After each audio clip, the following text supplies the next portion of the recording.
Good evening. This is the Phoenix Union High School District. We are doing a microphone check.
Check, test, check.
This is the Phoenix Union High School District.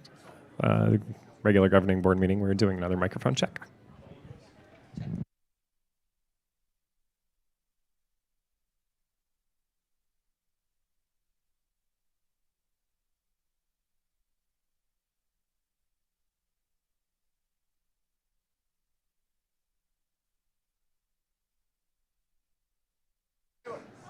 We're doing one last microphone check. Thank you.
The special meeting is called back to order. Will the secretary please note that all board members are present?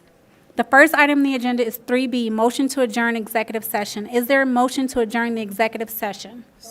Is there a second? Second. A motion has been made by Member Austin and second by Member Oliver. All those in favor, please indicate by saying aye. Anyone opposed, please indicate by saying nay. The motion carries. The next item is 3C, motion to instruct the designated representatives of the public body regarding matters discussed in executive session as necessary. Is there a motion to affirm instructions given to the representatives of the public body in executive session? A motion has been made by Member Parr and seconded by Member Oliver. I know your name, I just needed to hear the second. Yes, second. By Member Oliver. All those in favor, please indicate by saying aye. Aye. Any nays? The motion passes. The next item is item 3D, motion to adjourn the special meeting. Is there a motion to adjourn the special meeting? I will motion. A motion has been made by Member Parr and seconded by Member Austin. On that motion, those in favor, please indicate by saying aye. Aye. Any opposition? The motion carries. We are adjourned. The regular board meeting is called to order. Will the secretary please note that all board members are present? Please note that today's meeting is being live streamed. Also, please note that we have Spanish interpreting services available in the back of the room. Member Hernandez, will you please translate for us? Of course. Interpret for us. Yes, thank you, President Ross.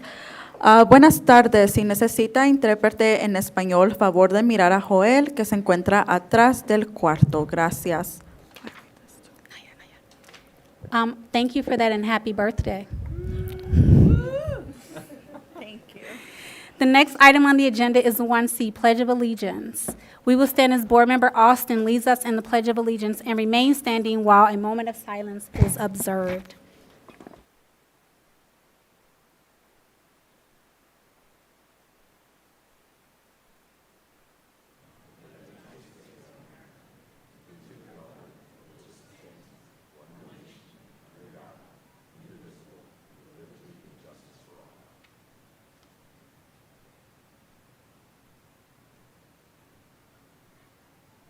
You may be seated.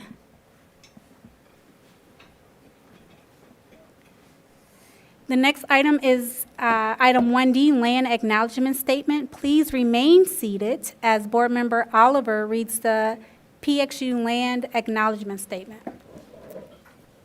Thank you, President Ross. The Phoenix Union High School District is responsible for and committed to creating educational environments that prioritize the achievements of Native American students. We are committed to making their cultural identity visible by acknowledging that our school district resides upon the ancestral lands of the original caretakers, Hohokam, ancestors of the Akimerlatham, Onk Akimerlatham, and Tonoatham, and Akchen. These sovereign nations are presently known as Gila River Indian Community, Salt River, Pima Maricopa Indian Community, and Tonoatham Nation and Akchen Indian Community. This formal acknowledgement is dedicated to the 22 sovereign nations of Arizona. Phoenix Union understands the importance of providing reparations through truth-telling. We recognize the historical injustices not traditionally taught in the classrooms and are committed to practices prioritizing Native American knowledge, history, representation, and healing. We commit with an open mind to always respect the land, its histories, and its ancestors. Thank you very much. Art display. The Academies of South Mountain Visual Art Magnet program offers a wide variety of art-making courses. As part of the Media Arts and Design Academy, the art program offers jewelry and fiber arts, ceramics, traditional photography, digital arts, and animation, drawing, painting, and printmaking, and art foundations. Through these course offerings, students are provided with the opportunity to practice and hone their art-making skills. Teachers focus on embedding 21st century life skills into their day-to-day class participation. Students get firsthand experience by learning directly from professional artists, in which students see what a career in the arts will look like. The goal of the Academy's South Mountains Visual Arts Magnet Program is to bring arts into every corner of the campus and to have a strong presence in the community. They are grateful to have the continued support of the community, campus, and district personnel for helping and providing opportunities for students. Please enjoy the amazing art created by the Academy's South Mountains Art Program. The next item is 1E, approval of interim superintendent contract. Dr. G. President Ross, members of the board, I can actually kick it back over to you for approval of interim superintendent contract. Perfect. Is there a motion to approve the terms and conditions of the contract of employment of Ms. Thea Andrade, interim superintendent for the period of June 2nd, 2023 through June 30th, 2024, and expire the Chief Achievement Officer contract from June 2nd, 2023 to June 30th, 2023? Is there a second? Is there a motion? Is there a second? Second. A motion has been made by Clerk Napa and seconded by Member Oliver. On this motion, those in favor, please indicate by saying aye. Aye. Those opposed, please indicate by saying nay. Any abstentions? Motion carries. Yay!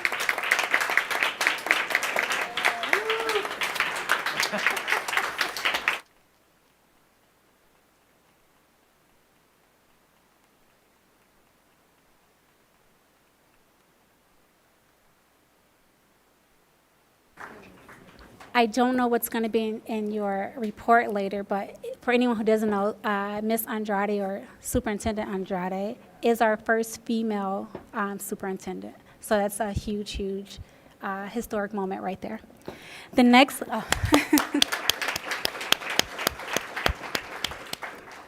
the next item is 2A, recognitions and accomplishments. Tonight we will recognize one of our amazing students, Member Para. You have the floor. Thank you, President Ross. All right, Sophia Villa is a freshman at Camelback High School and was awarded first place in the Congressional Representative Ruben Gallegos Congressional Art Competition for her triptych titled Pieces of My Culture. The panel of judges and Congressman Gallego were very impressed with Sophia's skills, attention to detail, and overall beauty. Sophia's artwork is displayed at the nation's capital in the House of Representatives for 1 year. Yay!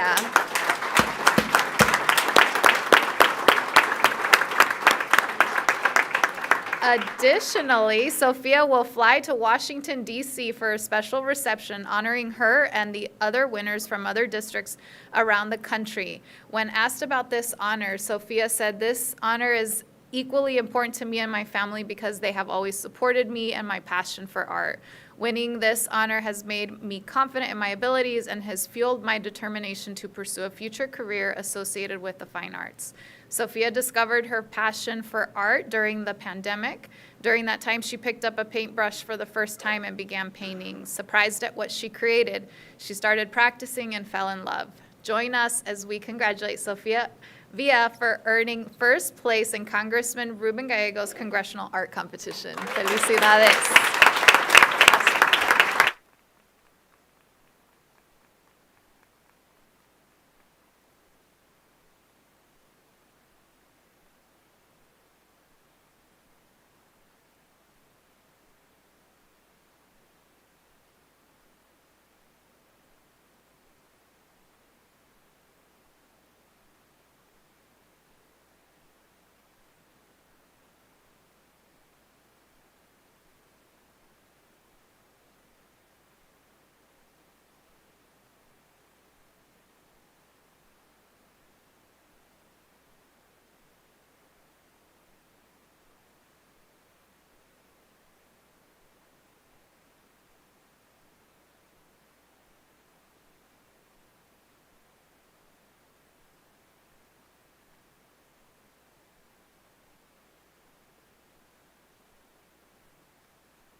At this point, I'd like to take a point of personal privilege. I want to take a moment to recognize Dr. G on behalf of the governing board. This evening is bittersweet for the district. It's Dr. G's last governing board meeting as superintendent. Although we wish him well and know that he will continue impacting lives in our community for years to come, we are sad to see him go. So I want to take a moment to stop and reflect on Dr. G and keep my emotions in check. 14-year commitment to Phoenix Union and our students, staff, and families. In his 8 years as superintendent, the district expanded, adapted, innovated, and led the way. Dr. G, you increased access and opportunities for students. You led us through a pandemic. You inspired staff and helped turn PXU into a national model of excellence. You ushered in a new era by rebranding in the district, launched initiatives in schools like the Teaching and Learning Framework in PXU City, and oversaw an increase in graduation rates while challenging the status quo. As you leave this seat, I want you to know that we appreciate you. I'm not going to cry. You've been a dedicated leader and a steadfast educational advocate. Regardless of the circumstances, you have led with dignity, respect, and grace. Being a school superintendent is not easy. Being Phoenix Union superintendent and navigating 7 board members, well, sometimes it can be a little difficult, 3 of the strongest associations in the state, and serving tens of thousands of lives takes a special kind of leader. It has been my pleasure working alongside you, and I look forward to all you will do in the future to better the lives of children and families in our city. Thank you for your partnership and your service to this district. Phoenix Union is a better place having had you as a superintendent. Please accept this small gift.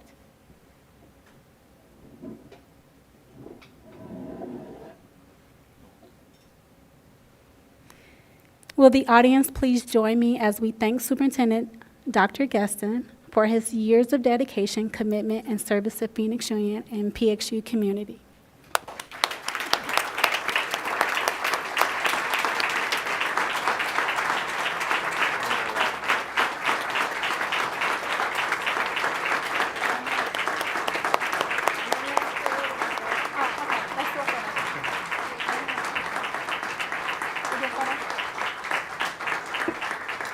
Board, we'll take a photo with Dr. G really quickly.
On June 8th, we will have a farewell celebration for Dr. G from 4 to 6 at Camelback High School. In preparation for that event, the exec team put together a short video presentation for Dr. G.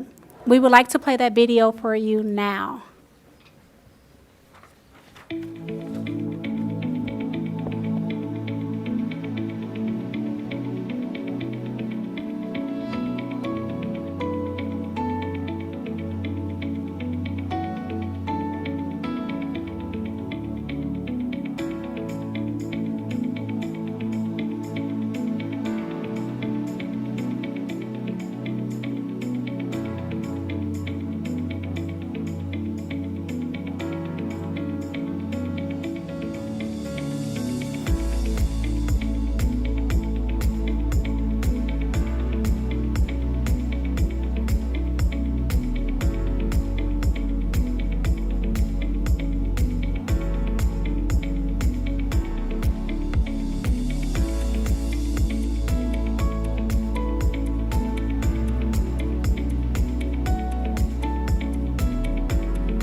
At this time, I would love for Senator Austin, as one of the most recent presidents, to say a few words to or about Dr. G.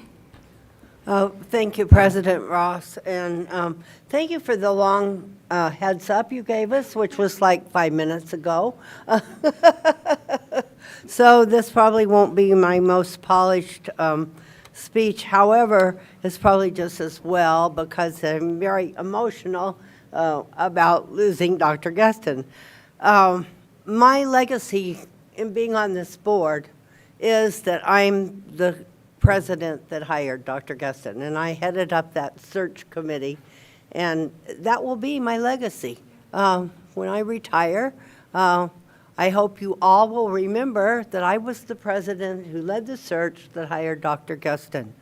And I did a really good job. I don't think anyone would disagree with that. I've been involved in the political world since 1976, and I very soon discovered that Dr. Guston was politically better connected than I am, and that has not changed. What has changed is that he has grown, and over the years, in such a fine, wonderful way. You know, today we say goodbye to a superintendent who is nationally recognized, sought after, appreciated, and loved. And I think the thing that we've established together with other board members and our team of employees and exec team is something that the Carnegie Group said to me when I visited with them a while back, that to their knowledge, we are the only school district in the country that says loud and clear that we love our students and that we love our families and we serve them as if they are our own by blood. Also at that meeting, the head of Carnegie was here in Phoenix and shared with me that the reason they were here was because they consider Phoenix Union the most innovative school district in the country. And that is thank you to you, Dr. Geston, and the team that you have established. I love you. You're my very, very favorite, and I will miss you so very much. You are my friend, you are my colleague, and in a lot of ways, you're my mentor, even though that's a role reversal. So thank you for your service to this board, but more importantly, to our employees who do the work every single day, and often several nights, to love and care for and keep our students safe and to keep our families whole. You know, what we accomplished as a team, and especially you and your team, during the pandemic is nothing short of a miracle. You know, the vaccines you administered, the meals you served, and we even had charter schools coming to Phoenix Union to get free food. And that's okay, because we were there to serve our community. And you and your team have done it so beautifully. And I thank you. I am forever grateful to you and all of you who have worked with Dr. G to make our community what it is today. And you will be greatly missed. Thank you. Thank you.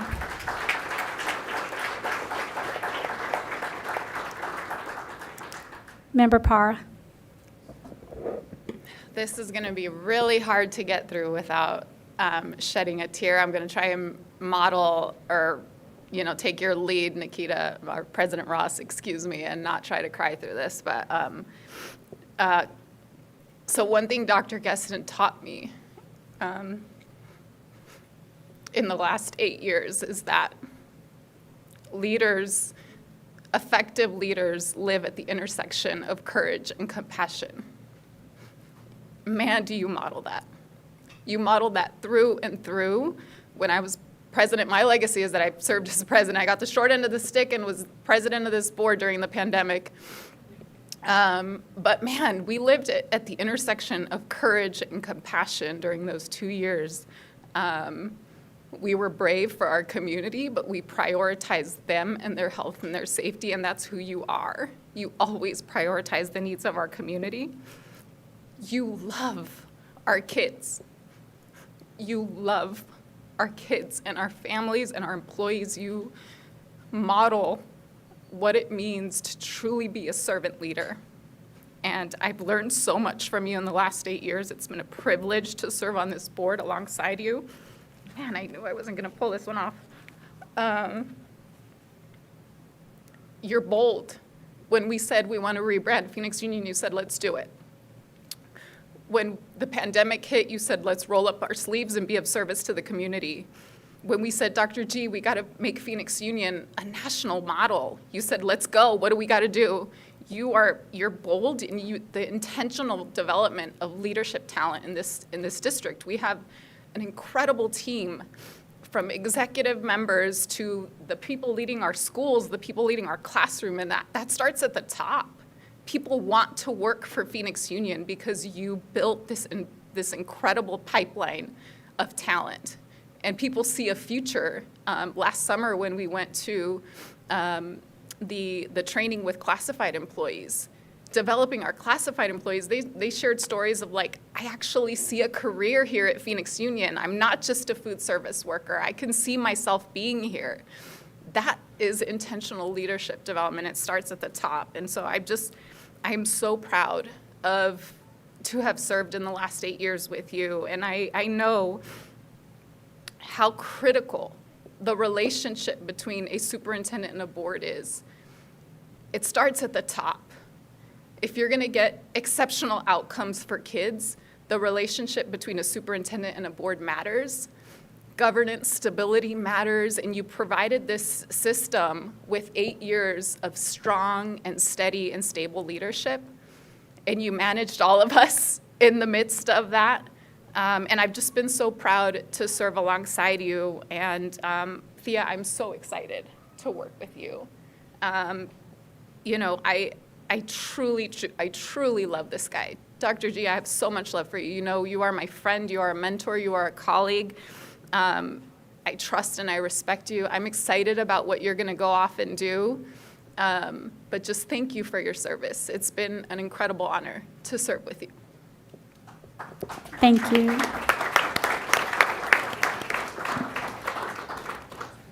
The next item is 3A, reports from employee organization. Dr. April Coleman, CTA President.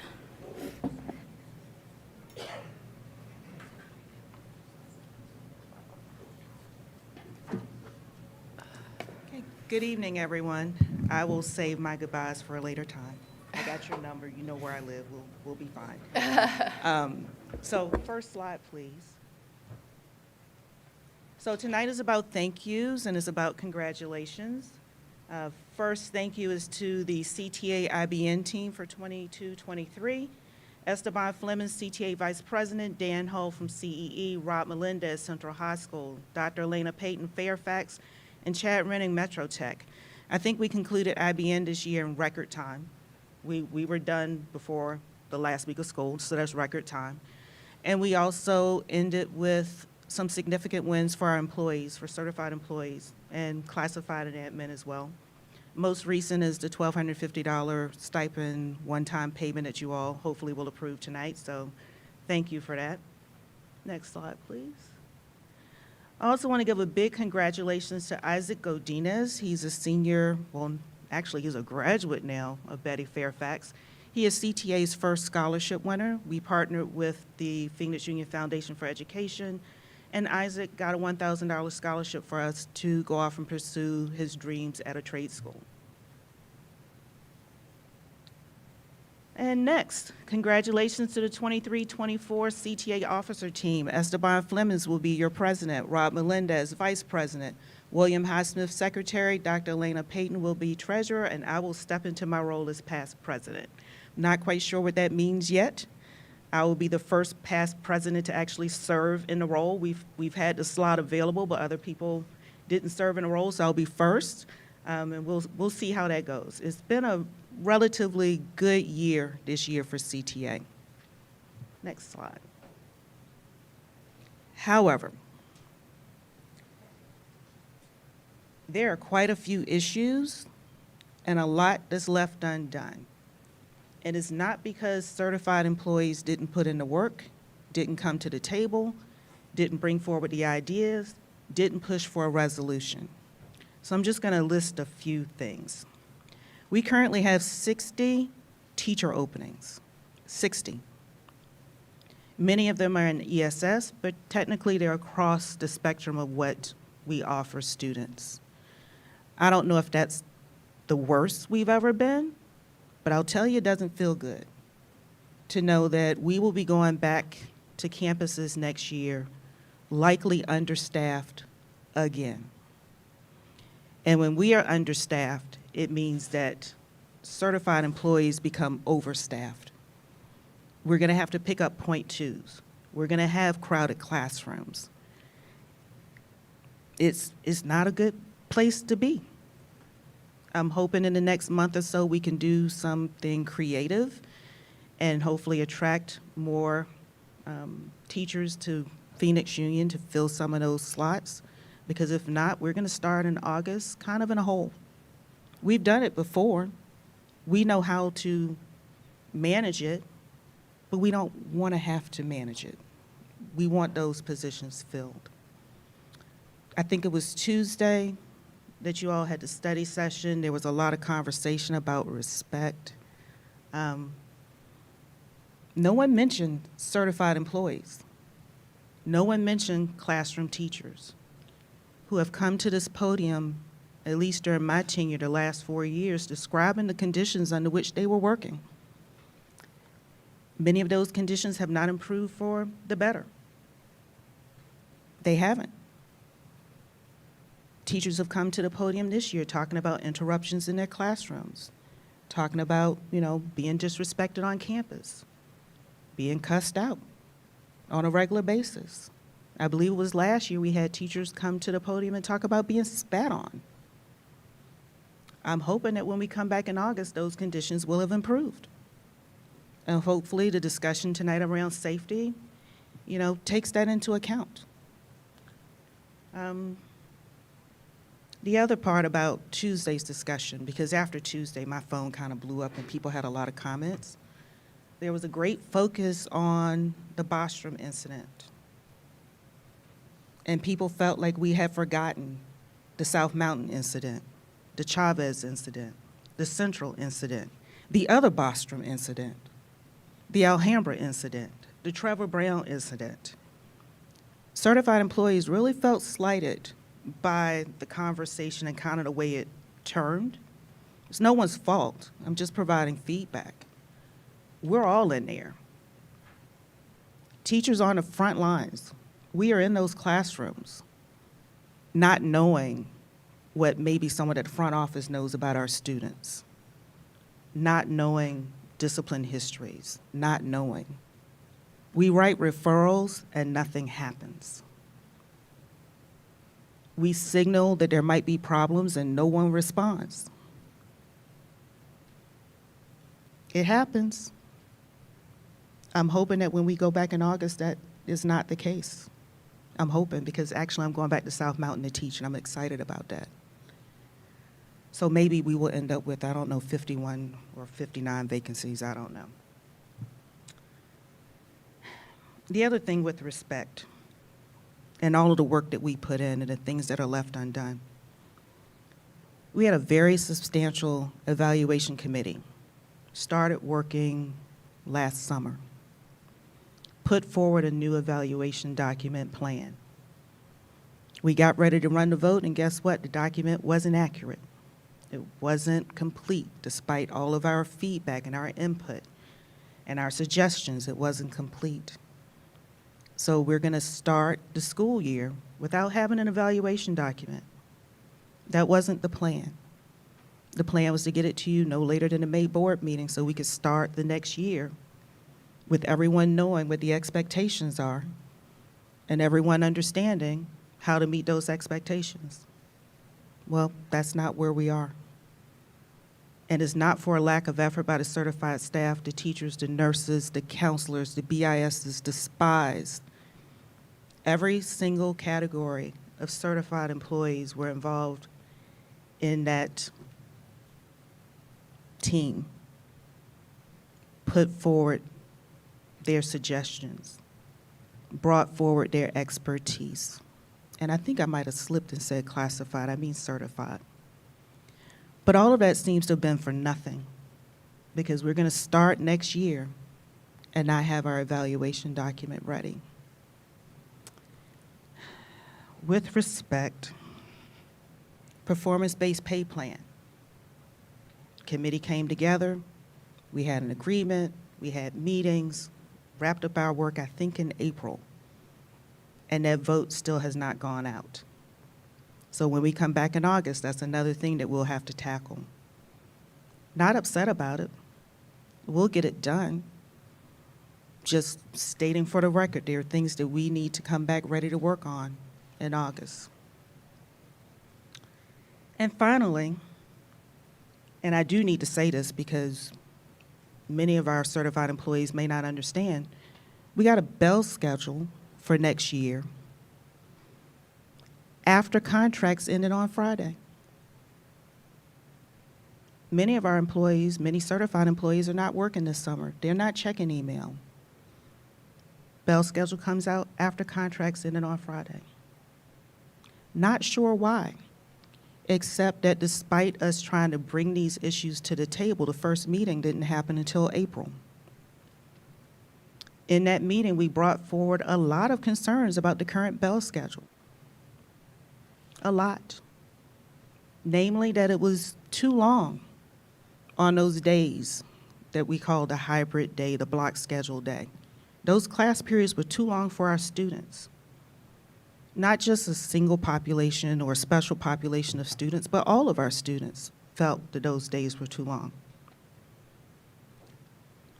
That Bell schedule had the most negative impact on certified teachers, many of whom on those block days taught the entire day from 8 until 3-ish with only a lunch break, not a prep period. And guess what?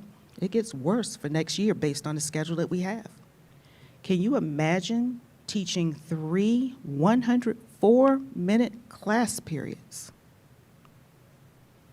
And then an advisory that I think is 40 some odd minutes long, depending on the day, because you know the advisory period time length, it changes day to day. Without a prep period. 3 104-minute classes and an advisory. But you get lunch. Don't get a prep period, don't get a break. And for those who think that that's not an issue, it is. Because teachers can't just wave their hand and say, hey, can somebody come relieve me real quick? They can't step out into the classroom and get a break, or step out into the hallway and get a break. Because we have to be in that classroom as long as students are there. And we will be there as long as students are there. But I think everyone needs to understand the toll that that's going to take on classroom teachers. We are the only employees that are bound to a Bell schedule. Anybody else can go to the restroom when they want, take a break when they want, step out in the hallway when they want. Certified teachers can't do that. 3 104-minute classes. How many of you can sit for 104 minutes? Imagine what that does to our students. And when they ask, Miss, can I go to the restroom? Yes, you sure can. We're not going to stop them. And it may be that you have, out of a class of 34, because that's probably where our class sizes will be, you might have 20 kids that need a break during that 104-minute period. Imagine what our hallways look like during that time, because it's not just one class. It's going to be multiple classes. Tuesday night, there was a conversation about the safety staff and the workload of the safety staff. Okay. Imagine how that looks if you're the one person who might be managing the M building and you got 2 students from this class and 5 from that and 7 from another. Because once they walk into the hallway, if you're the adult in the hallway, you're kind of responsible. 3 104-minute classes. But that's not the worst part. The worst part is that wasn't what the committee put forward. The committee put forward a Bell schedule that was somewhat reasonable, pre-pandemic. We know that works. It allows for enough time in the day that students can get a break. They're not going to be in a class for 104 minutes. Maybe they'll be in one for 55. That proposal was summarily dismissed. And let me tell you how. We had an agreement, I believe it was April 28th. I got committee people back here behind me. If I get the dates wrong, just look at them. They'll give you the I sign. But I believe it was April 28th we had a meeting. The agreement was, we'll survey people. Our response was, well, if you're going to send out a survey, send out the Bell schedule so people can see what we're talking about. Okay, bet. May 1st happens, May 8th happens. Other dates happen. Questions go out. May 18th, we get an email. Yeah, we're just going to run with the schedule, the hybrid schedule. We're like, so what about the survey? Well, we didn't have time to do the survey. Okay. So I'm here tonight speaking on behalf of teachers who have this 104-minute, 3-class period bell schedule, 2 days out of the week. One of those days, they will not get a prep period. Here to let y'all know that bell schedule was imposed. Because when the email went out, there was an FAQ attached that said that this bell schedule was based on a survey. Well, the committee members are like, there was no survey. We requested one. We thought one was happening up until May 18th, but there was no survey. So for my colleagues who have not had a chance to check their email and actually read that FAQ, I'm telling you right now, there was no survey. This bell schedule was imposed. It is our hope that we can come up with something that's a little bit better, because what we do know is that this imposition is not going to be consistent across the district. There will be campuses that will be allowed to do something different. And when we ask, well, how do you get on the list to maybe do something different? We haven't gotten a response yet. Because to allow some to do something different is very inequitable. If you have an opportunity to be on a campus with a somewhat regular bell schedule and you're guaranteed a prep period every day, versus to be on a campus where you have 3 104-minute class periods and an advisory and no prep period, what do you think you would want to pick? Just asking. Not quite sure. And as a reminder, we still have 60 teacher vacancies. So, hate to end this on a somewhat down note, but my job is to come forward and to give you the truth, because that is not always what happens from this podium. Sometimes you get stories. People share anecdotes. And I know sometimes it's difficult to distinguish fact from not quite fiction, but not quite fact. These are the facts. Things don't look so good right now if you are a teacher in Phoenix Union, especially if you were able to check your email and look at that bell schedule. They don't look so good. Oh, and I almost forgot. The other thing that's kind of upsetting to people is that we find out, again, after contracts end on Friday, who the administrators are going to be on the campus. Maybe it's not a problem for most people, but maybe it's a problem for some. You go off to summer break, you don't know the bell schedule, you don't know who the administrators are going to be on your campus, you don't know how you're going to be evaluated the next year. You don't know. I hope that this is the last year where the slide says, however. It's going to be up to Esteban Flemings and the next team to decide how to steer this organization.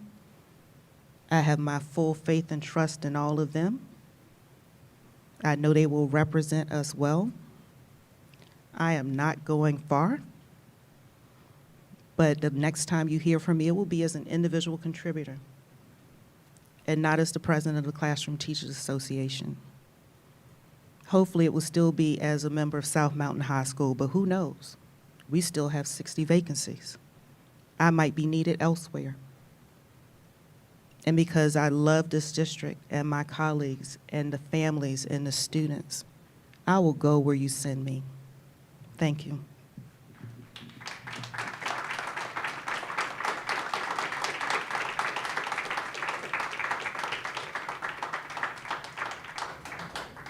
Thank you, Dr. Coleman, for your comments. Dr. G/Superintendent Andrade, please look into the bell schedule.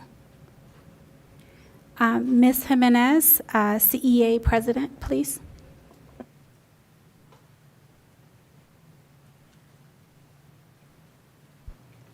Can I also, I think she noted the evaluation document.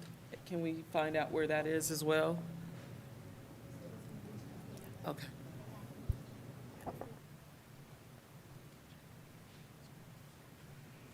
All right, good evening, thank you. Sorry, it looks like I have a lot, but I don't. So, good evening, everyone, Phoenix Union Governing Board, members of the public, and PXU community. So, I understand we have a few items and decisions, actions to make tonight, so I did want to focus on a bit more of uplifting topics and to recognize first. So, like Dr. Coleman mentioned, we opened up the salary and benefits and IBN convening once more this year. And so we had a new allocation of funds, thanks to Governor Hobbs signing the budget bill, which includes that funding for education. And so with these funds, we agreed for a one-time payment for the 23-24 school year for eligible employees, both full and part-time. And so essentially, like we talked about, some of the staffing shortages, and so this is a hope that with this more or less a retention payment, we will help with those shortages. Another note as far as incentives, last year our IBN team agreed on a safety assistant new hires incentive, and so part of that stipend and agreement was that the safety assistants would have to complete one contract year of employment to receive the first portion of that incentive, and then they'll receive the additional portion of that incentive after the completion of their second year. So again, this is just another way that we're getting creative when searching for solutions that balance both the district's needs and interests and our employees. So again, thank you to all the salary and benefits and IBN teams. And again, we look forward to reconvening next school year. Some summer PD opportunities, like Board Member Parra mentioned, is our Phoenix Union classified summer academy. And so it's another earning and learning opportunity for our staff. And we're anticipating approximately 500 plus employees, both online and virtually, tomorrow at Metro Tech. So it's really exciting, and some of those topics are going to include the teaching and learning framework, customer service, cultural competence, relationship buildings, and much more. Some CEA celebrations I want to note. As of May 2023, CEA has reached what is known to us as majority status. So what that means is that the majority of our ESP staff are actually CEA members now. So we know that this work isn't done alone and that we rely on each other time and time again to show up and do this work. But now the feeling of community is a lot more, I believe, is a lot stronger. So I've been blessed to have the opportunity to visit almost all of our district sites and speak with our ESPs to hear their experiences, their struggles, their victories. And so the experience for me was nothing short of inspiring, and it continues to fuel me. So we intend on continuing those site visits while also building the relationships with our campuses, our other ESPs, our admin, certificated staff, and so forth. So thank you for those to all of our sites that we had the opportunity to visit this year. And then one last thing, I'll end here, but I wanted to give a special shout out to our safety teams across the district. So I know graduations were last week and they seemed a bit livelier than usual. So I wanted to recognize them for their support with those. And then specifically, I wanted to thank our campus safety supervisor, or Unit 1 at Bostrom, and our district safety supervisors. And additionally, all those who were involved in the de-escalation and resolution of that terrifying incident on May 19th. And as Dr. Coleman noted, that's not the only incident, but it was definitely, it shook us, I think. So with that, I just wanted to end my report that with the feeling and that I am hopeful tonight, especially after everything that this year has thrown our way, all staff, regardless of employee group. But we've had to endure a lot this year. And so I'm hopeful that with the board and the public, we'll see that we are professionals and that we deserve to be treated as such, and that's with respect. So thank you. Thank you, Ms. Jimenez.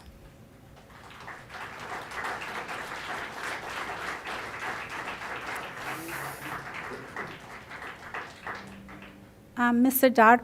Daugherty? Doherty, ADA incoming president. Apologize for chopping up your name. President Ross, Superintendent Gaston, members of the board, executive team, and Phoenix Union community.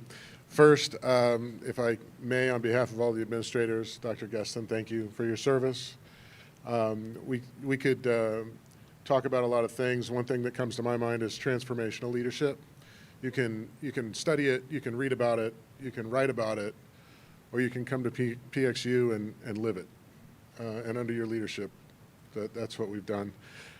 We have some people in the back row, mostly principals, but if you're in the back row an administrator and you were brought into administration under Dr. Gaston's leadership, would you mind standing up real quick?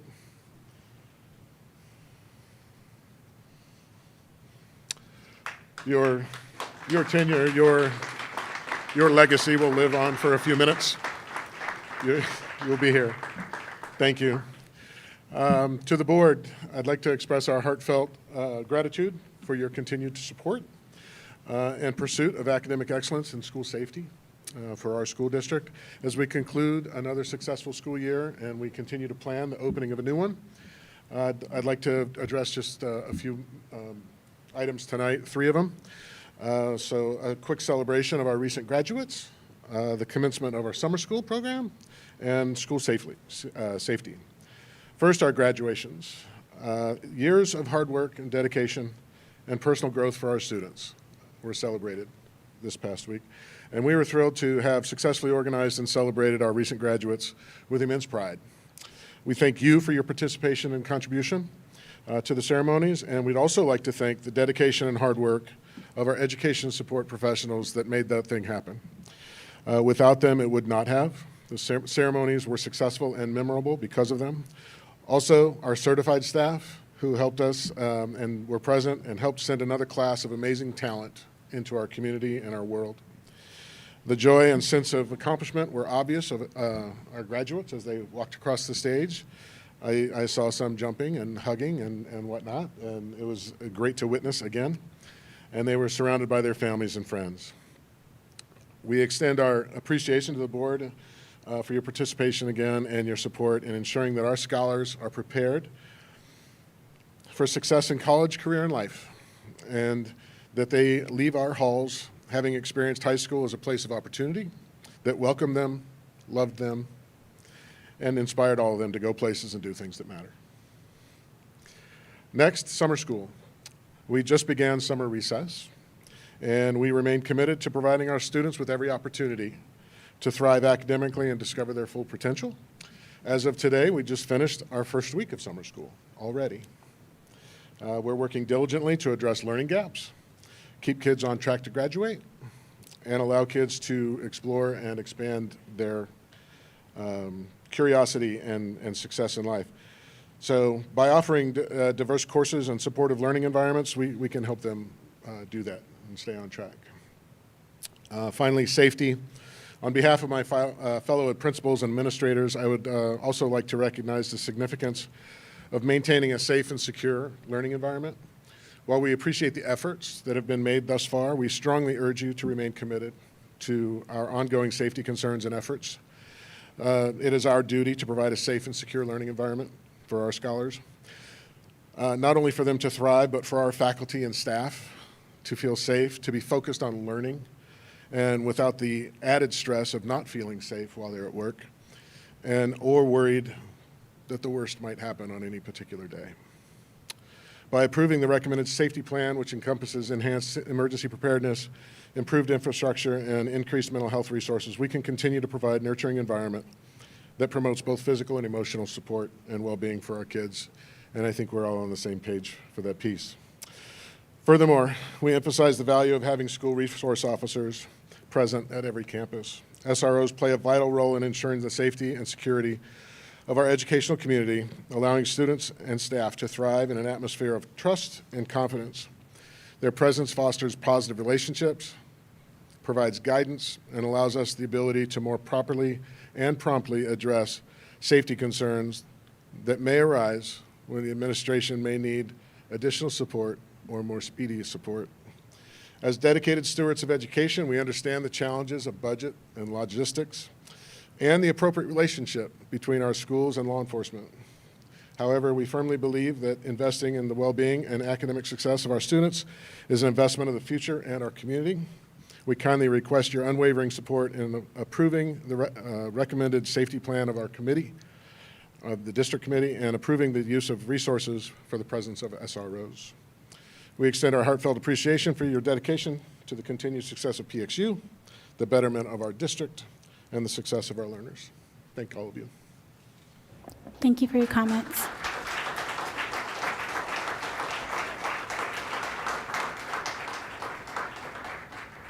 The next item on the agenda is 4A, calls to the public. Presentations tonight are limited to a maximum of 90 seconds, which is a minute and a half, according to ARS 38-431.01H. At the conclusion of the call to the public, members of the public body may respond to criticism made by those who address the public body and may ask the staff to review a matter or may ask that the matter be put on a future agenda. However, members may not discuss or take legal action on matters raised during an open call to the public unless the matters are properly noticed for discussion and legal action. I would like to caution members of the audience about commenting on a particular individual and to thank you for not referring to any person by name. Tonight, we have the option for members of the public to participate in person or virtually. We will start with our speakers who registered online. In order to avoid any concerns with interpretation services, please be aware of the following. We have a Spanish interpreter available to join you at the podium while you address your governing board. Only the PXU assigned interpreter will provide interpretation services. If you have a script on paper or on a device, we ask that you make it available for the interpreter. In order to provide accurate interpreting, we ask that you speak for approximately 2 to 3 sentences at a time and pause to give the interpreter a chance to interpret. You will be giving double the amount of time to address the governing board, so that would be 3 minutes. As usual, we ask that you end your comments when your official time is allotted. And lastly, if there are groups of people who basically have the same message, because we have a ton of requests to speak tonight, if you all could, it would be helpful as far as not being here until midnight. If you all could, if it's 5 people with the same message, if you can have a representative from those 5 people, just as an example, to speak. Member Hernandez, you have the floor, please. Thank you, President Ross. Para evitar dificultades con los servicios de intérprete, tengan en cuenta lo siguiente. Tenemos un intérprete de español disponible para acompañarlos mientras se dirige a la mesa directiva. Solo el intérprete asignado por el distrito proveerá servicios de interpretación. Si tienes un mensaje en papel o electrónicamente, le pedimos que lo ponga a disposición del intérprete. Para brindar una interpretación precisa, le pedimos que hable aproximadamente de 2 a 3 oraciones a la vez y haga una pausa para el intérprete. Como resultado, se le dará el doble de tiempo para dirigirse a la mesa directiva. Como de costumbre, le pedimos que finalice sus comentarios cuando termine su tiempo asignado. Gracias por su cooperación. Thank you. We have 2 requests to speak virtually. Please state your name, indicate the agenda item or topic you wish to speak about, and limit your presentation to 2 minutes. Our first caller is Michelle Gutierrez Jimenez. Please provide your comment. She's the person. Oh. I was not trying to step on your blue card, so I had it as online. Sorry.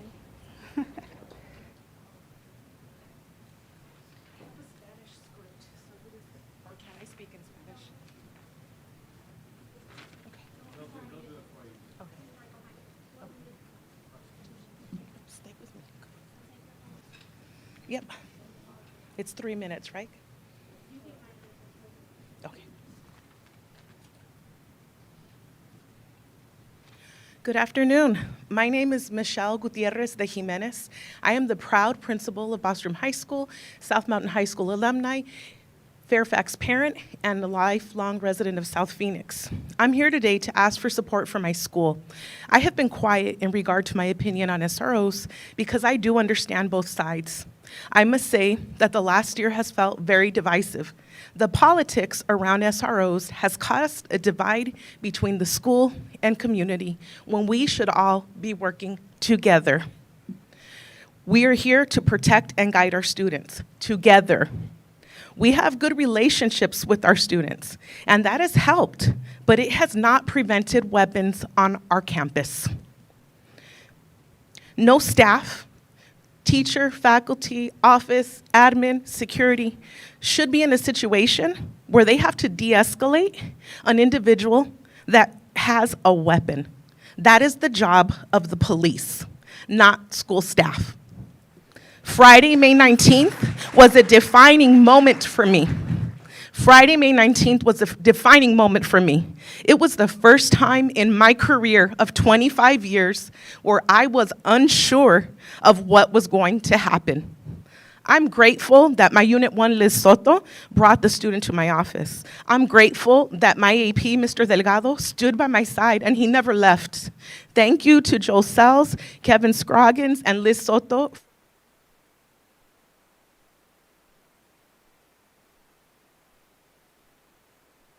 Sad for the life-changing choice our student made. I am upset for the trauma this has caused my staff, my students, and our own families. I'm disappointed that all of the great work my school has done this school year is now overshadowed by this incident that has made national news. Bostrom needs an additional social worker, an on-site Ms. therapist, Gutierrez. an additional security, our own bus route, Ms. Gutierrez. and an SRO, a bilingual Ms. SRO. Gutierrez. I listened to you guys for a year. Ms. Gutierrez, we have to be respectful. Ms. Gutierrez.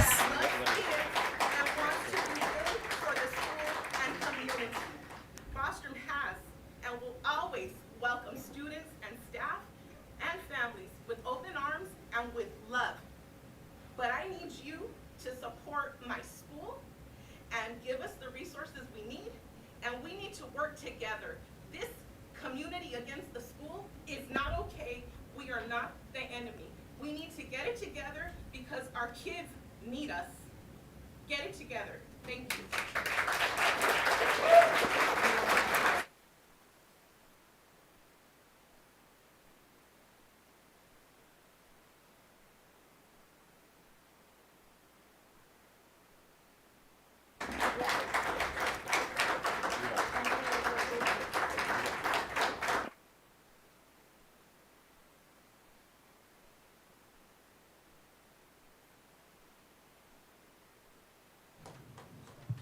Madam President, I just want a reminder that we have to stick to the 1.5 minute rule, please. Thank you. Thank you for that reminder. Our next speaker is Teresa Hill. Do we have you, Teresa Hill? Oh, she's also here. Okay.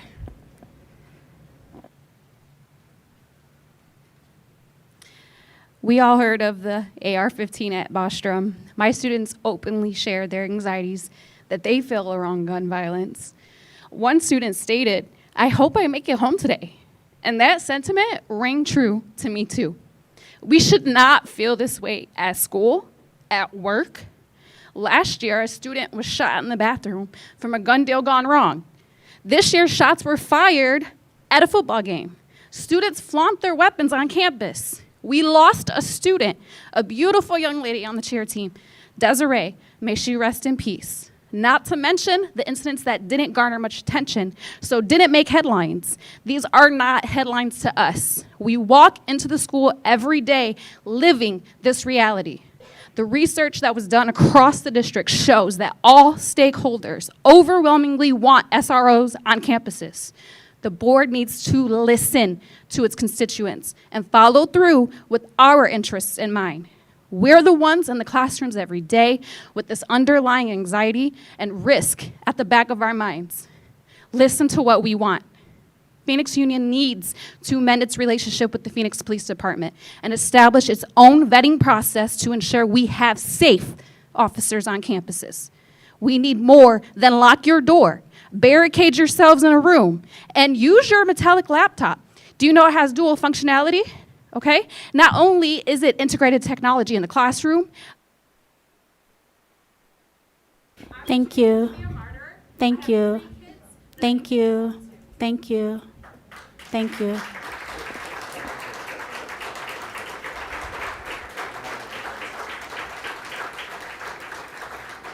One second. I'll get to you. I understand that this is a subject that we're all passionate about. We also have to be respectful of everyone's time and considerate. Everyone wants to share. Everyone needs to follow the same rules for equality. Thank you. Clerk Napa. We have blue cards, people who signed up to speak in person. Please state your name, indicate the agenda item or topic you wish to speak about, and limit your presentation to 90 seconds. Elena Adams is up first, followed by Gurendel Lee.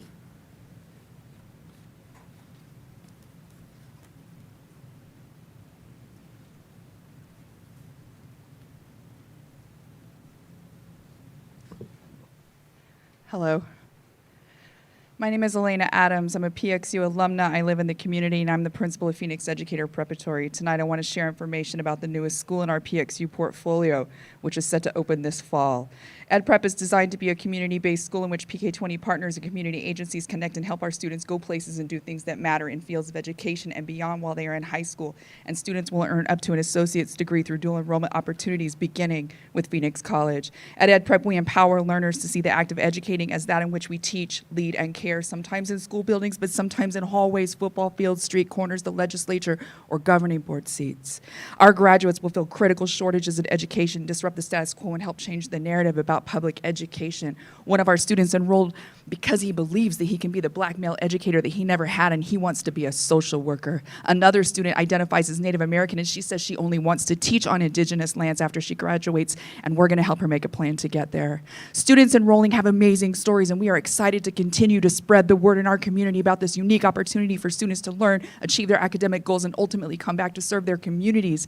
We would love it if all of you could join us in spreading the word in your spheres and influence with your constituents about Phoenix Educator Preparatory. We're enrolling for incoming freshmen only. I'm going to share a promo bundle with you through our superintendent's office. Shout out to Portfolio and Marketing for their tireless support. Thank you, Superintendents Gesson and Andrade and this board for the opportunity to build EdPrep. It's going to break cycles, accelerate futures, and empower our youth to be the change that they want to see in our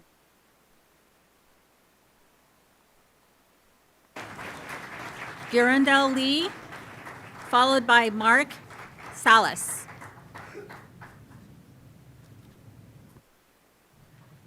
Good evening. My name is Gwendolyn Lee. I would like to bring the board's attention to this document prepared for Phoenix Union. Our district engaged in a process to understand the learning and workplace culture and experiences of our students, parents, and staff that identify within the Black, African American, and African diaspora.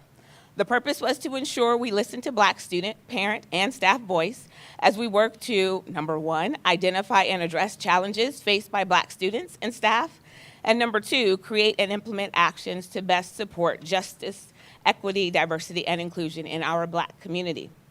A few of the areas of focus that you might want to note are more culturally relevant curriculum and social emotional supports, safety from bias, stereotypes, microaggressions, and disproportionality, and increased representation of Black staff. Universally, Black students, their parents, and our staff ask that the district take action on what was learned through this process. My hope is that you access this work, study the perspectives, reflections, and lived experiences of Phoenix Union's Black community, and reference it whenever you're making future decisions. Dr. Geston, I wish you the best in your journey. Superintendent Andrade, I look forward to your leadership. Thank you.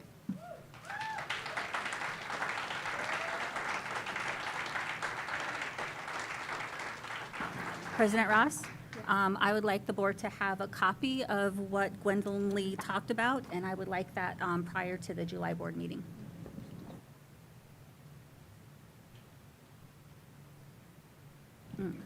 Mark Salas, followed by Karen Gardner. Yaslis, thank you. Yaslis.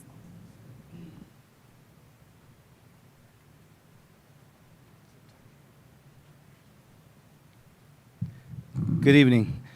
President Ross, members of the board, Phoenix Union community. My name is Mark Islas, and I am currently the superintendent of the Agua Fria High School District on the west side of town, and formerly the superintendent of the Alhambra Elementary School District here in Phoenix.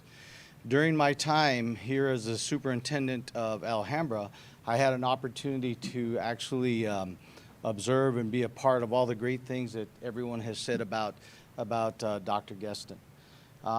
They tell us that our jobs in education, or any jobs, aren't really ever a matter of life and death, but as we all know, when we went through the pandemic, it surely was.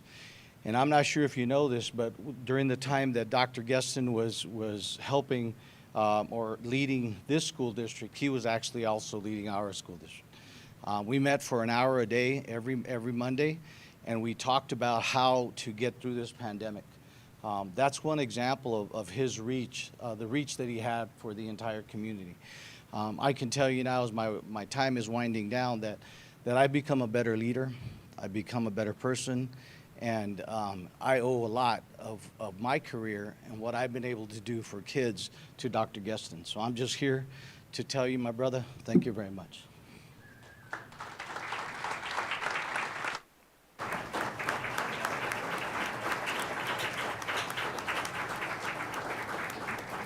Karen Gardner, followed by Megan Christensen.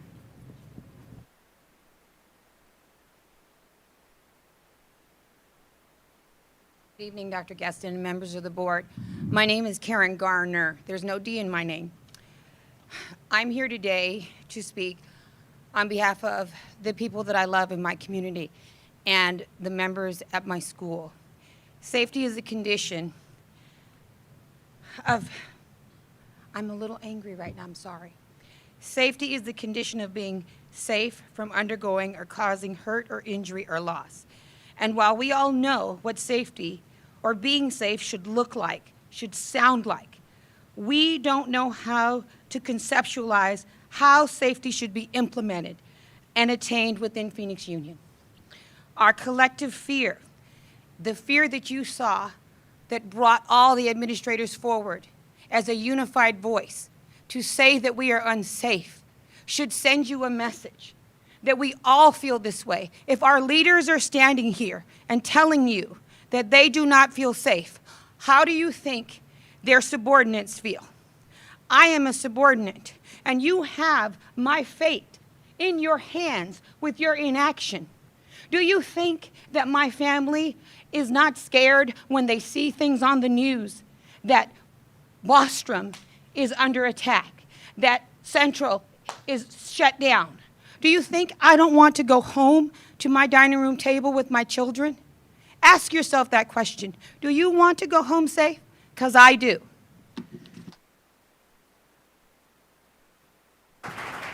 Megan Christensen,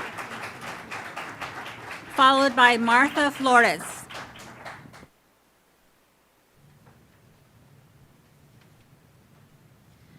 Hello, Dr. Guestin and members of the board. My name is Megan Christensen, and I am speaking on agenda items 8C and 8D. I am a parent of 2, soon-to-be 3 Maryvale students. I am a longtime community member, a graduate of South Mountain High School, and I am currently a teacher and coach at Maryvale, where my sister, a Maryvale graduate, also teaches. To say I am deeply invested in the success of Maryvale specifically and PXU generally is the epitome of an understatement. I initially supported the removal of SROs from our campuses, but I have the humility to admit when I am wrong. The myriad issues plaguing our campuses, combined with a lack of additional support for security teams from district, has caused me to change my position. We need SROs on our campuses. We would all agree that a permanent teacher is more effective than a substitute, and a long-term sub is more effective than a short-term daily sub. But why is this true? In a word, relationships. Working with the same people consistently allows relationships to be built, trust to be established, and mutual care and concern to flourish. In hindsight, it seems obvious the importance of relationships would apply to SROs the same as it applies to teachers and staff. Most criticisms of SROs center on police violence, and I strongly agree, police violence in general is a serious issue. However, without SROs, we increase the likelihood of violence towards students by police because now those problem cops can end up on our campuses when we are forced to call 911 and are at the mercy of chance in who shows up. Having SROs on campuses will keep our students safer by keeping problem cops off of campuses. Relationships matter, and relationships are what will keep our students safe. Thank you. Martha Flores, followed by Navidad Moreno.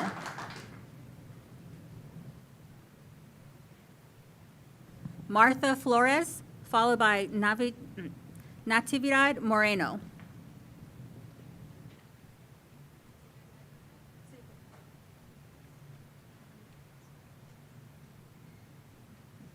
Hola, buenas tardes. Mi nombre es Marta Flores.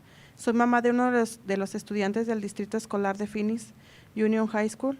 La policía de Phoenix tiene una historia de violencia y abuso contra jóvenes. Nuestros hijos merecen ser tratados con dignidad y respeto y no ser criminalizados por este departamento por errores que pueden resolverse sin la policía, ya que pueden tener un impacto de por vida.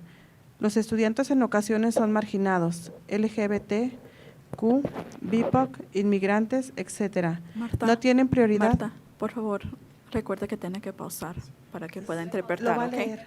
Lo va a leer. O lo va a leer, sí. En ningún plan de seguridad, a pesar de que son más afectados por la violencia policial. El crear un proceso de queja confidencial para estudiantes sería una de las soluciones en las escuelas. Ellos pueden exponer los problemas por los cuales están pasando en estos momentos. Por eso yo apoyo el plan de seguridad y bienestar de Phoenix Union propuesto por el miembro de la Junta, Jennifer Hernández.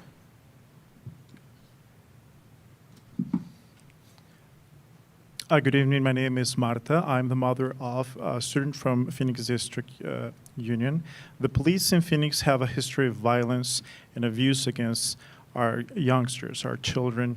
They deserve to be treated with dignity and respect, not to be criminalized by this department by mistakes that can be solved without the presence of the police, since it can have an impact in their lives.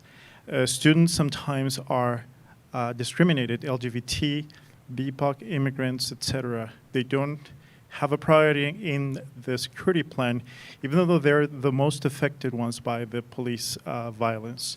Creating a process in which they can present confidential complaints will give students solution to, so they can express their problems that they're facing in this moment. That's why I support the security and well-being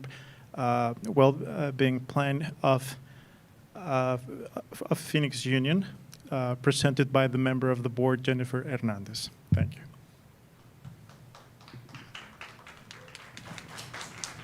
Natividad Moreno, followed by Maria Avalos.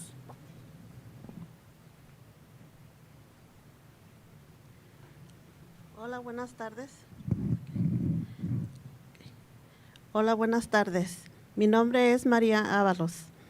Hoy estoy aquí para decir que no vamos a seguir permitiendo que a nuestros jóvenes no se les trate con dignidad y respeto que se merecen en las escuelas.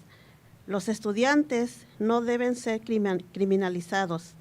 En cambio, se les debe de dar una oportunidad de aprender y crecer a partir de sus errores.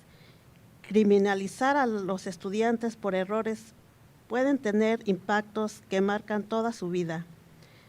Hay muchos problemas que se deben resolver sin involucrar a la policía.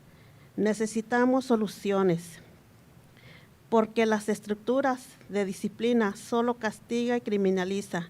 Necesitamos escuchar las voces y experiencias de los estudiantes cuando expresan la violencia policial y crear un proceso de queja confidencial para los estudiantes donde ellos se necesitan seguir seguras de venir a reportar cualquier problema o preocupación por estar pasando.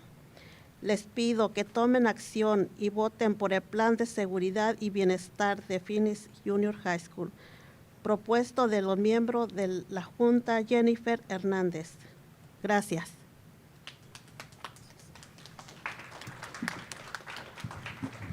Hello, I'm here to tell you that we're not going to allow that our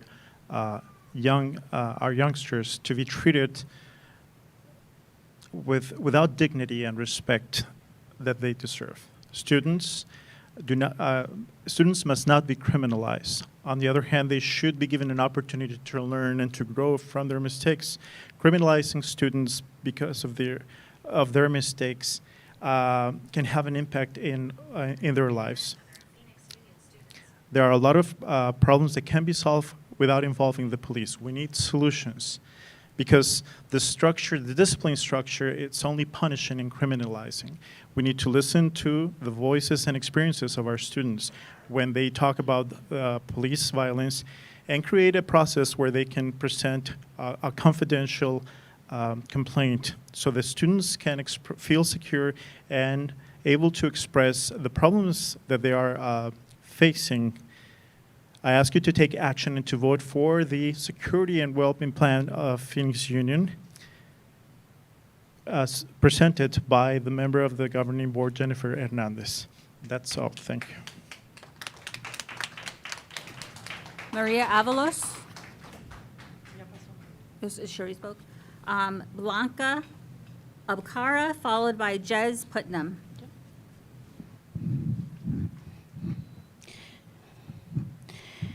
Mi nombre es Blanca Abarca. Okay. Buenas tardes, señora Presidenta, y buenas tardes, miembros del BOL. Mi nombre es Blanca Abarca. Como madre de familia, estoy aquí para decir que nuestros jóvenes se les debe de tratar con dignidad y respeto que se merecen en las escuelas. Los estudiantes no deben ser criminalizados. En cambio, se les debe de dar una oportunidad de aprender y crecer a partir de sus errores, de sus fracasos, pero también de sus éxitos, sin importar su condición y su género. Criminalizar a los estudiantes por errores pueden tener impactos que marcarán toda su vida. Si un policía comete un error, ¿a él también se le va a juzgar y a criminalizar? Hay muchos problemas que se pueden resolver sin involucrar a la policía y hay muchas soluciones que podemos involucrar capacitando a más personal y también capacitando a más padres de familia. Necesitamos más soluciones encaminados a rescatar y fortalecer esos valores que cada familia tiene, no agregar más problemas porque la estructura que disciplina solo castiga y criminaliza. Necesitamos escuchar las voces y experiencias de los estudiantes cuando expresan la violencia policial y crea un proceso de queja confidencial para los estudiantes, donde ellos se sientan seguros de venir a reportar cualquier problema o preocupación que estén pasando. Esto no es fácil, la verdad que no, tomar decisiones no es fácil, pero tenemos que empezar ya tenemos que empezar.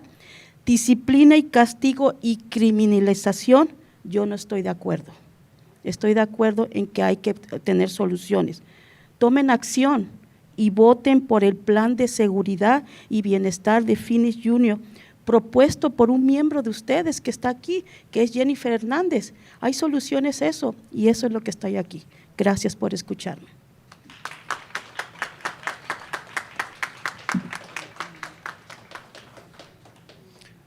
Good evening. Good evening. My name is Blanca Abarca. I'm a mother of a student, and I'm here to tell you that our students need to be treated with dignity and respect in schools. Students should not be criminalized. They should be given an opportunity to learn and grow from their mistakes and also from their success without mattering their condition or their gender. Thank you. Madam Chair. Si van a presentar en español, por favor, tienen también nomás 1 minuto y 30 segundos. El intérprete tiene los otros 1 minuto y 30 segundos para dar la interpretación. So, por favor, si pueden mantener a esos 90 segundos. Gracias. Jez Putnam, followed by Rebecca Denise.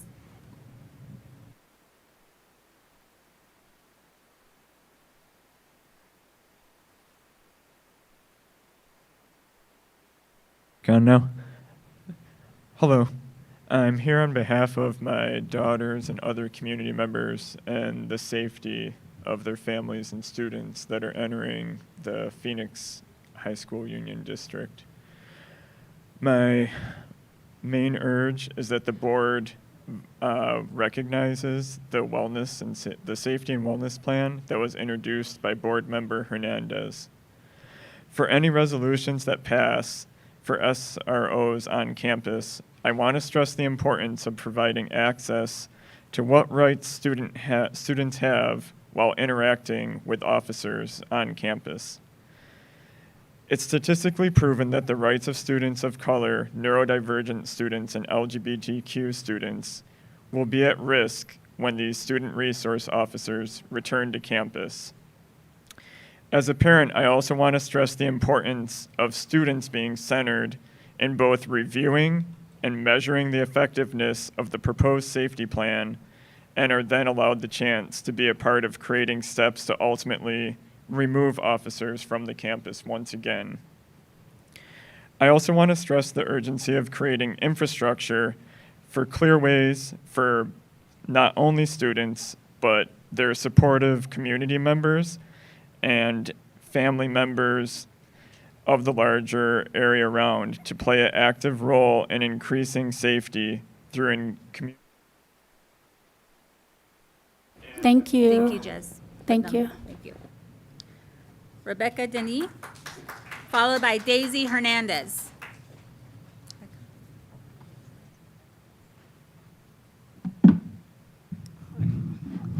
I'm here today to speak on Agenda 8C and support the Student Wellness and Safety Plan proposed by Board Member Hernandez in this month's past board study sessions. The narrative I have observed over the past few months is that our students are dangerous and our schools in PXU are dangerous, but I don't think that's true. In 2004, when I was supposed to start high school, my mom chose to send me to a school in the Glendale Union High School District because of that same prevailing narrative. I'm a lifelong West Phoenix resident. I should have gone to Alhambra with the same students I had been in school with from K through 8 at Seville Elementary in the neighborhood that I lived in. I was ripped from my community and friends and took the city bus 16 miles round trip every day. She thought safety was keeping me away from my community when in reality it made me feel the least secure I had ever felt in my life. That decision traumatized me, and to this day I hold resentment towards my parents. I didn't believe that narrative then and I don't believe it now. I think the issue is that we haven't given students the resources and support that they need, but PXU funded SROs and invested in punishment. For far too long, the district and past boards have been hesitant to invest and give resources to new safety ideas that will lead to long-term solutions. This board has the ability to change that today and to vote on a vision that I believe is possible. Please enact a plan that builds a safety infrastructure that embodies healthy communities and allows us to move away from policing. The type of campus I would have wanted for myself and what I've wished for my Alhambra alumnus brother. This plan would allow a safe, non-intimidating outlet for students to give their opinions with a confidential complaint process. The district can't truly know how to build towards long-term investments that are solutions-oriented if we don't have wider input from the students being received. Thank you, Rebecca. Daisy Hernandez, followed by Murios Dominzain.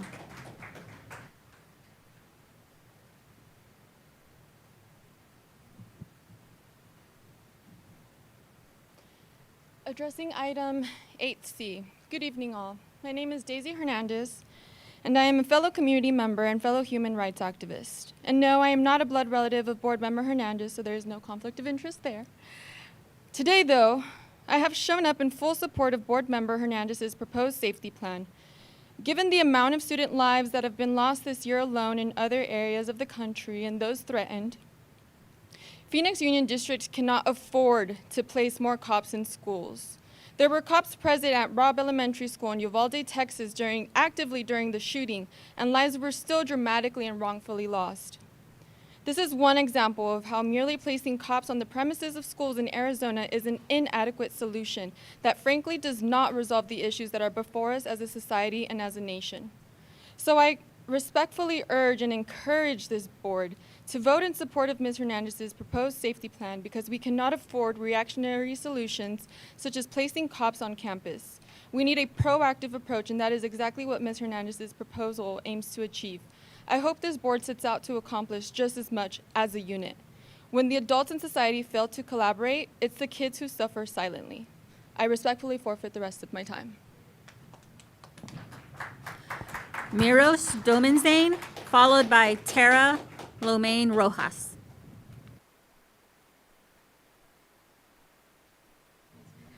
Hello, good evening. My name is Miros, and I did not attend the Phoenix Union. And also thinking about it, it is because of the reason that, again, my parents also saw that it was unsafe to be in this union as well. But I have been assisting in organizing with Phoenix, and like my fellow comrades for 8C, I also agree with Jennifer Hernandez's safety plan as well. Just seeing and listening to the violence that students currently go through, and also seeing how adults make these decisions. Criminalizing students for mistakes that can be resolved without police can have impact in their lives. A mistake that a young person makes at this point in their life shouldn't impact the way they're going to live out their life as an adult. I believe that by being able to have a safety plan, the Student Bill of Rights, part of the wellness plan that Ms. Hernandez has introduced, could potentially assist in the wellness of students. Again, PXU needs to create a student working group to draft a Student Bill of Rights. They will identify the rights students already have and additional student rights not currently provided by the district and how to improve communication about student rights in the student body. Please consider this alternative action. This is time for our youth and their need for compassion and care from you guys. Criminalizing our youth is not the way to. Thank you, Miros. Tara Loman Rojas, followed by Luke Black.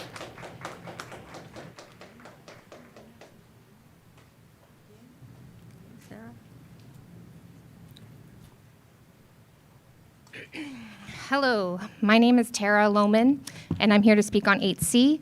I am the parent of a recent Central High School graduate. We chose to send our daughter to Central High School because they were the only public school who committed to using our daughter's correct name and pronouns. We were relieved to finally find a public school that made the commitment to respect and see our daughter. This relief quickly faded and was replaced with fear for our daughter's safety when we learned about the significant SRO presence at Central High School. Let's be clear, SROs are cops.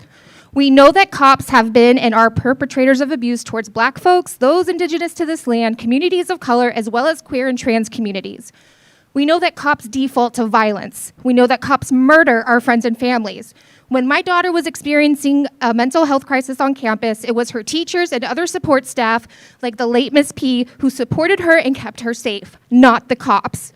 It was the people that honored and respected her that kept her safe, not the cops. We need to allocate our resources to counselors and teachers that are committed to supporting and growing with our kids, not those whose only tools are to criminalize and murder them. This is why we need a safety and wellness plan that reduces the law enforcement hires to zero over time. Show your commitment to our kids' safety and wellness by voting for the PXU Safety and Wellness Plan proposed by Board Member Hernandez. Thank you. Luke Black, followed by Stephanie Morales.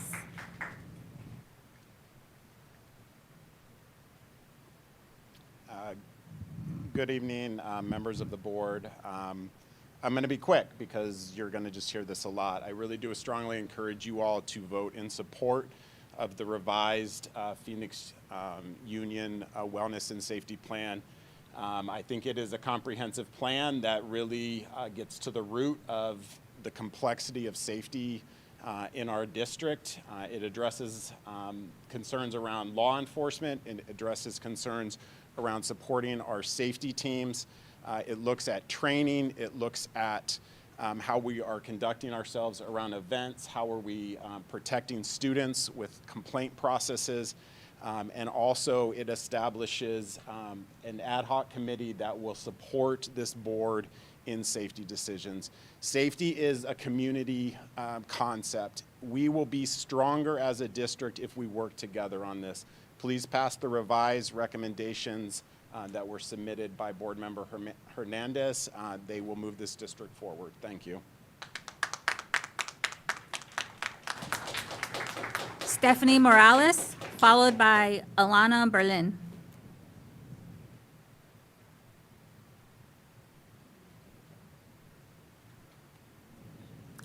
Stephanie Morales? She coming?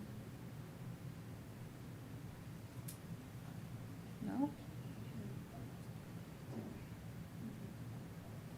Okay. Alana Berlin, followed by Jose Eduardo Ramos. Hello, my name is Ilana Berlin. I'm here in support of the Safety and Wellness Plan. In a safe and healthy environment, students have the mental and physical capacity to focus on learning and sharing invaluable time with their teachers and peers. Being a student is hard enough. Students have to juggle schoolwork, extracurriculars, and interpersonal drama. Unfortunately, for students of historically marginalized groups, the anxiety extends beyond school walls. For them, school can and should be a safe haven from what waits for them after the final bell of the day. The integration of police in schools puts these students at higher risk of facing discriminatory violence and ultimately strips them and all students from the grace to make mistakes and learn from their experiences. This is why we need to create a confidential complaint process for students. Police should be held accountable for their actions, especially if they're interacting regularly with a space meant for student growth. The school board will be responsible for our future generation's success if they decide to pass and implement the Safety and Wellness Plan today. Thank you. Jose Eduardo Ramos, followed by Ben Laughlin.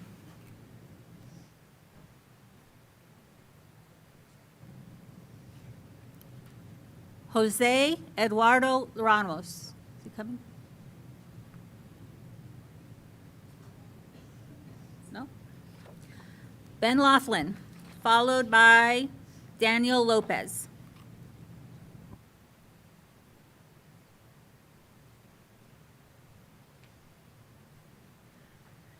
Hey, y'all. My name is Ben Laughlin. My stepdaughter is going to be a PXU student in 2024. And I'm here today to voice support for Board Member Hernandez's safety plan. I believe that if we center the health and wellness of students, then the safety of the entire school community will increase. PXU has shown their commitment to this in a lot of ways for a long time, and Board Member Hernandez's plan keeps the district on a path towards school-wide wellness.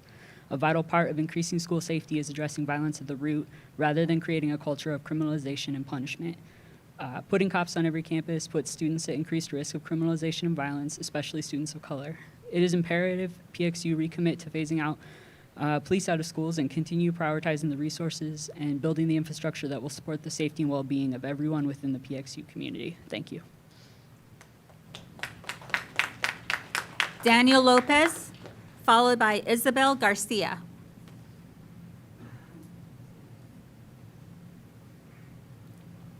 Daniel Lopez.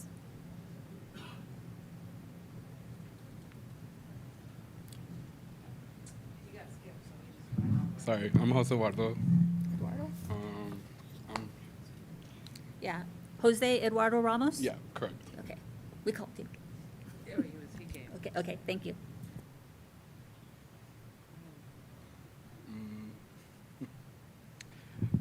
I just want to say that I'm here in support to, sorry. I'm here in support of the safety plan for Jennifer Hernandez. And also, Erica Ovale would like to say something on my behalf.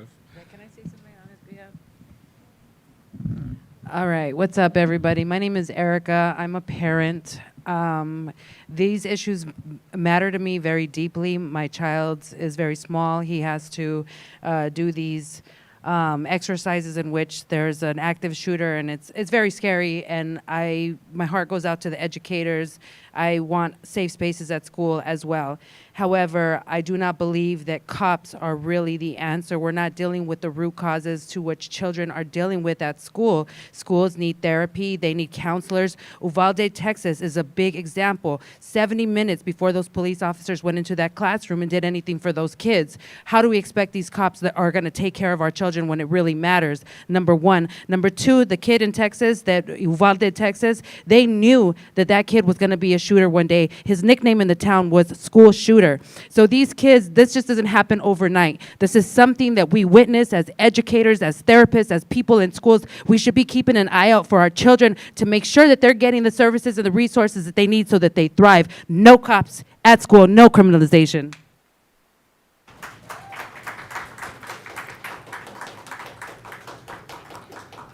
Daniel Lopez. Nope. Isabel Garcia.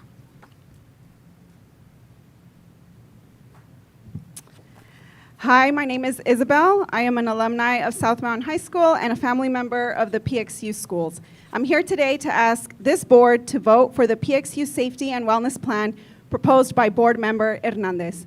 Students deserve dignity and respect and deserve to have their health and wellness prioritized. This includes prioritizing their voices and experiences when reporting on violence and harm while on campus, especially violence and harm done to them by police. The PXU Safety and Wellness Plan proposed by Board Member Hernandez addresses this by creating a confidential complaint process for students. The history of the Phoenix Police Department is one of violence and abuse of young people of color. They are currently being investigated by the Department of Justice for this very reason. PXU needs to take this reality seriously and create a confidential complaint process for students to safely report incidents of violence, harassment, intimidation, or other inappropriate behavior related to the safety teams, private security, or police on PXU campuses. Accurate and timely reports of harm and violence from Phoenix Police are crucial to hold them responsible and to understand the ways that police are interacting with students. The confidential complaint process and the other recommendations in the proposed PXU Safety and Wellness Plan, such as the development of a Student Bill of Rights, will ensure that students' voices and experiences are heard and prioritized when addressing harm and violence on campuses. Vote for the PXU Safety and Wellness Plan proposed by Board Member Hernandez today. Thank you. Keisha Actor, followed by Hector Jaramillo.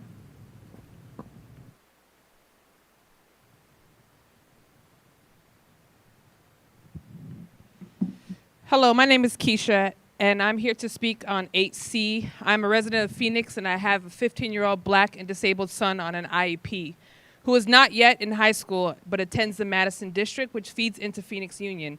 I, too, am concerned about the safety and the safety of his peers and his teachers every time he goes to school. However, as a black person in America, I am acutely aware of the danger SROs pose to my disabled black son. The history of police and policing in America is inherently racist and was literally built for the purpose of keeping black people in their place and protecting property through the use of violence and excessive force, often leading to the death of black and brown bodies. I'm not standing here denying the need for safety of students and teachers alike. However, the current system of SROs in schools fails students like my son every day. He has one more year before he becomes a high schooler, and I do not want to send him to an environment where the school or the school district is unwilling to change the way they see safety and put the lives of our children in the hands of police rather than the hands of effective professional support specialists, therapists, and counselors. The initial plan to remove SROs failed, not because SROs were removed, but because the district failed to implement effective alternatives to addressing root cause issues of violence in schools, which is most often a response to trauma and poverty. Schools should have been providing opportunities. Schools should be an opportunity for students to grow from the things. Yet instead, what is Thank you. is the criminalization of behavior that is bred from the fear Thank you. we have heard today from the Washroom supporters and staff. Hector Jaramillo. If you would use your creative solutions to Hector support the Jaramillo. safety and wellness plan, we could have a plan that keeps our children safe and our teachers safe. Hector Jaramillo, followed by Tom Navarro. Good evening, President Ross, members of the board. I'm Hector Jaramillo, and I'm here to speak on agenda items 8C. I'm a school board member from a neighboring district, and I'm here in my personal capacity. You know, as school board members, we should be advocating for increased opportunities for students to learn from their mistakes, to be treated with dignity and respect. And as a neighboring district, I'm looking to Phoenix Union as to how they implement safety without criminalizing students. I'm also a behavior interventionist in a different public school district. I work with neurodivergent kids and students with behavioral intervention plans.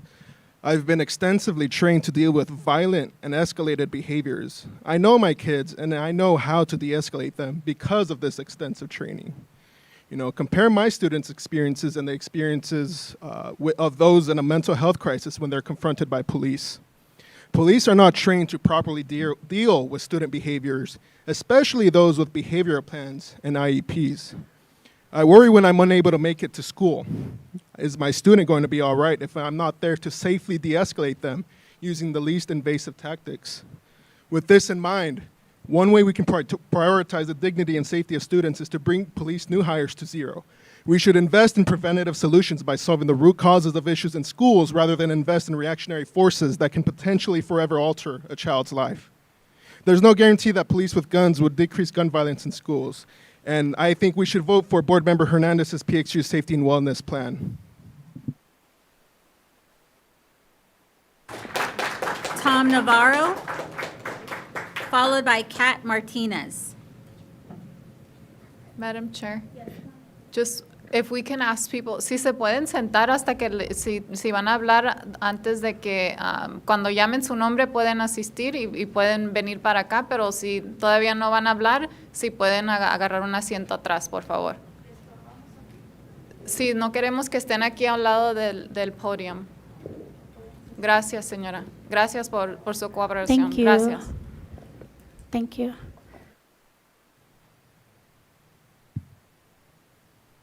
Good evening, Madam. Good evening, Madam President, members of the board, and Dr. Getson. I'm Tom Navarro. I work as a counselor at Chavez High School, and I also served on the safety committee that this board established back in August. And honestly, I had a whole different speech written, and I'm throwing it out, but I'm confused because, I myself, Seisha, Ms. Napa, Lance Long over here, and other members, we served as members of that school safety committee for 7 months. Tens of thousands of dollars were spent to hire Iconico, public engagement firm, to gather input from everybody and their nana around the district, around the PXU community. Everybody and their nana had the opportunity to provide input. For 4 months, Iconico engaged, again, everybody and their nana. Everybody in this room and outside this room, everybody in the Phoenix Union community had the opportunity for 4 months to speak up and provide input. And I just want to remind the board, that the findings of that study state that an overwhelming number of all populations, of students, staff, parents, families, and community members want law enforcement back on our campuses. You know how many people provided input for that study? 4,347 members of our PXU community. So Jen, you can call. Thank you, Tom.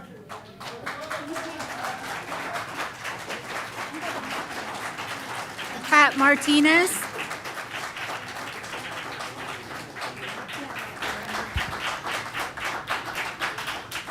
Kat Martinez. Wait, one second, clerk, please. Just a reminder that when you are up at the podium addressing an agenda item, do not address anyone directly and specifically not by name. Thank you. That includes supporters as well. Kat Martinez, followed by Vidi Hernandez. Martinez, speaking on 8D, I live in Ward 2. I'm here because I believe that all PXU students, especially disabled students, whether that's physically, psychologically, or cognitively, deserve the resources they need to thrive. I dealt with a lot of mental health issues in high school, including suicidal ideation. Luckily, I never had to interact with an SRO during these moments. If I had, I know with absolute certainty I would not be alive today. I know that in those vulnerable and critical moments, a police officer would not have felt like safety. The power imbalance, fear of criminalization, and anxiety of interacting with an SRO would have been catastrophic for me, like I know it is for many students. PXU's reliance on police is putting students, especially disabled students, in dangerous situations. Almost half of all people killed by police have a disability of some kind. If this district continues to rely on police, more kids will be put in danger. The PXU Wellness and Safety Plan puts in place the resources and infrastructure to scale down reliance on police to zero. Disabled students and all students deserve that. They deserve competent resources and staff for their various abilities and needs. They deserve real solutions that center their wellness. Please vote to pass the PXU Wellness and Safety Plan. Vidi Hernandez. Vidi Hernandez, followed by Alexis Chubrich.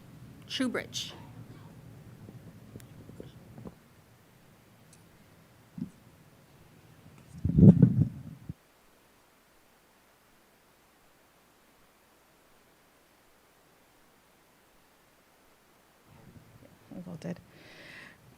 Good evening, everyone. My name is Vidi Hernandez with Poder in Action. Today I am here to urge the district to vote for the Phoenix Union Safety and Wellness Plan. This plan includes the Next Gen Safety Plan. It includes the safety recommendations from the committee, but it also moves us forward with students' rights, with the anonymous complaints, with an oversight to see this implementation. This board has had a lot of time, many years, and has done very little to actually get a plan going, to have an oversight to get to safety. I also want to just clarify to Mr. Navarro, the safety committee data does not say that it was inconclusive in the data that people want police back permanently in schools. What was conclusive was that people want police for emergencies, and this plan includes that. It includes police responding to emergency. It includes students' rights. It includes an oversight committee. So let's not get the data twisted. Let's look at the data, which also shows nationally, police are not creating safer communities. An article just came out with more data last week around how police in schools are actually increasing unsafe conditions for young black women in schools. So let's look at the data that shows that the fear, what we're saying, and that shit is real. We go to school, I still live in the district, my siblings are still in high school, but we need to move not from a place of fear, but a place of solutions, a place of love, a place of safety, and a place of wellness. So let's.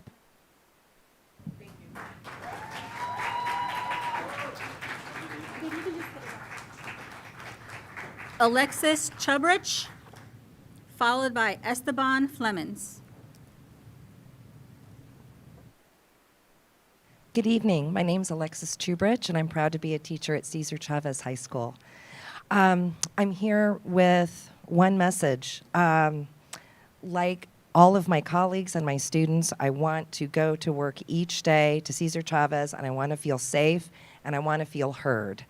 And that is becoming increasingly difficult. The committee has worked hard for almost a year. There was work before that to make sure that the process was equitable, and I'm angry that the conclusions are being dismissed, are being misinterpreted. The plan is nuanced. It is an improvement over an old plan. It accounts for so many voices and so many stakeholders. And one of the things that is difficult to continue to hear month after month and meeting after meeting is outrage from people who are not spending their days, by and large, in the same environment as my beautiful students and my beautiful colleagues. I got to know one of my 9th grade students this year who served on this committee, and I was overwhelmed that someone who was 14 years old would choose to give up so much free time and Saturdays to serve on this committee.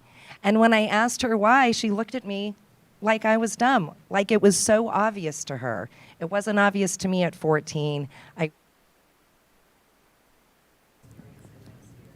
Thank you. Esteban Flemons, followed by Homar Delgado.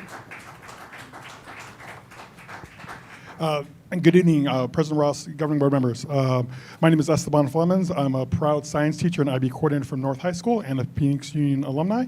I also have had the honor of serving as the CTA vice president and will be the president next year. I think every person here respects our brown, black, white, mixed, cis, queer, LGBTQ+, native, and immigrant people that are here. And every student, staff, administrator, community member wants our schools to be safe. I think the question is really coming down to the discussions on how can these schools be safe and how can we hear that all voices are being heard. People and organizations at the legislature and outside of this room are watching us right now, and they are trying to determine how to make us this meeting an us versus them. We need to understand that public education and PXU is under assault by these organizations. And they're looking at us and saying how can they can divide us so they can privatize schools. We want to know as a district, for you as board members, we know that you value who elected you, who you've elicited feedback from. We want to know that everyone's being heard. We want you to know that we want to see that everyone here, his voice is heard, and we want to participate in the tough conversations. So I hope that there's an opportunity in the future that everyone can be at the table. We can all have real conversations so we can come up with real solutions that everyone can live with. Thank you so much, and let's hope we don't have more 5-hour board.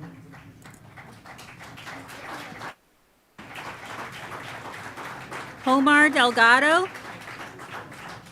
followed by Christy Sinner.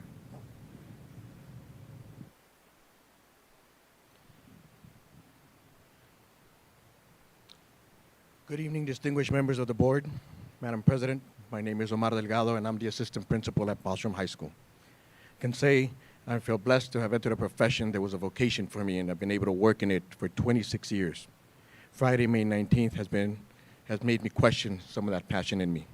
I am one of the individuals who had to be within 3 feet of the most dangerous weapon we have had in our school district, one that we now know was fully loaded, with the capacity to be a fully automatic assault rifle and fully functional. And I had to do it while thinking for the safety of my principal, my school staff, and students for 20 minutes until trained officers were able to enter and contain the threat. Those 20 minutes felt slow and fast because the student was both angry and agitated, giving us ultimatums and making threats at us. My principal and I had to be in radio silence to not alert him of the lockdown that had been engaged or that the police had been notified via 911. And while my principal and I kept trying to keep him calm, I also had to entertain what physical actions I would have had to take should he have decided to have taken that weapon out inside of that office, and that has definitely began taking a toll on my mental and physical health. It is something that I never thought I would experience in this profession that I love. Teachers and school administrators are not trained to diffuse this level of threat, and some of us rely on experience, but we're not trained. Those trained are resource officers and first responders. Is this the thoughts and actions you want your school staff to have to engage in?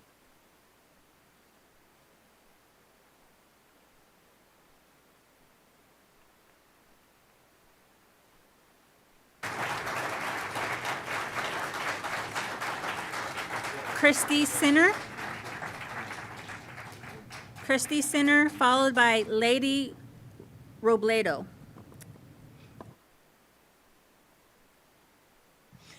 Hello, my name is Christy Penner, and I'm the social worker at Bioscience, and I'd like to address the issues of SROs.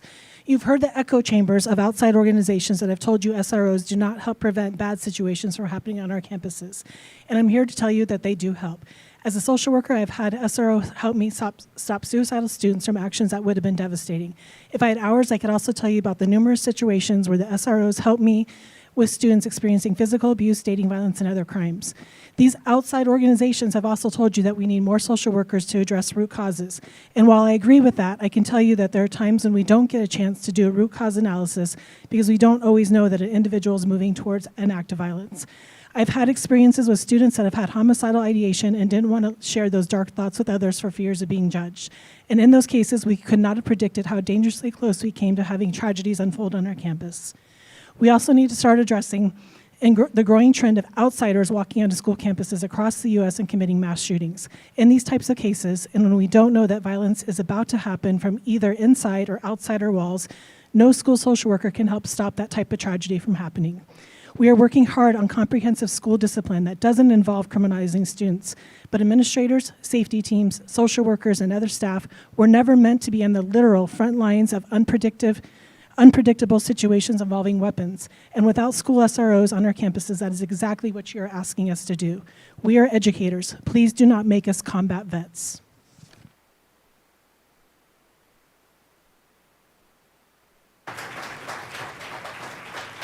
Lady Robledo, followed by Michelle Ruiz. Hello, everybody. My name is Lady Robledo. I am a community member of the Phoenix Union School District. I'm here to highlight an email that was sent out to Ceballos at phoenixunion.org.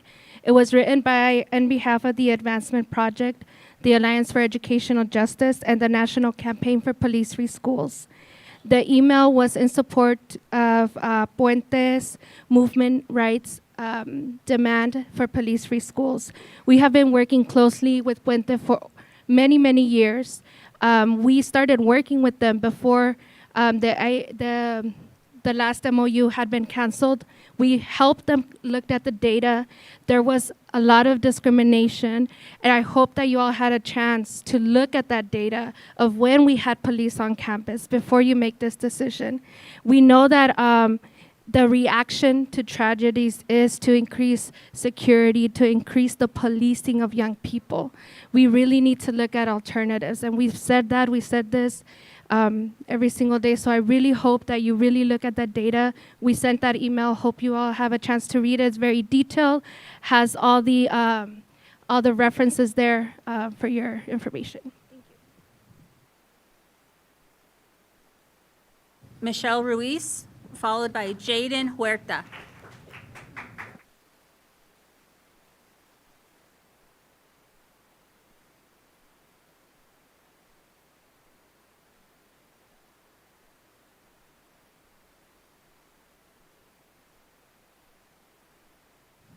Good evening, board members. My name is Michelle Reese. I've been coming to the board for a very long time now. I launched the campaign as a senior in 2017. And I'm very disappointed. I have mixed emotions about all the safety plans we've been talking about. But most importantly, the last study session, I was listening that we need more surveillance, that we need faster golf carts. And I think what we need in our schools is more trusted adults. We need to listen to our students, our parents. I think we have the resources and creative ideas to go to our communities and really find solutions and solve these root causes, because adding more guns and police in our schools is not going to solve the issue.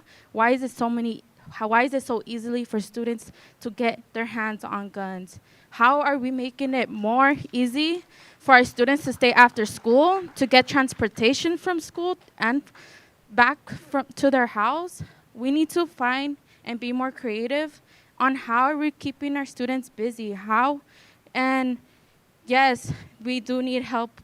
Teachers do need help. Our staff need help. We need as much support we can get. But we need police-free schools now, and that's what we need now. Thank you.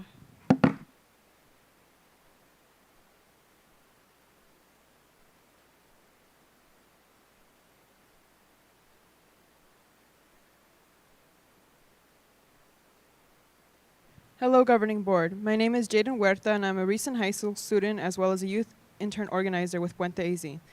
I am here once again to advocate for school safety and to urge the board to find a plan with real solutions that do not involve police. Police aren't our mentors, they aren't our friends, and they are afraid of us, and they demonize us. They do all they can in their power to bring us down through means of criminalizing and brutalizing us. Police, especially Phoenix Police Department, have a deep and long violent history. That shouldn't have to intertwine with Phoenix Union's history again. I ask the board to keep our students safe and invest in a safety plan that has real solutions and not police. Thank you. Carla Rangel, followed by Litzy Elizalde. Carla Rangel.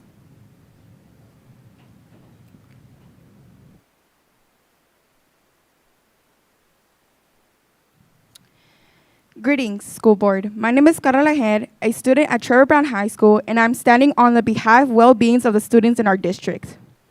I'm here discussing why cops on campus is not a real solution. The district spends our limited time and money on cops when they could use it to benefit students' education. Our students should be our top priority, yet we're standing here spending the time on trying to find a solution when we know that cops are not the solution. It is not by law to have cops on campuses. It's not by law to have any formal relationships with the police department. Hiring cops is a long-term solution.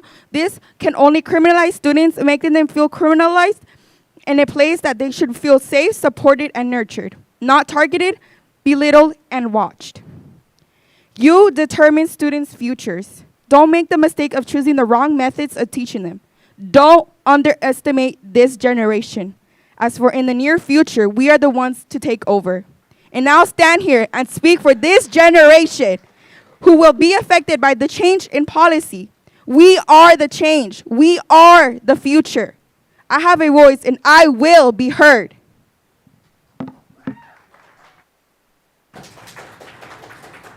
Litsi Elizalde, followed by Jason Lopez. So Litsi couldn't make it, but I'm going to be reading her speech for her. Hello, my name is Litsi. I'm a student of Phoenix Union and a Puente Young...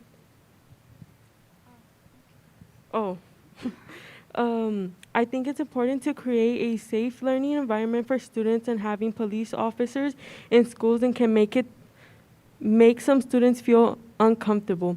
We should focus on creating a positive school culture where students feel supported and respected. I would like to see more programs in our school where we have the support to talk about our issues and problems we are dealing with.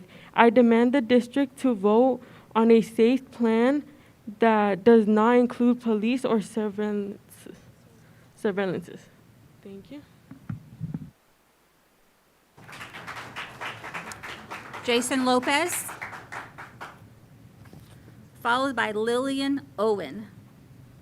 And just a reminder that please only step to the podium if your name is called, and please do not speak on behalf of a person who is not present. Thank you. Hello, Governing Board. My name is Jason, and I am a student at Cherry Brown High School.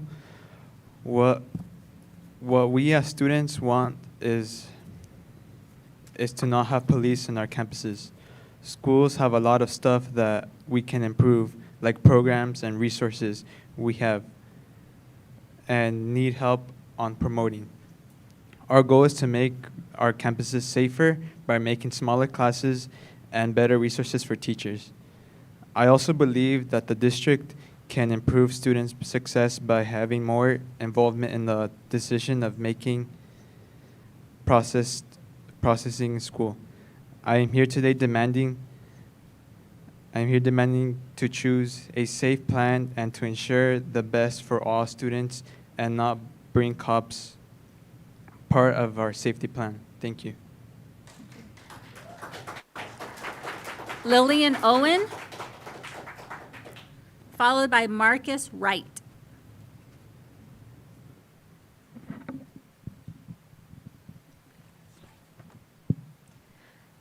Good evening, Governing Board, President Ross, Dr. G. My name is Lillian Owen. I'm speaking about 8C. I'm a parent of a child that graduated from Phoenix Union High School, a teacher in the district, and I also reside in the boundary, Phoenix Union boundary. I'm here to speak about things that we may not traditionally think as safety concerns. However, I would argue that anything that results in chaos on our campus is a safety concern. I could attend these board meetings for a year, and I would just touch on the issues that we need to address. Tonight, I'm going to speak to two. Class sizes are too high in our district. One teacher to 30 to 40 kids in a class equals little time to build relationships and touch base with our kids and treat them as the individuals they are, with the love they deserve and need, as well as create exceptional learning experiences. As teachers, students communicate issues with us that could escalate into dangerous events. In addition, too many students in a classroom leaves little time to observe disagreements that can and do escalate into fights on and off our campuses. Too many students with one teacher can result in accidents because there's not enough time to catch issues before they happen or even see them when they do. This results in a great deal of anxiety for your teachers.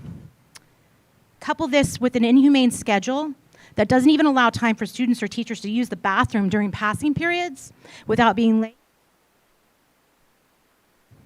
Thank you.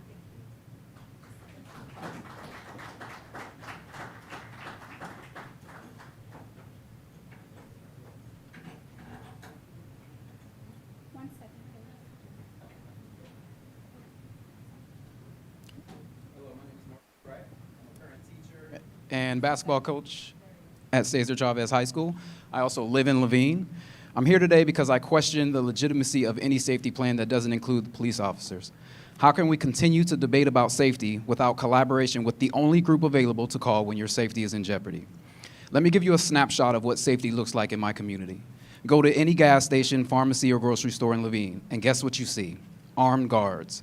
Many times they are off-duty police officers. Even the building here today that was remodeled was fortified with the main entry point, all in an effort for safety. But the one place most vulnerable to gun violence, our schools, the plan is to do away with SROs. This is the opposite of safety. Don't get me wrong, as a black man, I've had numerous occasions where the law was not on my side. I've been profiled, pulled over, questioned, and even degraded in some of those interactions. I still value the profession. Some of the people here today would lead us to believe that there is a better option, but they offer no alternatives or suggestions, just negativity, criticism towards SROs who choose to work with kids in schools. There's a very interesting collective pulse in this room, and I feel my words fall on deaf ears, but I ask all of you this. If you truly care about safety, listen to the voices of the ones on the front lines, the ones who have come up here every month to ask that you allow SROs to be on our campus. Let's start building bridges instead of tearing down the actual bridges that we've tried to create with a lot of these SROs. I thank you for your time.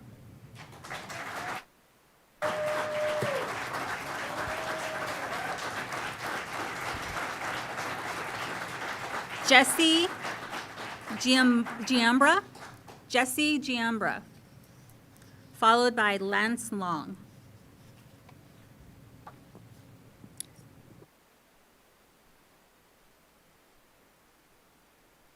Good evening, Madam President, members of the governing board, executive team, to the public, and to all the students present. Thank you so much for having us. I'm Jessie Giambra. I graduated 2007 from North High School, IB. I teach in the Creighton School District, and I'm here today to speak to item 8C.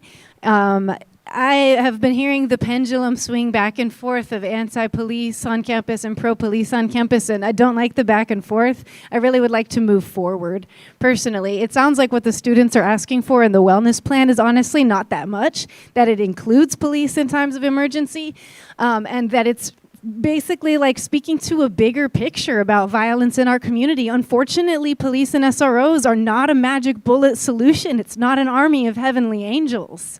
Right? It's something that's actually contributing. Like, the statistics on the school to prison pipeline are not fake, and they're not made up. And there's a bigger picture here that we need to speak to safety in our communities. It sounds to me like we have a lot of advocates here who could really use their voice for anti-gun violence in our communities and for legislation that actually restricts access to guns for people.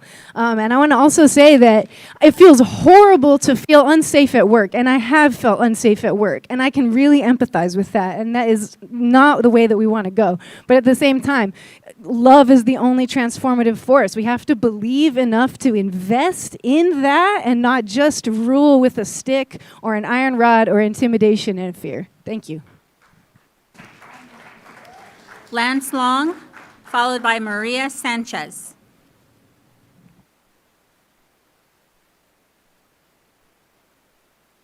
My name is Lance Long. I am a teacher in the district, and I was a member of the safety committee. I have two concerns I hope that the board will address. On Tuesday, the proposed IGA was introduced. Twice, Dr. G mentioned that overwhelmingly, students, staff, families, and community members want SROs on every campus. He implied that if enough grant money were available, this could be accomplished. It would be good if this were written into the IGA or into the safety plan in general. And in support of this, I offer what happened at Bostrom recently and at other schools. Another concern I have is that the safety plan put forward by one board member calls for evaluations of SROs or RROs to be performed by committees made up of a majority of students. This member is associated with an activist organization which is virulently anti-police. And indeed, she did not even say the Pledge of Allegiance at the beginning of this session. Members of this organization on the safety committee sought to bring on outside groups onto campuses to influence the students during the surveys that were taken. Shortly after legal counsel said this was not permitted, this board member quit the committee. Now she wants a Sir, if you majority of keep students. referring to a member directly, I'm going to cut you off. We've asked several times to not refer to.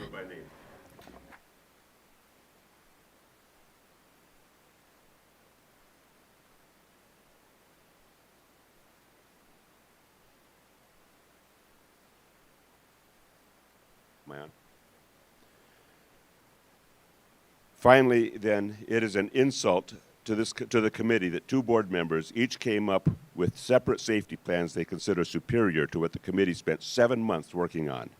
And to this I say, shame on you. Shame on you.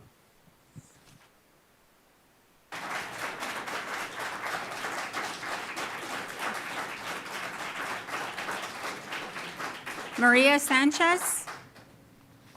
Maria Sanchez.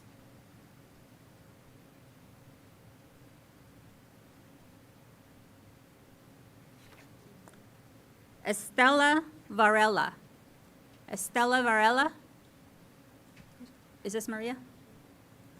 Estela.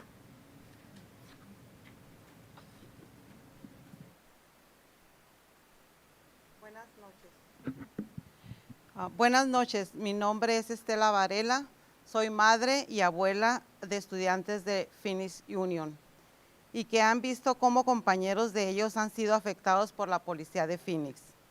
Sabemos que la historia del Departamento de Policía de Phoenix es una historia de violencia y abuso contra los jóvenes de color. Basta, nuestros estudiantes merecen dignidad y respeto, no ser criminalizados.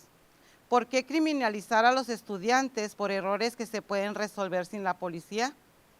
Esto puede tener un impacto para toda su vida. Mejor busquen una solución al problema creando un proceso de queja confidencial para nuestros estudiantes donde ellos puedan hablar y expresar sus miedos sin temor a represalias. Muchas personas piensan que como organización no sabemos lo que está pasando allá adentro. No sabemos. No sabemos nosotros lo que está pasando allá adentro, pero nuestros hijos sí saben lo que está pasando allá adentro.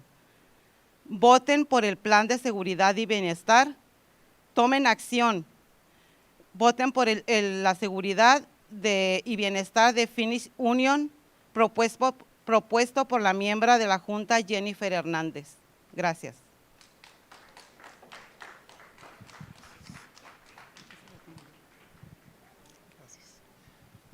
Good evening. My name is Estela Varela. I'm the mother and grandmother of students of Phoenix Union who have seen how their friends have been affected by Phoenix Police. We know the history of Phoenix Police, the history of violence and abuse of Phoenix Police against students of color. Enough. Our students deserve dignity and respect, not to be criminalized. Because criminalizing students for the mistakes that can be solved. Why criminalize students for mistakes that can be solved without the intervention of the police? This will have an impact in their lives. We should better look for another solution to the problem, creating a confidential complaint process in which students can talk and express their fears without fear. Take action. Vote for the security plan introduced by Governing Board Member Jennifer Hernandez. A lot of people think that our organizations don't know what they're doing, but our children know what those organizations are doing. Thank you. Madam Chair.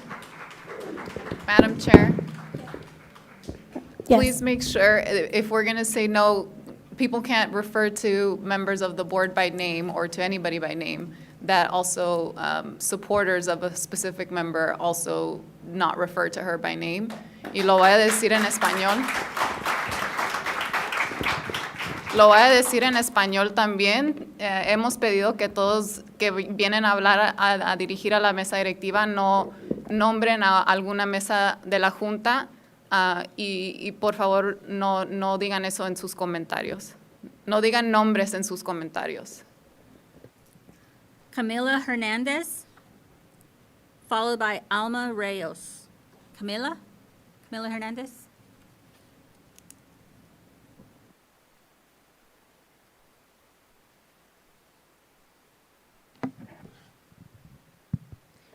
Hello, board members. My name is Camila Hernandez. I'm a former North High School student, and I want to speak to you about power imbalances, dignity, and respect. The big debate today is whether to introduce yet even more reactionary police officers in our schools. I stand in strong opposition to this. If you choose to do this, you will be placing our predominantly students of color into a dangerous power imbalance with police. Police stand in a predatory position of power over students. Their goal is not to look out for the safety and wellness, but to quickly judge without any nuance whether to slap on charges on minors. Is this who we are? And thus the solution to this is to arm our students with knowledge by implementing Student Bill of Rights. And instead of investing hundreds of thousands of dollars on reactionary cops, let's really put taxpayers' money to work by directly giving it to our already criminally underfunded schools, directly into staff, students, and their safety and wellness.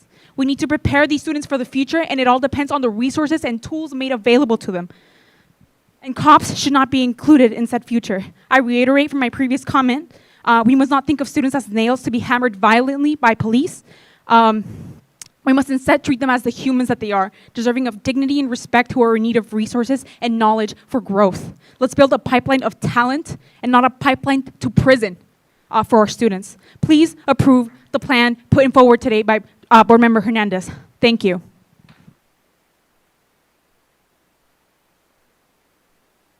Alma Reyes. Buenas tardes, mi nombre es Alma Rayos y soy madre de 2 estudiantes del distrito escolar Union High School. Yo vengo a hablar de lo importante que es para mí y para mis hijos que todos los estudiantes sean tratados con dignidad y respeto, que la policía no sea representada, sino seguridad, ya que conocemos el historial violento que tienen y que su presencia solo criminaliza a nuestros estudiantes. En cambio, deberían darles oportunidades de aprender, crecer a partir de sus errores, porque solo con la intervención de la policía ellos pueden ser impactados de por vida, y esto se puede resolver sin policía en las escuelas. Es mejor buscar soluciones para beneficios de nuestros estudiantes. Por eso les pido que creen un proceso de quejas confidencial para nuestros estudiantes en los planteles, que ellos puedan expresar por lo que están pasando en sus momentos y les tomen acción y voten por el plan de seguridad de bienestar de Union High School. Gracias. Really quickly, 1 second, sir, if I can interrupt you. As a gentle reminder, please refrain from directing your comments to a specific board member or commenting a person's name specifically. Thank you.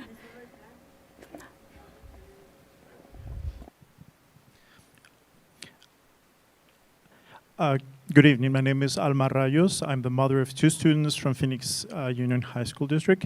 I'm here to talk about how important it is for my children and for me that students are treated with dignity and respect.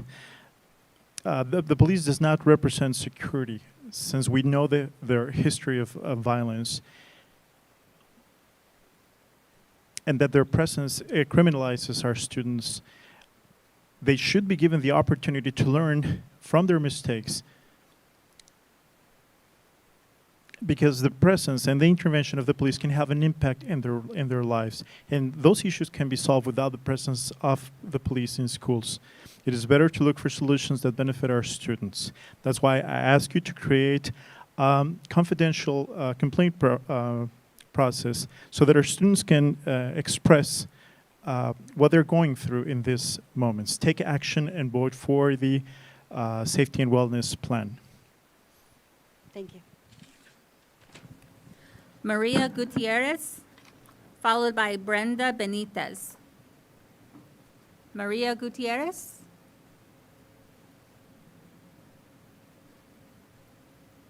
Maria Gutierrez. Okay. Brenda Benitez.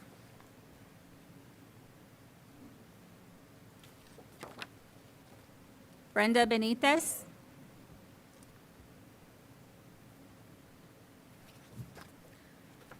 Martha Avendaño.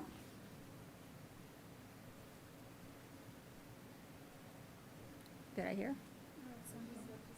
She's coming? Okay.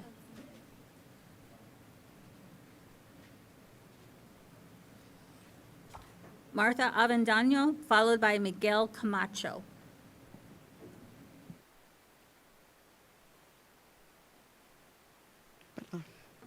Buenas noches a todos.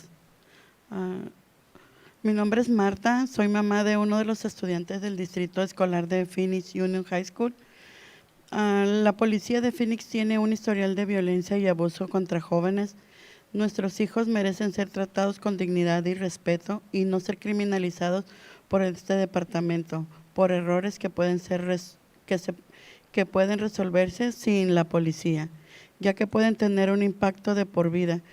Los estudiantes en ocasiones son marginados, la LGBTQ, BIPOC, inmigrante y demás. No tienen prioridad en ningún plan de seguridad, a pesar de que los más afectados por la violencia son más afectados por la violencia policial. El crear un proceso de queja confidencial para estudiantes sería una de las soluciones en las cuales ellos pueden exponer los problemas por los cuales están pasando en estos momentos. Por eso yo apoyo al plan de seguridad y de bienestar de Phoenix Union High School. Gracias. Good evening, everyone.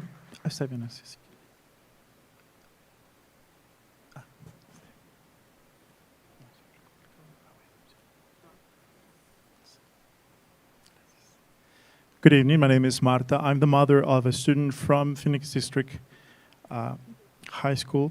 The police in Phoenix have a history of violence and abuse against our students. Our children deserve to be treated with dignity and respect and not to be criminalized by this department for mistakes that can be resolved without the police, since that can have an impact in their lives. Students sometimes are discriminated, LGBT, BIPOC, immigrant, etc. They are not a priority in any security plan, even though they're the most affected by police violence. Creating a confidential complaint process will give students would be a solution through which they can express their problems that they're going through in these moments. That's why I support the safety and wellness plan of the Phoenix Union District.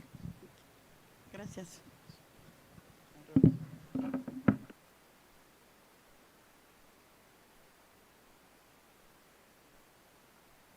Miguel Camacho. Miguel Camacho. Nope. All right. Berta Rita. Berta Rita.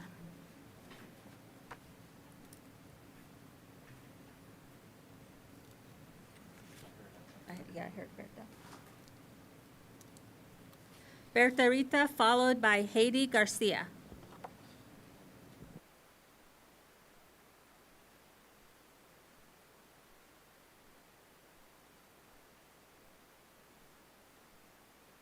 Hola, buenas noches a todos.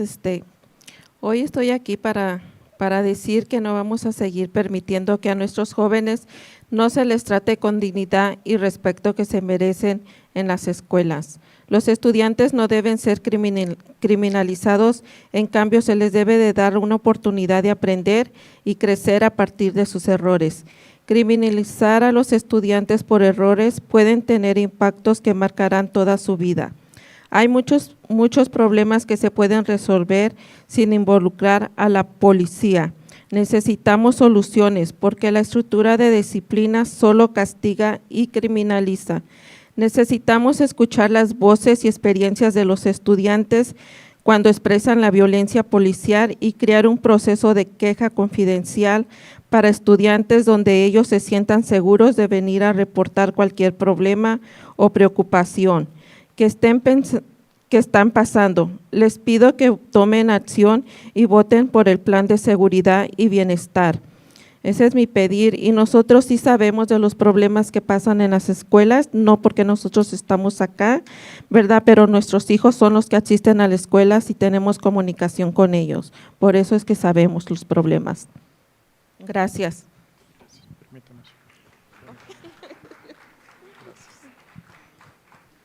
Good evening, everyone. I'm here to tell you that we will not continue allowing for students to be treated without dignity nor respect in our schools. Students should not be criminalized They should be given an opportunity to learn from their mistakes. Criminalizing students for their mistakes can have an impact in the rest of their lives. There's a lot of problems that can be resolved without involving the police. We need solutions because the structure of discipline only punishes and criminalizes. We need to listen to their voices, their experiences as students when they express or they talk about police violence. Creating a confidential complaint process for students where they can feel secure to report and express any problem or concern they might be going through. I ask you to take action and to vote for the safety and wellness and well plan of Phoenix Union.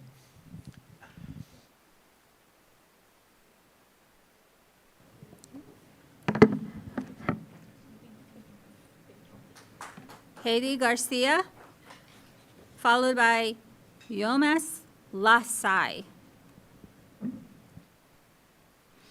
Hello, my name is Haiti Garcia, and the issue I want to address today is the confidential complaint process for students. I used to be a fellow student here at Trevor G. Brown, but moved due to the issues, as clearly stated here today. Now, when attending such a big high school, such as Trevor, where there's so much private security on campus that holds so much authority, it is important to have a safe place to go to and report if anything were to happen.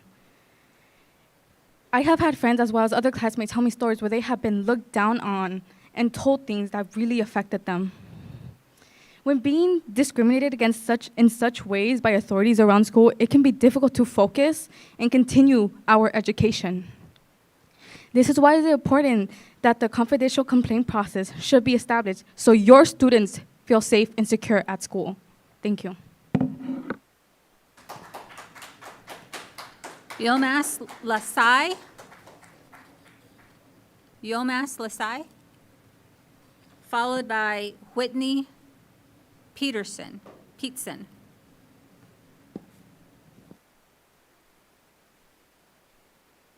Oh, my name is Jonas Kasai. I'm a former student at Central, former troublemaker here at PXU. I'm coming here to support Jenny's safety plan because foremost statewide, we're about $4.5 billion around the national average on what we spend on our students. And it's absolutely ridiculous that we're sitting here debating spending more money on something that isn't going towards the students.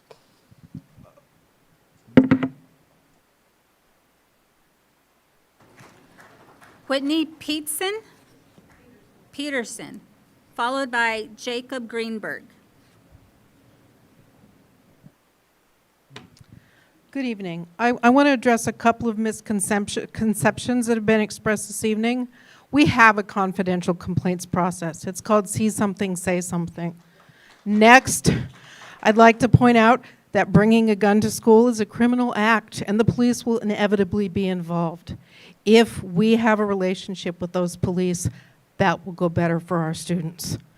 Finally, I'd like to point out that the police have been stereotyped in this meeting by people who traditionally have suffered from negative stereotypes. I find that appalling. People, as a woman who has been negatively stereotyped, I know how dangerous this is. As a person who has sent many young men and women of color out into the world to join the police force, I'm horrified at the thought that some of our graduates are being subjected to this kind of stereotyping. They're part of our family too. Thank you.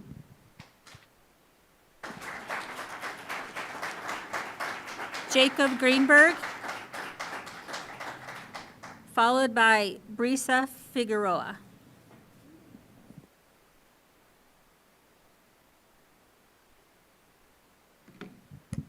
Good evening, District Administration, Governing Board, Dr. Geston. It's been a pleasure. Tonight, I'd like to address something that I find concerning in our district at our Governing Board meetings that I've been coming to for a long time. It feels to me like there's a divide in our discussion. It's almost a forced choice between community and the teachers that teach in that community. And I believe that teaching at Carl Hayden makes me a part of Carl Hayden Community High School. It makes me part of the community. And it bothers me to have that forced choice. We have a relationship with our students, a partnership with our students. It's essential to them because they get the education that they need to go places and do things that matter, as we say here. And it's important to us because it's why we all got into this job. That relationship is unbreakable. And to choose between community and the staff is an unacceptable position to be put into for anyone who's here listening, because we are, with our students, the two most important parts of the community. I encourage a vote tonight, and I encourage us to move forward, because none of us would have gotten here tonight if our schools had only spoken about police month after month after month. And we need to talk about the actual education at our schools and the important work that's going on. Thank you.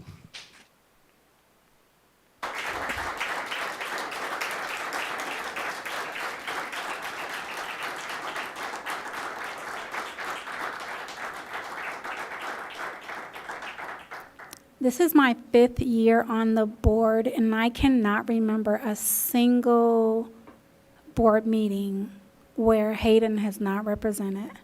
So just a little shout out to Carl Hayden.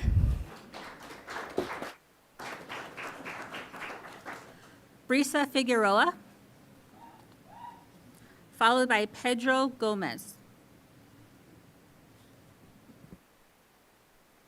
Hello, my name is Brisa Figueroa. I am one of the students that attend Trevor Brown High School. The issue I want to talk about today is the student bills of rights. Our problem today, where students don't know how to advocate for their rights. In my personal experience, I was once accused and punished for something I didn't do. They refused to show me the proof and evidence of what I have done. My parents were not notified. I had to be the one to let my parents know what was happening.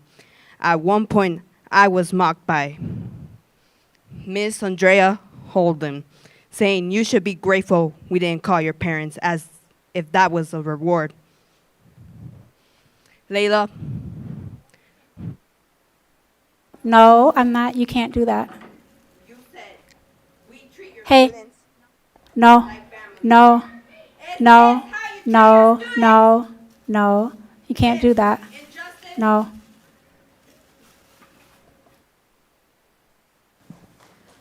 Pedro Gomez, followed by Stephanie Espinosa.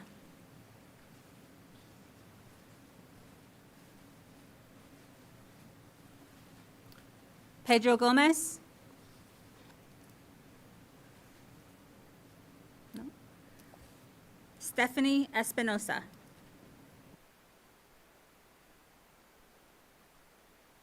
Good evening, board members and community. I'm here today because community organizations have come together to write a letter regarding tonight's safety vote, and I sent it to everyone earlier this week, but if you haven't seen it, I would like to speak on that. So these organizations are home to many students, parents, and community members in PXU and surrounding neighborhoods, and we are here to support the safety plan, the PXU Safety and Wellness Plan, proposed by you already know who, as it reflects our values and vision for PXU. Our goal here is to create a safe environment for everyone, and that includes creating safety from police violence.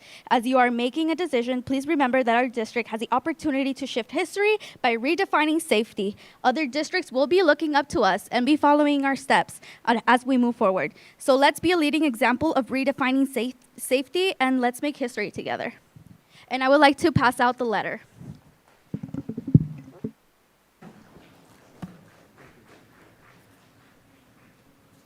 Stephanie Espinosa was our last speaker.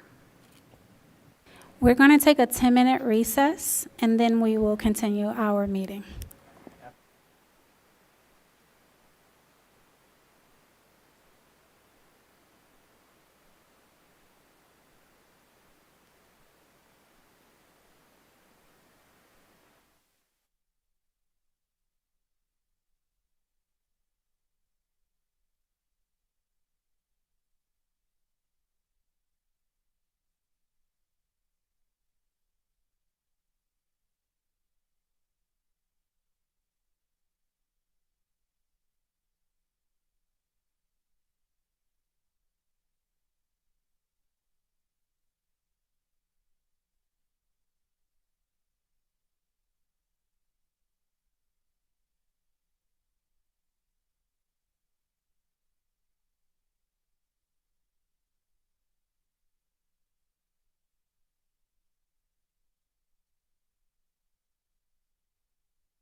We're going to call ourselves back in.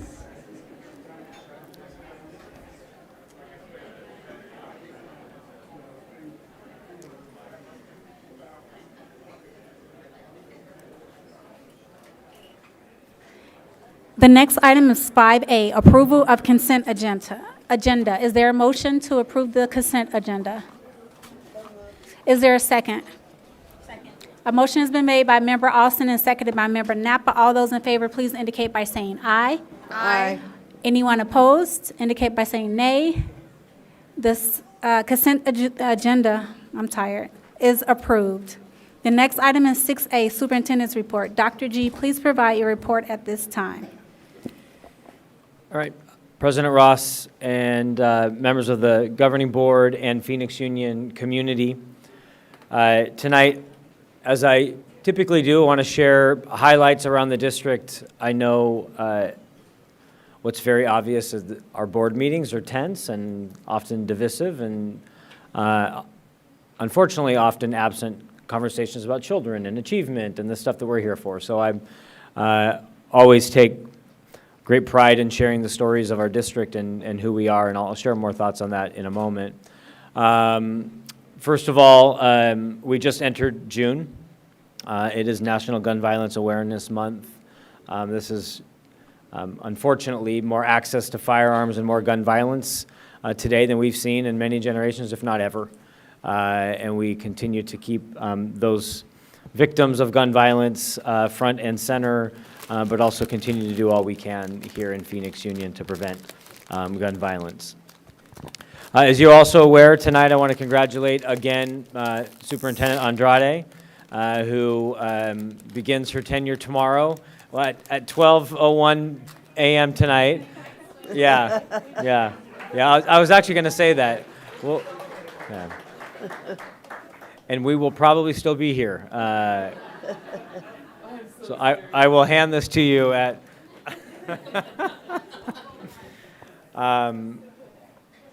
Again, congratulations, Ms. Andrade. We're very excited for you, and I'm here to support you in any way during the transition. And I'll share a couple thoughts in a moment before I wrap up, but I'm just going to move to the next slides and then share a couple final thoughts. I did want to just thank everybody for all their hard work on the consent agenda. Was one-time pay for our employees, so that's been approved. Many new hires. There's just a lot of work that goes into a consent agenda that we don't really think about. And so just want to thank everyone involved in the incredible work of negotiations, of preparation, of procurement, of personnel, and everything that really goes into the day-to-day business of this incredible place. I also want to congratulate the class of 2023. We, those of us here at the dais and executive team had a chance to go experience graduations. It turned out to be just an incredible class. A class that I don't think was supposed to be as successful as it turned out to be because of the pandemic.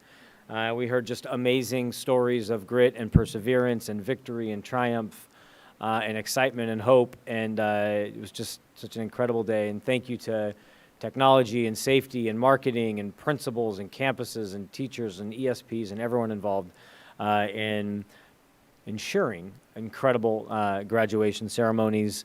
We also not only have our large graduation ceremonies, we also have a lot of celebrations around the district in the Native American Education Program. And as you see Clerk Napa's picture up here, had a really amazing celebration. I want to thank Mr. Tony Camp for representing executive team as well.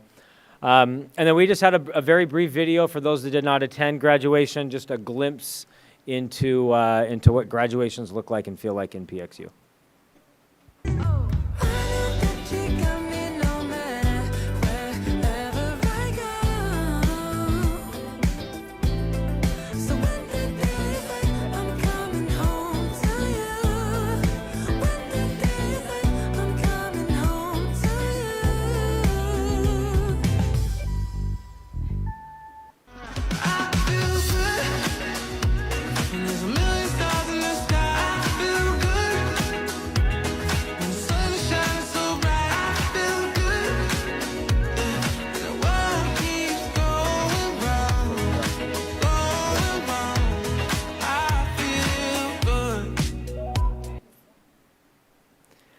Awesome. So thank you again. Congratulations to the class of 2023. Over 5,000 graduates this year, and an incredible accomplishment that Phoenix Union's graduating class of 2023 surpassed $177 million in scholarship offerings. And to put that in context, when we first started tracking scholarships in PXU, this was about 10 years ago before I became superintendent, we were at 13 million. When I took over as superintendent, we were at 50 million. And we are now nearly 200 million in just the last decade. So congratulations to everyone involved.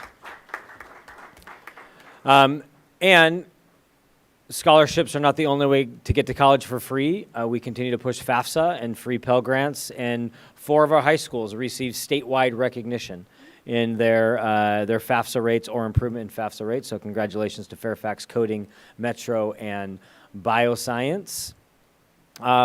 I also, speaking of Metro Tech, had a chance to attend the Upward and Onward event. You know, we have incredible, exceptional student service programs across Phoenix Union, and Metro Tech is home to a few of those amazing programs. And just want to thank Principal Wright and Wendy Collison for the invitation to be a part of that incredible event at Metro Tech High School.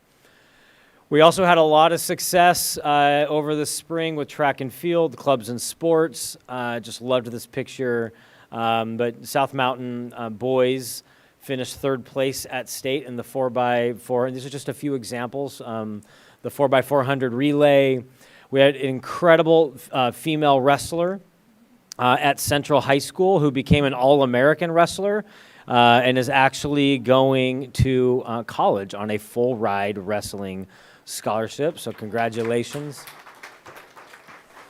We were trying to get her here tonight, but she was unavailable, but we have this amazing sibling powerhouse at Chavez. And so these 2 incredible young women, Nicoyo and Mayan, are sisters, but they're track stars. They place in state. You notice their GPAs 4.6 and 4.8.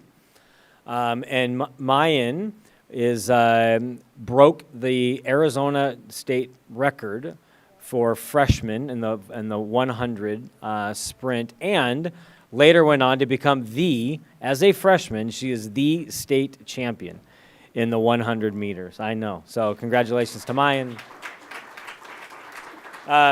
We also celebrate, you see my son's name up there, we also celebrate academic. So we also celebrate our scholar athletes. A really incredible thing that happens in the state of Arizona is that student athletes aren't just recognized for their athletic ability, but their academic ability. And 5 Phoenix Union students in tennis were named to the all-state academic boys tennis team. So congratulations to those 5 students. And then another cool story that I thought was worthy of sharing with Principal Brian Fair at the Academies at South Mountain. They hosted their first ever passing of the torch ceremony. In Phoenix Union, we have a couple of schools, Trevor Brown soon, that are the Academies model. And they get to their freshman year, it's like the underclassman year. And then after the end of the freshman year, they have to pick their academy. And so this is the passing of they're moving on to their academy and actually almost choosing their major. And so I thought that was really incredible idea around the academy. So congratulations to Principal Fair. We also last month want to highlight a couple of things. Want to thank Mayor Gallego as well as Senator Marsh and Alyssa Tarkington, our Student Family Services Division, Richard Franco, our tech team. We hosted a citywide teletown hall on fentanyl, and our goal was to save one life. If that's what we took from that event. But we had an expert panel. Senator Christine Marsh actually was brave enough to come and share the story. It happened to be the 3rd year anniversary of her son's accidental death to fentanyl, and she was here to tell that story. And so just want to thank Mayor and others for their partnership. This, much like the violence and guns and the struggles we have here in and around Phoenix Union, these are citywide issues. And want to thank them for partnering with us on Teletown Hall. And then we also had a chance to welcome our new administrators. We do a new admin onboarding, much like my experience when I was a first-year principal in Phoenix Union, we had no onboarding, no summer programs for new administrators. So I had a chance to welcome some incredible new leaders to Phoenix Union. I want to thank John Biera for just all your work in organizing summer. But I'm actually going to pass the microphone over to Ms. Andrade because as I onboard new administrators, it's actually her team now. And so she's, these board meetings might scare you away, but just hang in there. I want to turn over to Ms. Superintendent Andrade, who's actually going to finish the superintendent's report tonight. Ms. Andrade. All right. Well, good evening, President Ross, members of the board and community. Yesterday, we hosted day one of the Admin Academy, where about 140 admin came together to learn. Thank you, John Vieira and team, for hosting us. Joining us, we had a special guest speaker, coach, and author, Ken Williams. He wrote the book, Ruthless Equity. It's definitely one of my favorite reads. If you don't have it, come see me. I'll get you a copy. Ken really helped us reinforce our message of quality seats across the district and gave administrators additional toolbox of resources for really thinking about how to remove those internal barriers, the things we can control, influencing mindsets of those on their campus. And really this alongside the work of our guiding coalition who are out there tonight as equity warriors. Shakira, I see you in the back. Wave. There's one of our warriors. Really, it was the perfect way to launch and prepare for the new school year. I'm excited to announce the formal closing and acquisition of the property at 4520 Central Avenue. And now I have a visual marker to tell me where to turn as well.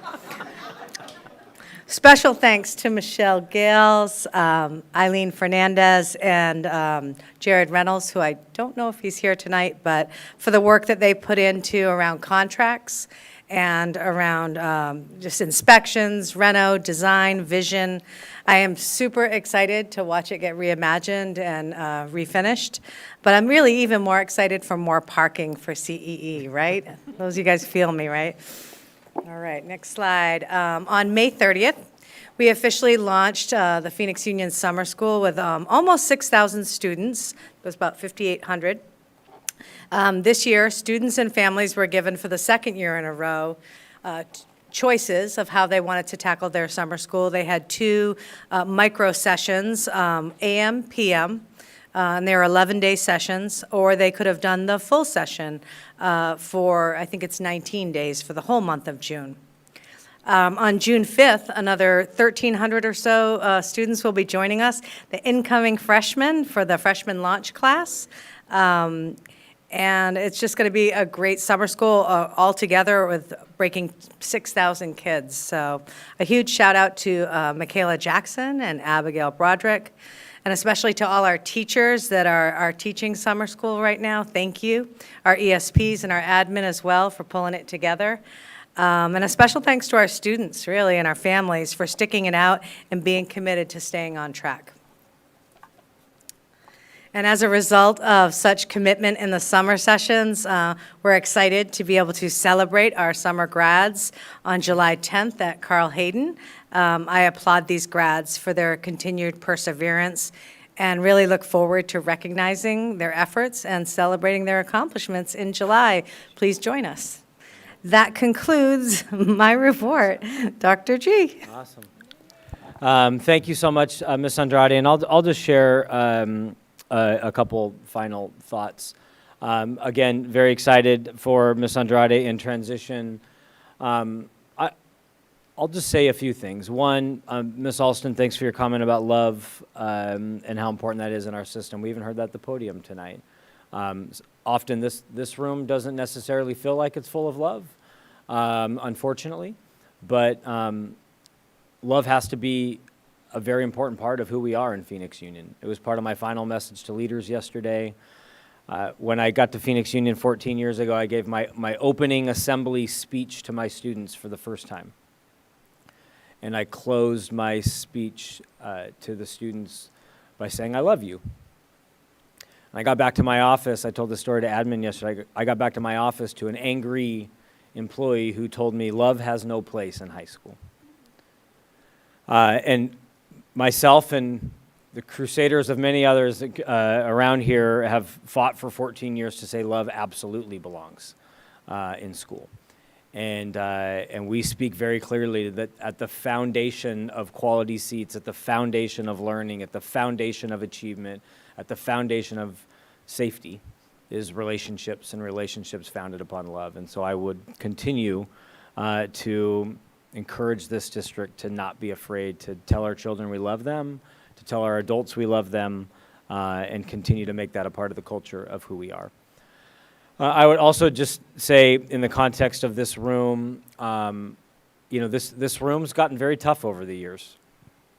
And there are many times I sit here in this seat, very proud of, I see this is who we are all over, and I sit in the seat often and say, this is not who we are. This boardroom, the culture, the anger, the divisiveness, this is not who we are.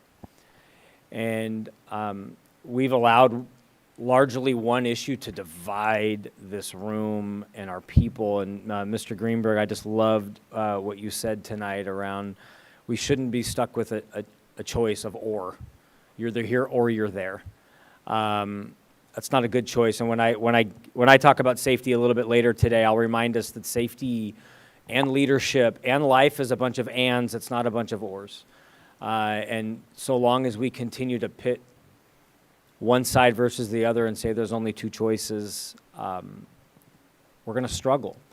And what we know to be true about research on stability and effectiveness of school districts is when this is stable, governing board, executive team, when this is stable, districts are stable.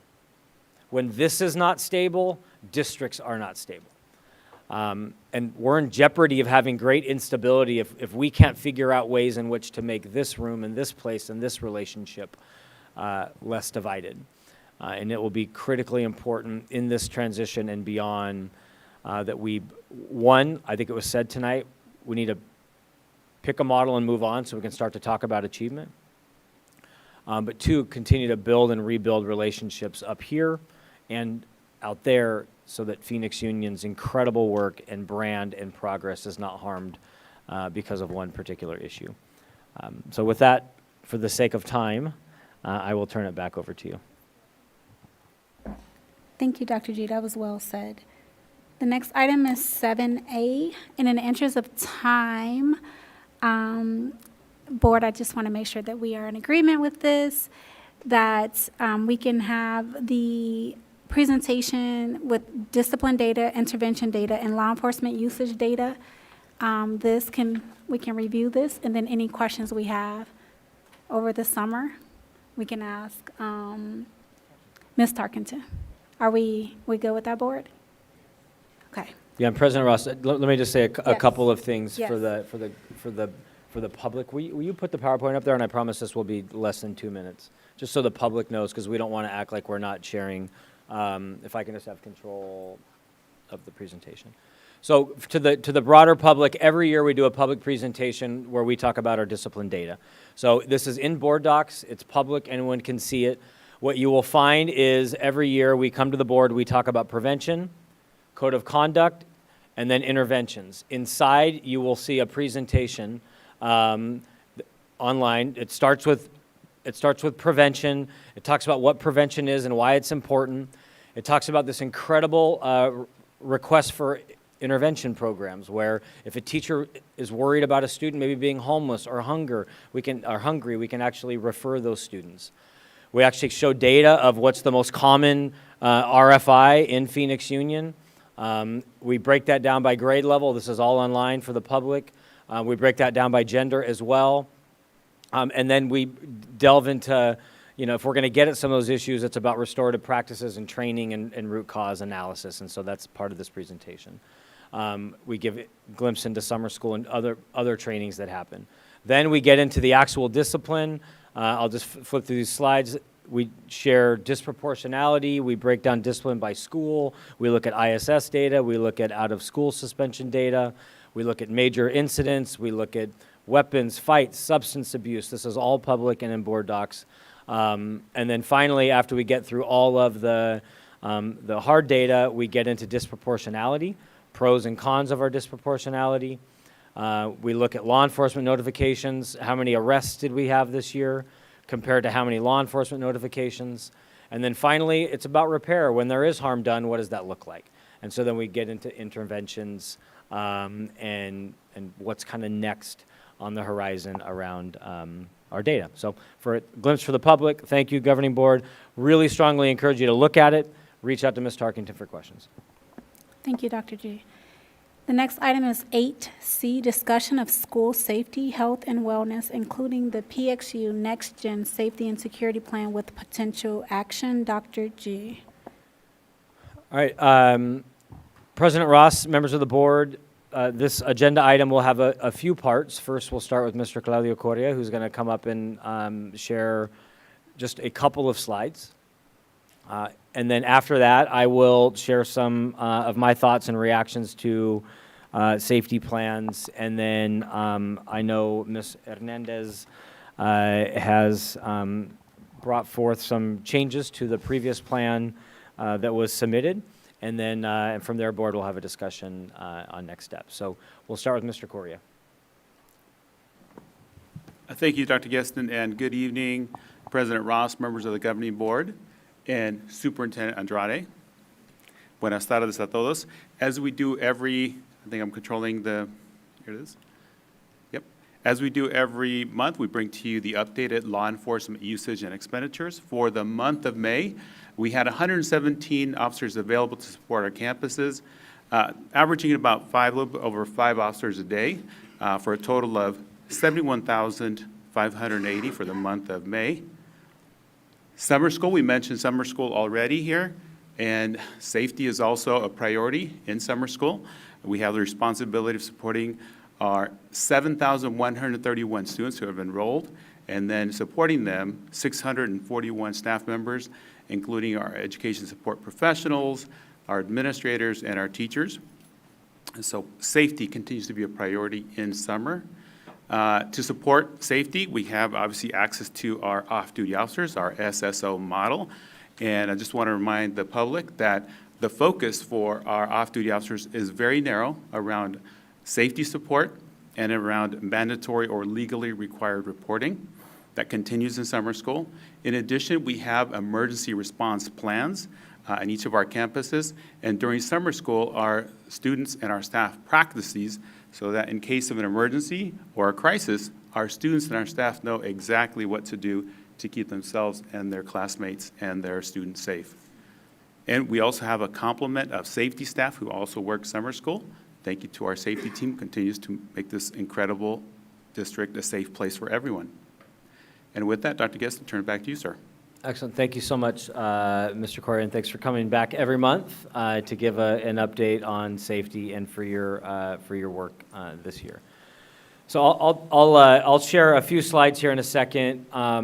If you've been to the last few study sessions, I have shared with the governing board that the last few times we've been together, our job was to listen, bring forth data and information, answer a lot of the board questions, and but had shared that at some point we would share our thoughts and recommendations on safety plans, as well as some of what we believe might be important changes or improvements for next year.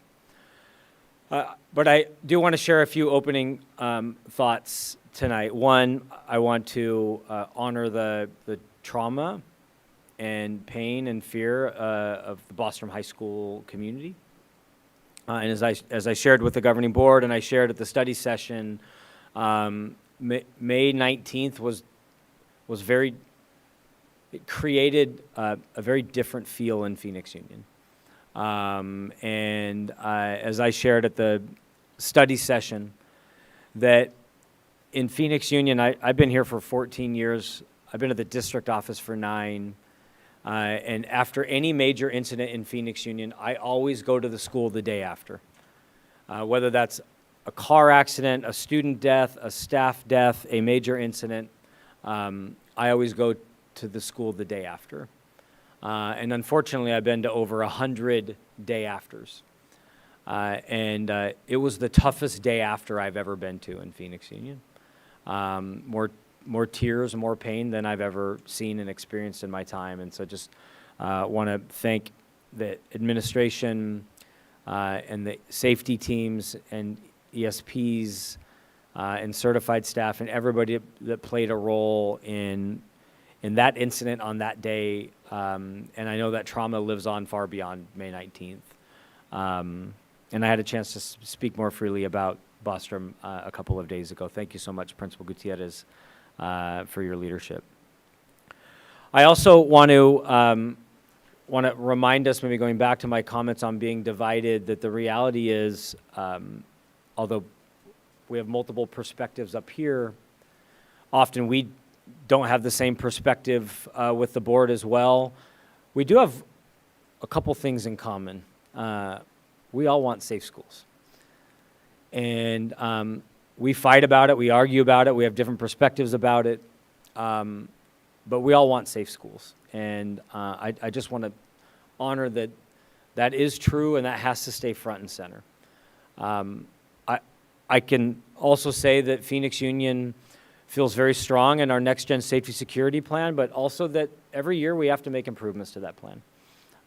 That plan started out as 8 or 9 components. It grew to 12, and now it's at 16. And so it's a plan that's living and breathing and active, and every year we revise, we look at data and come back. And so, we've heard of, and I'll comment in a moment, we've heard of 4 other safety plans that have come forward. And, some of that aligns with the plan that we have in place today. Some of it doesn't. But we'll continue to march on with the components that we have, and then we'll talk about some of the changes or additions that may take place later tonight. I would also say that we've had a chance to read, I said 4 plans, because, and I shared this during the study session this past week. The Student Safety Committee brought forth a plan and recommendations. Last study session earlier this month, Board Member Marquez and Board Member Hernandez brought forth plans. And then a couple of days ago, Ms. Hernandez submitted a revised version of her first plan. And so I've had a chance and we have had a chance to look through and digest those plans. And I would say a couple of things. One, still there's a lot of alignment in a lot of the pieces. Infrastructure matters, and IGA matters. Looking at our safety teams matter. Wraparound services matter. Communications matter. In fact, I listed some of these up here on the screen. These are things that we focus on and will continue to focus on. Infrastructure is critically important, and we'll focus on those things throughout the summer as much as we can. We also have a massive bond coming up in November. And if that bond passes, and we're hopeful it does, we expect that it will, that will bring even more infrastructure opportunities to Phoenix Union. We also know that safety teams are critically important.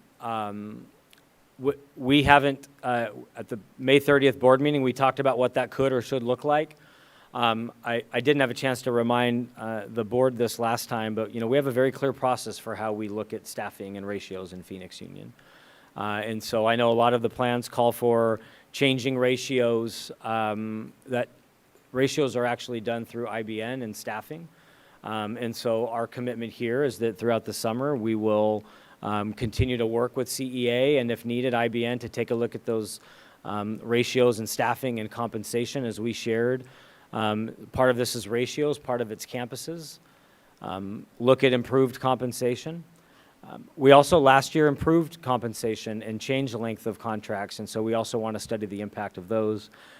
And then also, once we touch one job family, typically we look at other job families, and so we will have our teams look at that over the summer, including trainings and behavior tech positions throughout this coming summer. As we also shared last week, actually on Tuesday, it feels like a year ago, on Tuesday, we brought forth, we heard us at the podium, we were clear where we stand on law enforcement. So what we highlighted is this, that the Governing Board Student Safety Committee obviously said 1 per school. What we decided to do as an executive team is, instead of us sitting around a table with 17 of us coming forth with our recommendation ultimately, and our recommendation post-summer of 22, we've been really clear with the governing board and public, and those of you who live this every day, Phoenix, May 2023, now June 2023, is not the same Phoenix a year ago. What's happening in our streets and in our campuses and in our communities is very different today and much more magnified. And so where we stood a year ago and where we stand today is a very different place.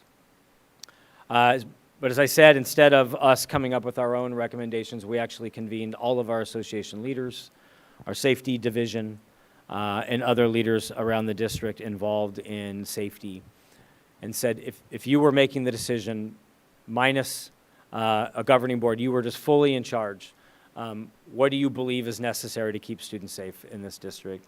And that group said 1 per school. And so that is, if you ask where exec team and the broader internal community stands, it's 1 per school. What we've also shared with the governing board, so that it's not that or nothing, that if the governing board does not support that decision, then the recommendation is to move toward a regional model and to put as many officers as possible in each region.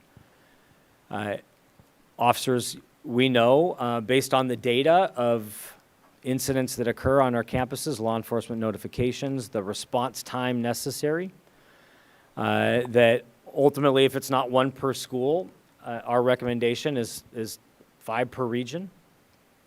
We've also heard from our support schools, and they know who they are, that there's extra needs. And so ultimately, if not 1 per school, the recommendation is 5 per region, plus an extra support officer, regional officer for our support schools, because we need response time there. Ultimately, we also know there are staffing shortages, and so even if we request that number, we know that ultimately there may not be availability of that number. We will continue to pursue safety grants to offset the costs.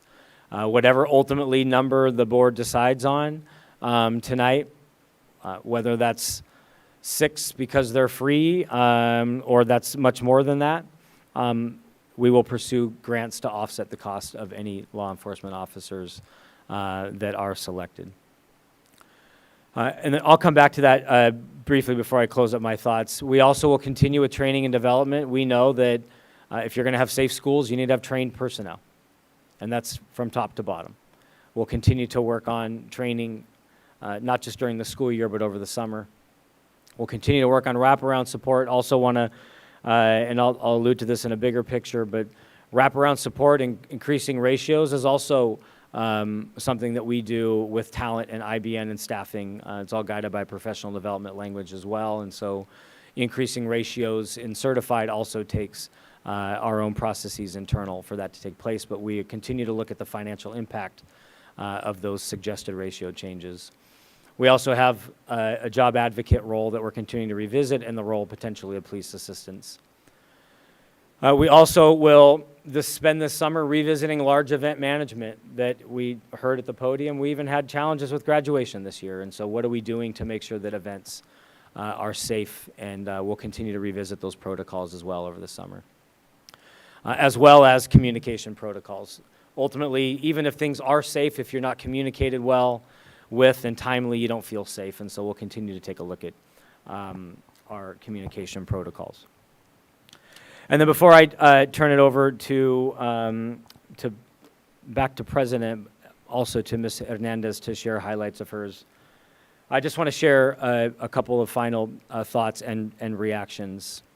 One, it will be critically important. I'm not going to be here next year, but it'll be critically important that this district, meaning our governing board and our executive team, continue to be very clear about what is policy and governance and what is operations and management. A lot of what we see on the proposed plans is operations and management, not policy and governance. And we have to be very careful that there's and there's a very clear lane and line of policy and governance as there is the day-to-day operations. We have to be very careful as a school district not to cross that line. Crossing that line starts to limit the ability of people who live and breathe this work every day to do their job.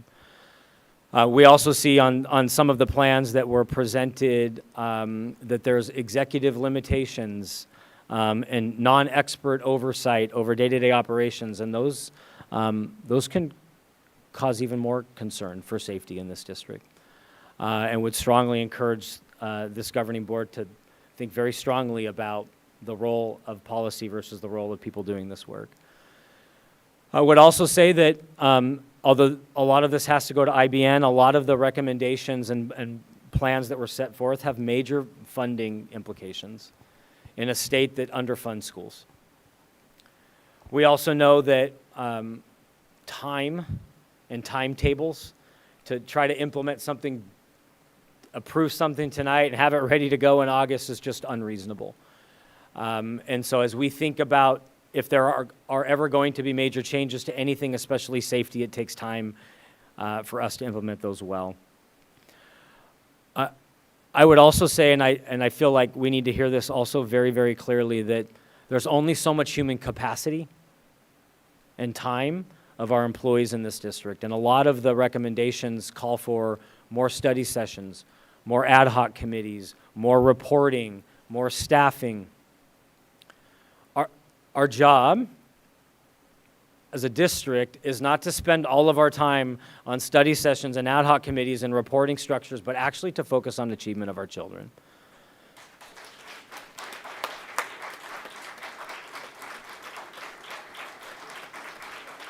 And yeah, I will. Thank you so much. Yeah, and you know, candidly, I'm trying not to say that in an adversarial tone. I'm just being very real. That we don't talk about achievement in students, and that's wrong. And what I mean about that is, we read the safety recommendations. This year we spent too much time, and resources and money on committee work and safety work. Way too much time. Had we reinvested all that energy right back into the actual work, we'd be in a much different place, for sure. I will explain that very clearly in a second. Thank you. The plans proposed today actually will be more time in bureaucracy and meetings and safety studies, more next year than this year, and in some cases significantly more. And what I mean by that is, for us to host a meeting like this, for us to host a study session, is thousands of dollars, hundreds of hours, and resources that go toward planning and meetings, not toward actual work. So when we look at the totality of this school year, between the Student Safety Committee, the actual people, the presence, the tech team, the maintenance, right? The food, the social media, the contracts, the people, the time, their hourly wages, the overtime, tens and even hundreds of thousands of dollars invested into process and not into the people and the stuff that matters. And so these proposals tonight, not all of them, that's why I started with, there are things that we have in common. We have to focus on that. But the plan and plans presented in their entirety, we absolutely do not agree with. They will detract us from the real work. And I would strongly encourage this board to remember a couple of things. That the fight over police is not in Phoenix Union, it's at the city. And our job here is not to fight over police, it's to fight over what's best for our children and their achievement. And I'll end with this, although I'll lean in as needed over the next hour as we discuss this, that Ms. Andrade talked about ruthless equity and the presenter that came yesterday, and we were reminded that if we really want ruthless equity, it's about rigor in the classroom and relationships in schools. That's where ruthless equity comes. It's not fighting in a boardroom for all too many hours. So, President Ross, I think it's a good time. Again, I told the board I'd be very clear about where we stand on these, and so thought it was important to share that. If you have not been here before, we discussed 3 plans, as I shared in the past. Ms. Hernandez came forward with a revised plan, and so I think it's a good time to turn it back over to Ms. Hernandez to show the highlights or maybe some of the changes of the plan. Good.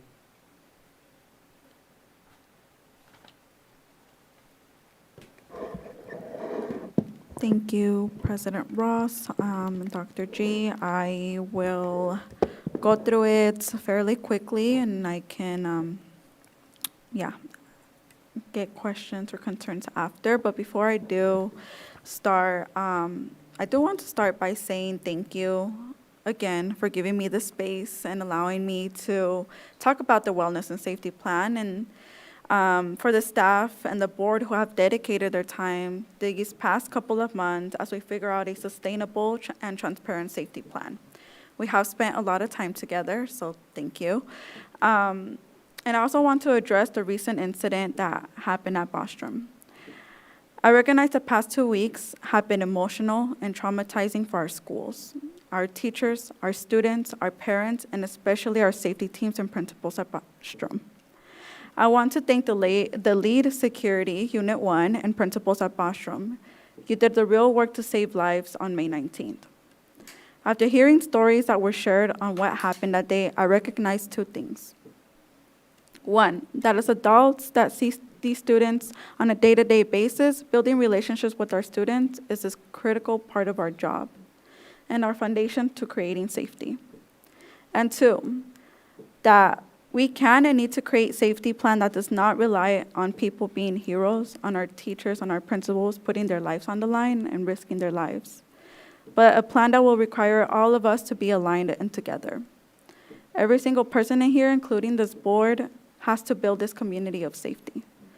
This will not be easy, but it can be done, and together we can do this. We have a lot of work to do to prepare our schools, our teams, our students, so that we are ready to hold an infrastructure that meets the wellness and safety of our schools and our community without the criminalization of students. To get there, we must build strong, proactive, solution-based infrastructure, and I have made some changes to the plan I originally presented on May 15th. And this was based on additional information during the study sessions and based on reflections about where our district truly is with our efforts in creating safety. So I will go through those fairly quickly because I know I have already went through it on May 15th, but there was some changes, and then I can take questions or concerns after. And I do ask that as a neurodivergent person here, please let me know when you ask those questions, which one you are referring to. Okay. Is the presentation going to be put up, or am I just reading through it? Okay, perfect.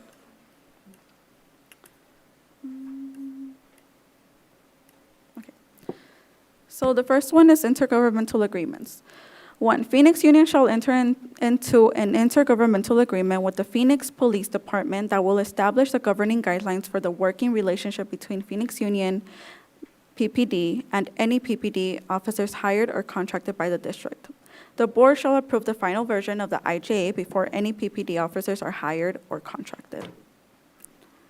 2, Phoenix Union shall enter into an intergovernmental agreement with the Superior Courts of Maricopa County that will establish the governing guidelines for the working relationship between Phoenix Union, Maricopa County, and any juvenile probation officers hired or contracted by the district. The board shall approve the final version of this IJ before any JPOs are hired or contracted. Department of Public Education grant. Phoenix Union shall accept the Department of Public Education grant. Phoenix Union shall hire 4 school resource officers from PPD and 2 juvenile probation officers from the Superior Courts of Maricopa County. Phoenix Union shall identify to cover any social worker positions not covered by the DPE grant. Position and contract descriptions. The Phoenix Union Safety Division will create role descriptions, position descriptions, or contract descriptions for all law enforcement hired or contracted by the district. This includes the SROs, JPOs, and any officers for contract for events. The descriptions shall be presented to the board for approval by August 2023 board meeting or earlier if needed to hire law enforcement by the start of the fall semester. Scale down plan number 5. Phoenix Union shall develop and follow a scale down plan to reduce Phoenix Union community's reliance on law enforcement to zero by the 2026-2027 school year in line with the DPE grant 3-year timeframe. The Phoenix Union Safety Director and Student and Family Service Director shall present the scale down plan and any additional plan guidance to the board at the January 2024 board meeting. Number 6, Community Implementation Oversight Committee.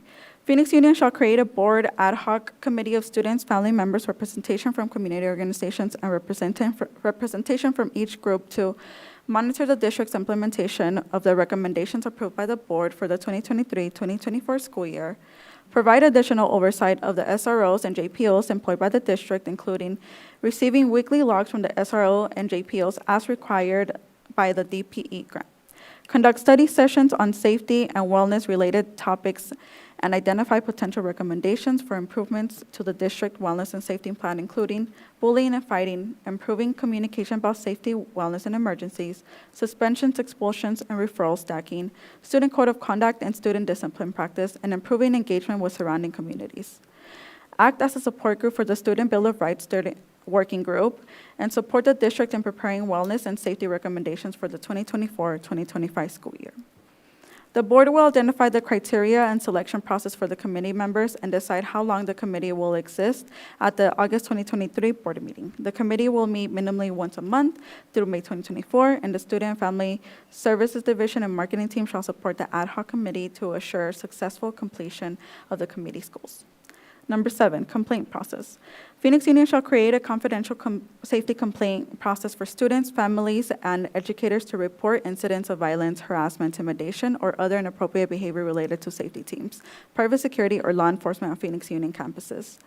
The confidential safety complaint process will be created and managed by the Talent Division. The process shall be ready to launch and promote for the 2023-2024 school year.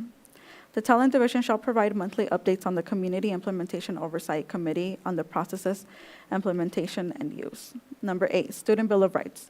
Phoenix Union shall create a voluntary student-led student working group to draft a Student Bill of Rights. The student working group shall begin meeting during the fall semester 2023-2024 with the goal of ratification of the Student Bill of Rights for the 2024-2025 school year.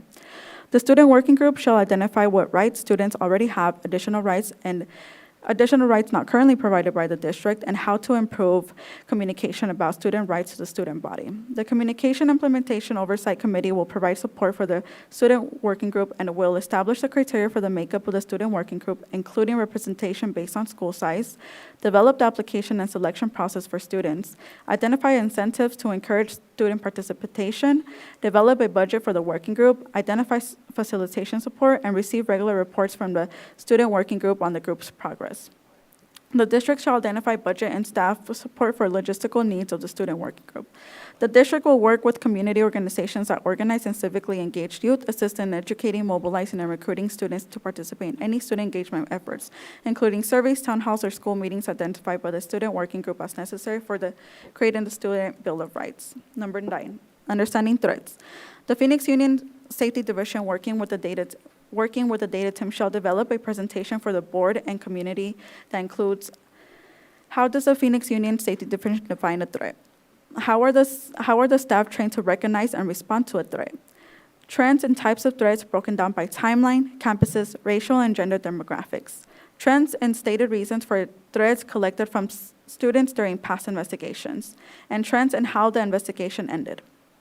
The Phoenix Union Safety Division shall deliver the presentation to the board at the December 2023 meeting. Data, number 10. Phoenix Union shall identify an analyst who was already employed by the district to focus specifically on collecting, tracking, compiling, and analyzing and reporting safety and wellness-related data. The analyst will use the data collection examples identified in the Phoenix Union Policy Proposal, Wellness and Student Discipline School Safety. as a starting point for identifying data collection. The analyst will also work with the campus safety teams and the comprehensive campus student support teams to identify additional safety-related data to collect and analyze in order to build data-based solutions for safety challenges faced by the district. The analysts shall present their data collection and analysis plan to the board by the November 2023 board meeting.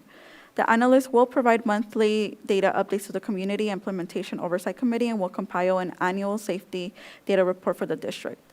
The Phoenix Union data will identify any training, software, or system changes needed to assure that the safety analysis is successful. Number 11, event support. Phoenix Union guided the current Phoenix Union training professional development staff shall develop and implement a plan to train current Phoenix Union staff and educators to work with the campus safety teams at events. Trained Phoenix Union staff and educators will be paid for the hours that they work in support of safety at events. Phoenix Union shall present the plan to the board by the November 2023 board meeting. Safety assistants, number 12. Phoenix Union shall fill all safety assistant positions. The campus safety teams shall identify and present a plan of incentives and training designed to attract and keep safety assistants. The plan should explore campus-specific ideas for building and maintaining the team. The plan shall be presented to the board at the August 2023 board meeting. Community liaisons, student liaisons, and student facilitators, number 13. Phoenix Union shall review the community liaison, student liaison, and student study facilitators' roles to assure that the position descriptions match the actual responsibilities the positions are holding and reflect the critical role the positions play in creating safety. The work year timeframe creates a continuity that assures the positions are effective in meeting student needs. The pay reflects the responsibilities the positions are holding, and each position has appropriate training. The management structure for each position is clear. The Student and Family Support Division shall present the plan for adjusting these roles at the August 2023 board meeting. Independent Comprehensive Review, number 14. Phoenix Union shall develop an RFP for Independent Comprehensive Review of Safety Division and the Student and Family Service Division. The goal of the comprehensive review will be to identify where the divisions are succeeding, where there are challenges, and ways to prepare each division for success in creating wellness and safety among the Phoenix Union communities starting in the 2024-2025 school year. The comprehensive review shall explore the division de jure and de facto structures that processes using quantitative and qualitative data collections. This surveys and confidential interviews of campus safety team members, principals, CCSS team members, regional members, directors, and executive team members, classified and certified staff, and educators. Student and family shall also be included as needed, and the comprehensive review shall, 1, explore the health of each division's internal culture and explore how each division is seen with the overall Phoenix Union community, examine the management structures of the divisions, regional teams, and campus teams, review all current and proposed positions for each division and illustrate how the positions work together, where they are overlapping responsibilities, and what responsibilities are not being held by any position. Map the communication structures of each division, the regional teams, and the campus teams. Identify whereas the district can improve efficiency and maximize resources. The superintendent and chief achievement officer shall take the lead on structuring the RFP, developing a budget, and developing a procurement process, and shall present the RFP proposal to the board at the September 2023 board meeting. The Community Implementation Oversight Committee shall receive monthly updates on the comprehensive review process. The comprehensive review findings and recommendations shall be finalized and presented to the board by the April 2024 board meeting. Training, number 15, Phoenix Union shall create a comprehensive, uniform, accessible, recurrent training plan that assures that every Phoenix Union employee and educator is in alignment on their roles in keeping our schools safe. The Safety Division and Student Family Services Division shall identify key skills trainings needed to prepare all staff and educators, key process, policy, and protocol trainings needed to prepare all staff and educators, a training implementation with the quarterly goals for every division to move their employees through the plan, a training calendar that maximizes available professional development days and or identifies new professional development days for all staff and educators, and a robust communication plan to assure that all staff and educators are aware of the training and participate in the training. The Community Implementation Oversight Committee shall receive monthly updates, training plan development. The training plan shall be presented to the board at the January 2024 board meeting and shall launch in the 2024-2025 school year. Almost done.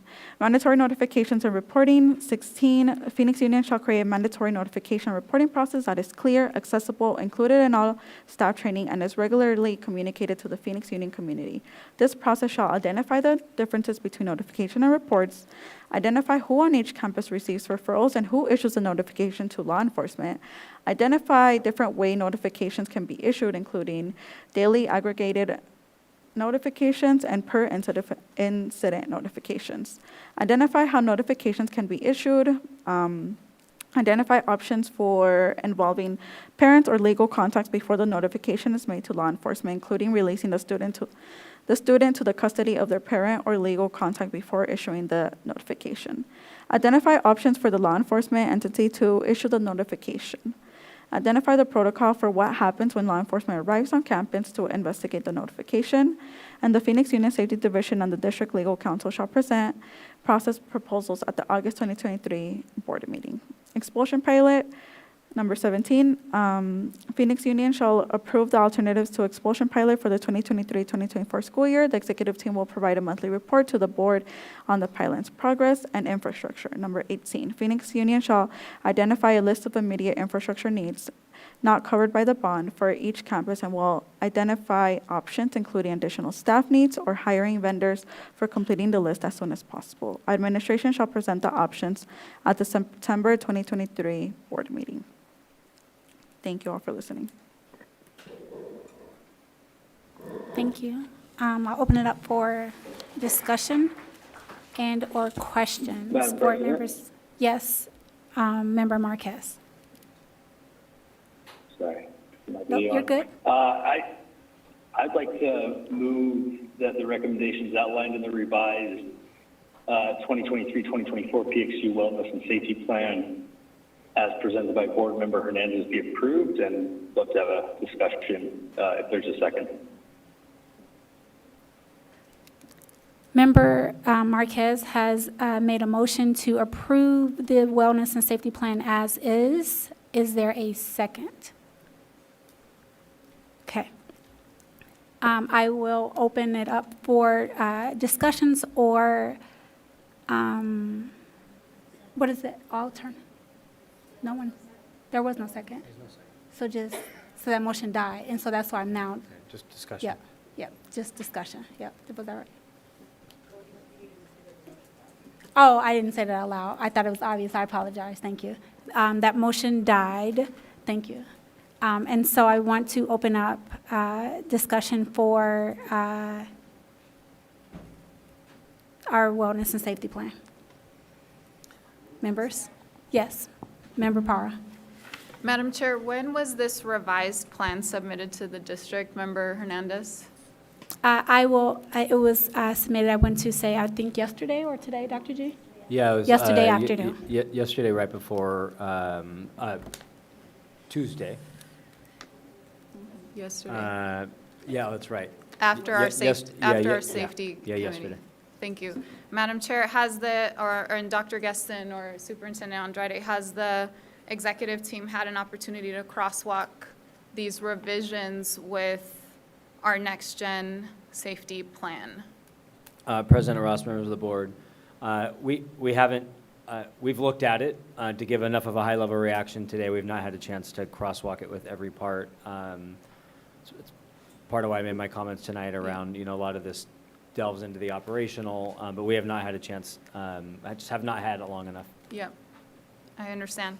And Madam Chair and Member Hernandez, is your proposal to replace, this will wipe out our next-gen safety plan and replace it?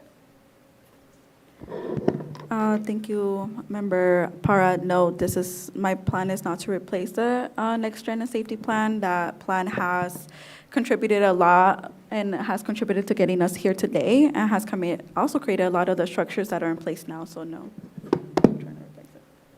Okay, so is your, Madam Chair and Member Hernandez, then is your proposal to have this just for our record keeping and to like, I don't think that less than 24 hours is enough time for us to even consider adopting a plan and not give the team enough time to crosswalk and see what fits, what doesn't, what's legal, what's not legal, what's operational, what's versus what's governance. So I do not feel comfortable with the way that this was handled, is what I'm trying to say. Thank you for your input. Members, do any other members have input about this wellness and safety plan? Yes. Member Oliver. Can I One second, Mr. Marquez. Member Oliver has the floor, and then I'll call you next, okay? Yes, Madam Chair. Thank you. Well, the first thing I'll say is the new superintendent said something that stuck with me during our study sessions about we're more aligned with the Next Gen Safety Plan and the committee's plan than anything else. We're more aligned than not. So in order to focus on those things, I see that this is enhancing the Next Gen Safety Plan with some amendments. And I'd like to propose those amendments. Is that appropriate? Well, if your motion is to adopt certain portions of the plan, Yes. then I would say you would start a new motion to adopt whatever portions you would Okay. like. Thank you. So do you need a moment to go through and? Yes. Yes, ma'am. Well, I have notes. Oh, okay, well then, you I still have the notes. floor. So I would like to make a motion to adopt portions of this 2023-24 Phoenix Union Wellness and Safety Plan that incorporates the Next Gen Plan and the Safety Committee's plan. I think that to Superintendent Gadsden's point, you know, our job is to set policy and govern. And in that thought, the first portion that I would like to amend is under the intergovernmental agreement, portion 2. I think that we need to have further discussion on that. And so for right now, to not vote on that portion, so remove that portion. Item number 3. It is my understanding, after working or asking or requesting information from the superintendent and the exec team, the safety grant, it does not encompass juvenile probation officers, only SROs. Is that correct? Yep, President Ross, Board Member Oliver, that is true. And if you want thoughts on JPOs as well, but yes, it is not part of the grant. Okay, so after clarifying that, that portion, I think that we need to remove that portion, and also the portion under the Department of Public Education grant that references JPOs, to amend that, and instead of 4 SROs, the grant allows for 6. I propose 6. Further, item number 6, the Community Implementation Oversight Committee, same amendment, that requires further discussion specifically with the exec committee, because it does seem to move over into more operational than policy. And so if we're going to implement something like that, we need further discussion on that. So I would, my amendment would take that out for further discussion. Okay. I'm almost done. You're good. All right. Anything that, anything in this plan that references the oversight committee, let's strike that. I'm amending that we strike that for now until we can have those further discussions. Do we have to, Attorney, do we have to be very specific? Do I have to go to each one? I have marked them. So this is a little confusing. What I would suggest in this would be to do individual motions on what you want to accept. Okay. Okay. Okay, so then we're starting over. All right. All right. Let's start over. Yep. So my motion is that we will accept governmental agreement, section 1. Section 1, with the 6 resource officers. Next, the Department of Education grant, same thing, with 6 resource officers and no juvenile probation officers. Position and contract descriptions, that complete. Member Oliver, I just want to clarify. So right now you're saying you want to accept number 1 and number 3? Yeah, Okay. number 3 with the exception, 'Cause accepting that. Number 3 doesn't say, oh, so number 3. Yeah, it does say Oh, it does, I juvenile see it, you're right, thank probation you. officers, yeah. Thank you. Yeah. Number 4, everything except for the JPOs. Number 5, that, not accept that portion So no to number 5, for now. okay.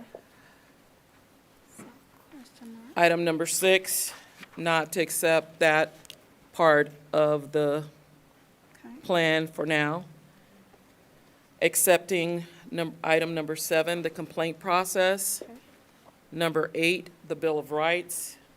Number 9, the understanding of threats. Number 10, the data, with the exception of the oversight committee. 11, the event support. 12, the safety assistance. 13, the community liaison, student liaison, and student, without the student study facilitators. But number 13, except for that portion. Number 14, accept that without the community implementation oversight portion. Number 15, training. Everything except for the portion on the Community Implementation Oversight Committee. Number 16, accept. Number 17, accept. Number 18, accept.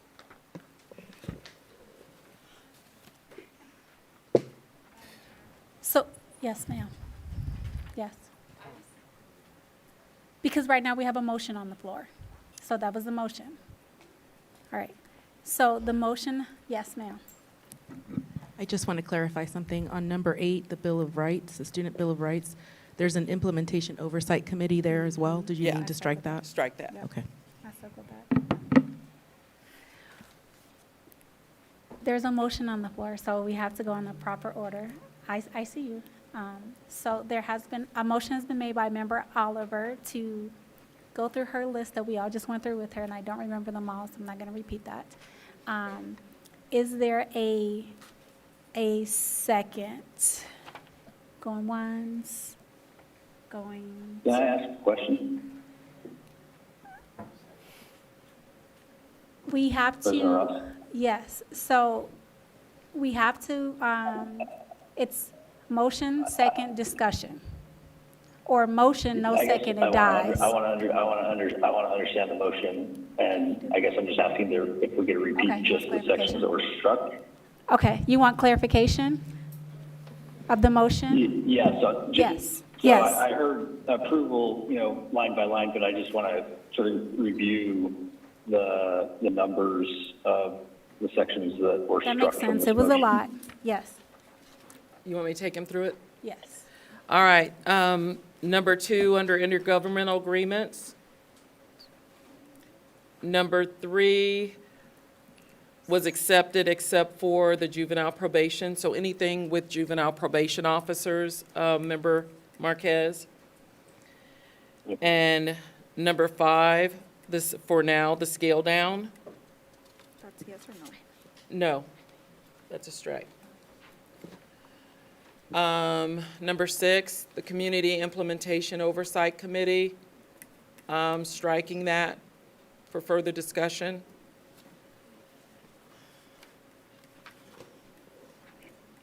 Under data, number 10, anything that references the Oversight Committee. Oh, did I miss that? Okay. So you're okay with the other data Okay, requirements? I'm sorry, section 8 that mentions the Oversight Committee.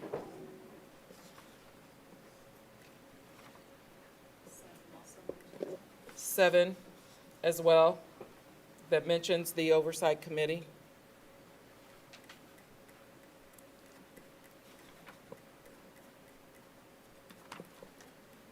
Number 10, only the portion that references the Oversight Committee.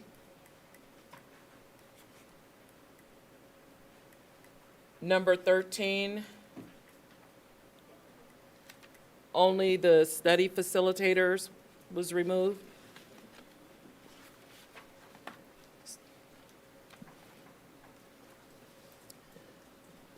And number 14, the mention of the Community Oversight Committee. Number 15, the same.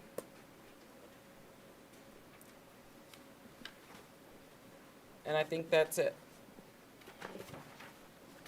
Any further clarification, members? Mr. Marquez, did your question get answered?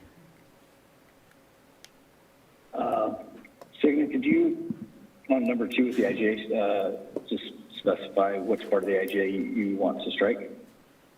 In regards to the juvenile probation officers, Okay. okay? Superior Court juvenile probation officers.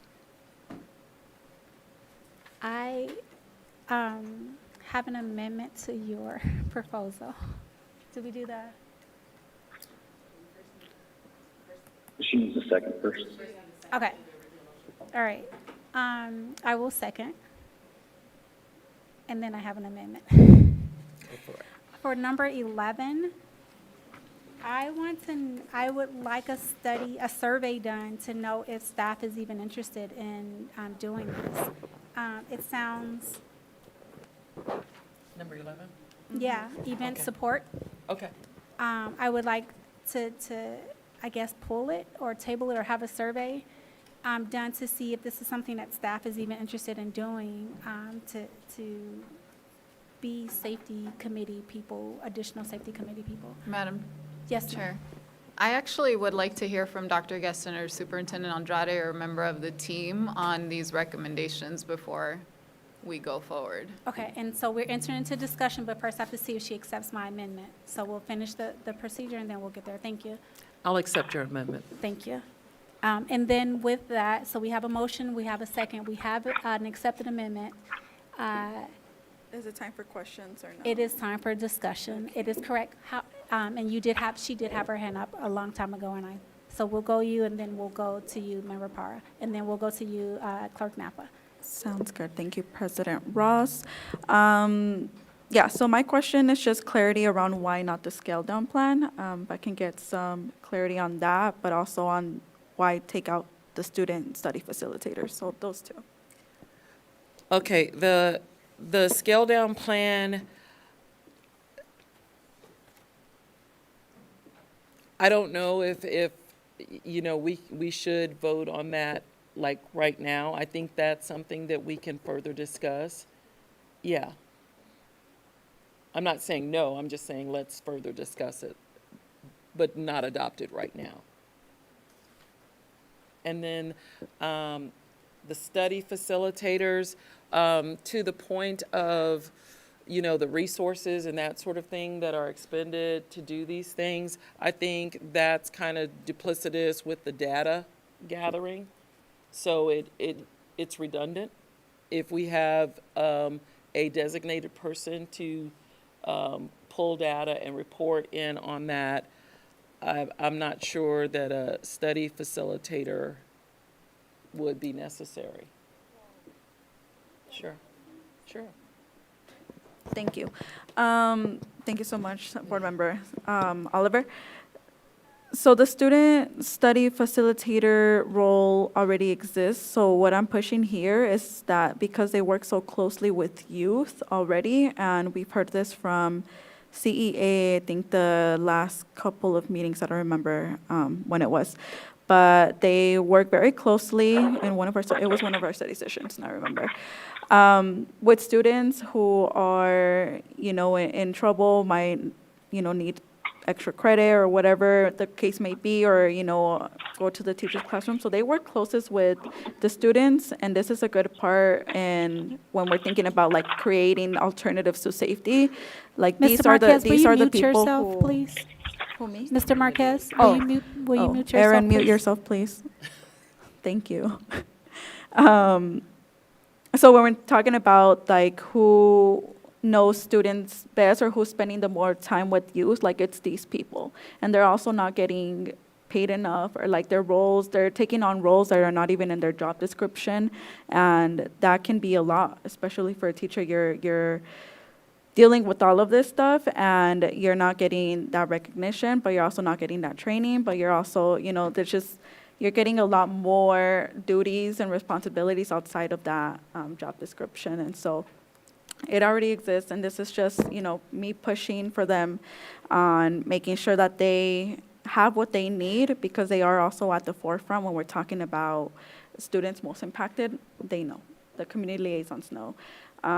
Student liaisons know, student study facilitators know. So they're at the front, because they're the ones dealing with it. They're the ones that when students need resources, when families need resources, it's them. It's them who are there. And they need to be at the forefront as well. When we're thinking about who's impacted, it's also them. Thank you for the clarification, and Madam Chair. I'll allow that. I thought that was in So addition. can you make it a formal? I'll make a formal amendment that we can allow that. that to stay in. The I stu- second. I accept that as my second. Member Parra. Madam Chair, what was just described should be a part of our IBN process, and make sure that our employees are at the table having conversations about job descriptions, compensation, pay, time, all of that. And the way the board is managing this process is completely disregarding the employee negotiation process that we have in place. Okay, fair point, Member Parra. Dr. G, will you speak to that, please? Yeah, I will. I think I would love an opportunity just to listen more, and then I will certainly comment on IBN and processes as well. But have a couple questions and comments after I've heard more from you all. So good. I would just say, before you go for a vote, please call on me. Clerk Napa. Thank you, Madam President. I'm a little confused about the SROs and the JPOs. The board members from the first safety listenings, or the safety study session, submitted questions, and then we received answers last week. I asked specifically if we don't accept the full 6 officers that we have the grant approval for, can the district use the remaining grant fundings for increases to safety team pay, non-police, basically anything but SROs? And the response was no, the grant funds are only for SROs. However, when we scroll down to, I think this is Board Member Hernandez's question on page, good grief. There's number, oh, good grief, I lost it, JPO. Is it 18? 19, yeah. 19 and 20. So number 19, given the police shortage within the city of Phoenix, could we ask ADE to allow us to use a portion of the district school safety grant on dedicated police assistance for Phoenix Union? The answer is the grant specifically requires SROs or JPOs, juvenile probation officers. Number 20, the question is potentially it seems for the cost of 3 traditional SROs, the district could have an IGA for roughly 6 dedicated assistants. The answer to that is the grant specifically requires SROs or JPOs, juvenile probation officers. What's the real answer? Because we have two different things, and they've been included into this plan. Yeah, President Ross, Board, there are alternative schools that have applied for JPOs. The grant allows for some schools to apply directly for JPOs. We did not apply for JPOs. I would be happy to have a discussion on JPOs because we would have a very strong opinion against JPOs because of what they're trained to do and look for versus resource officers, but we did not apply for JPOs, and that's not what our grant is. Member Hernandez. Thank you, President Ross. So this is another clarity question that I forgot, but I wrote it down in my notes. So my follow-up question was to the why no scale down model, and then you said for further discussion.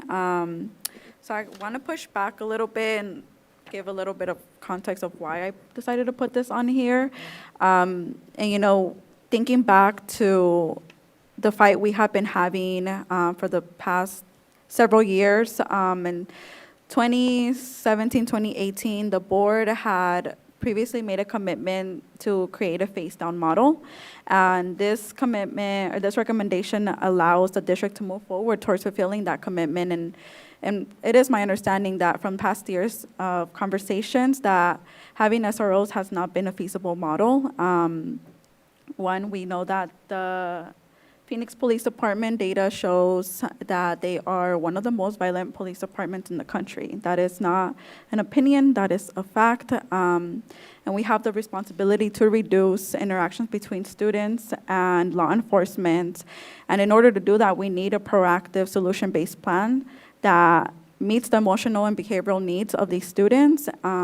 Because again, our students are not inherently violent, right? We are just a product of our environments, and when thinking about alternatives to SROs, we need to stop centering violence as a solution. The DPE grant allows us to go on until 2026, so if we pass this now, then that gives us enough time to actually scale down and find those alternatives.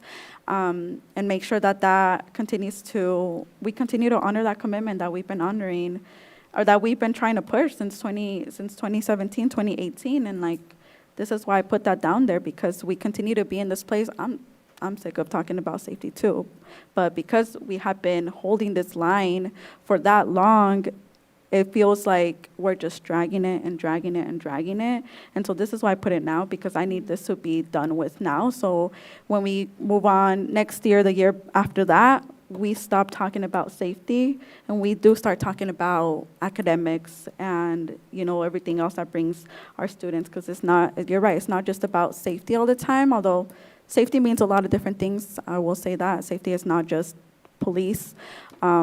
But we know when it comes to the board that's what we focus on. But this will allow us to then scale down and, build the structure that we need to do so we can replace SROs and complete. Okay. So completely understand what you're saying and where you're coming from and the history about it. If this grant is for that period of time, that still gives us the opportunity to revisit this. And we know that it is important to, relook at this, and that's what we're going to do.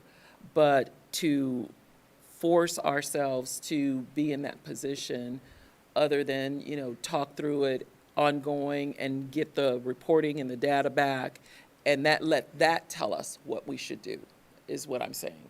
Let what we see happen tell us how to proceed after this grant is over, instead of nailing and saying we have to scale it down, because that might not be what the data tells us. Can I ask for clarity around that? Or Yes. Thank you, Board Member Oliver and President Ross. So just clarity, because my brain. So you're saying that to revisit this in a year, or revisit this when this grant is done? No, I'm saying we have the time. The grant is 3 years. We have the time to assess. That's what we're doing here. You have built in assessments to tell us, and let the assessment and the data tell us what we need to do. Let's not lock ourselves into, well, we have to scale it down. Let's let the data and the assessment tell us that. Okay? Does that make sense? Member Austin. Yes, Madam President, I really object to this rush on a new item. You know, we received this morning. I have been in meetings all day long, so I have not had an opportunity to even read through this and carefully study it and look at the changes. And then we go willy-nilly through adding stuff, taking stuff out, and then with a very difficult sound system, I can't even follow all of this conversation. And I think we need to postpone this until we have a chance to see it as it is, not just scratch and move and, oh yeah, I meant this, no, I meant that. I want to see what we're actually voting on, and I object to continuing with this. And I didn't hear a second, but did you say you seconded? Yes, ma'am. Okay, well then, I'm Madam wrong. Chair. Member Parr. Madam Chair, I have to echo what Senator Alston just said, especially coming from board members who were so eager to have study sessions and to digest information and to take their time to review the safety committee recommendations. Now they want to drop a new plan with like a day before our board meeting and expect us to adopt it is ludicrous. Okay.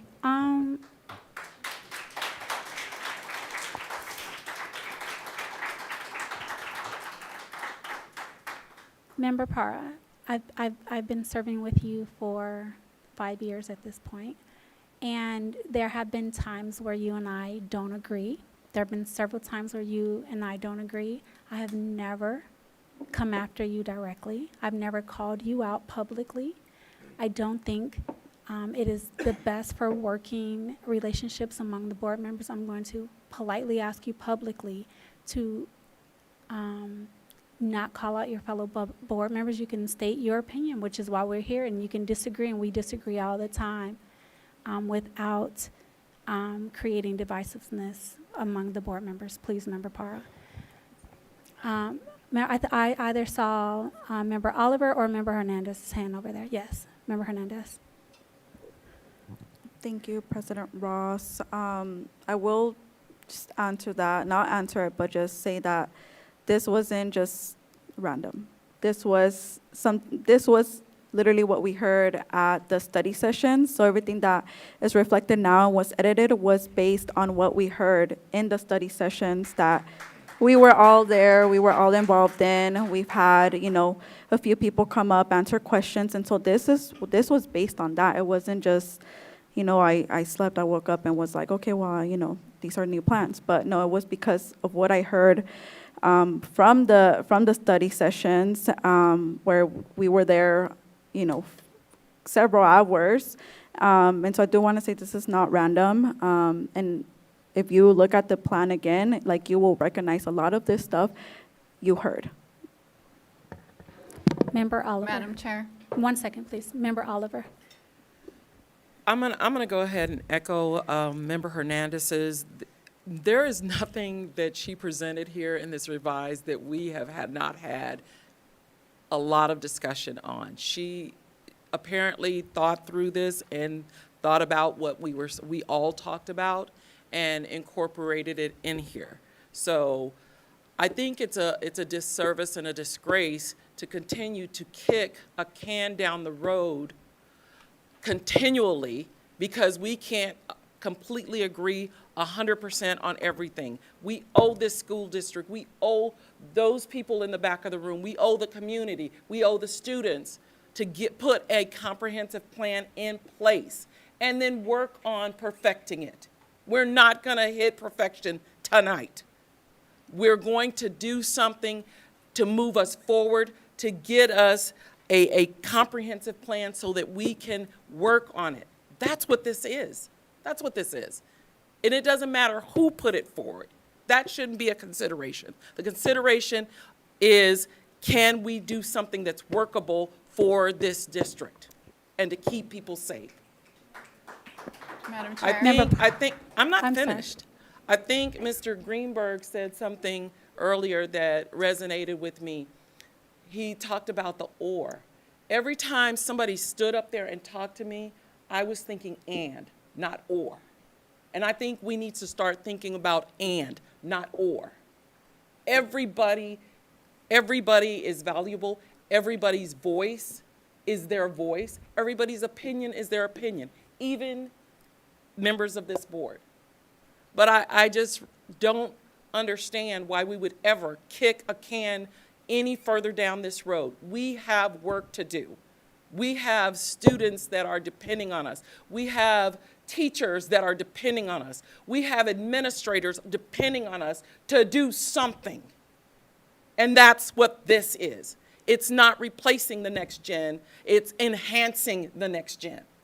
We will get better as we go, but we've got to do something. We cannot continue to do nothing and keep arguing over petty little things that are just little tiny things when this plan will make the next gen more comprehensive and will continue to work together with the exec committee, with the administrators, with the teachers, with the community to get better. But we got to start somewhere, and this is that.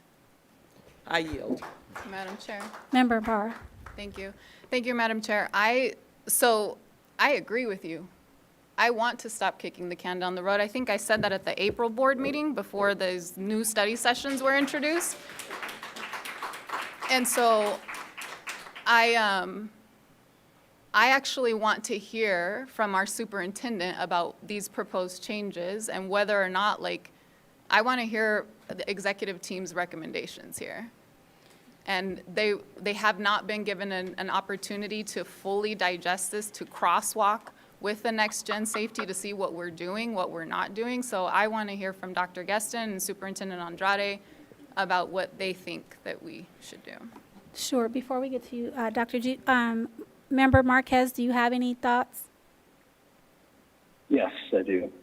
So first, I just want to respond to Senator Alston and Board Member Parra and direct everybody to policy BGB, which is our policy adoption policy on our policy bridge. And that policy says, new policies have to be presented at one meeting and then they can come back for a vote at a second meeting. So I think this plan was presented originally at our May meeting and now it's coming back.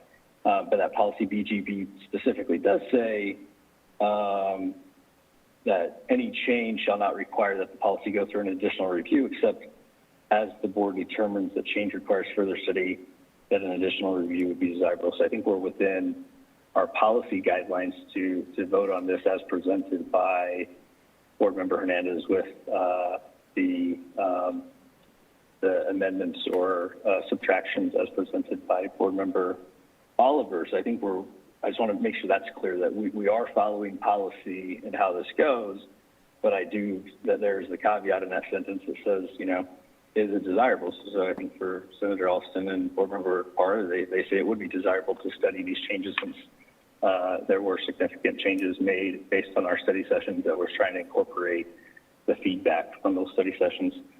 And then Board Member Oliver, I was going to ask if you would consider an amendment to your motion.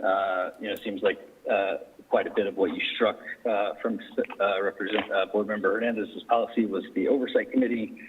That was a monthly committee, and it was made up of community members as determined by the board.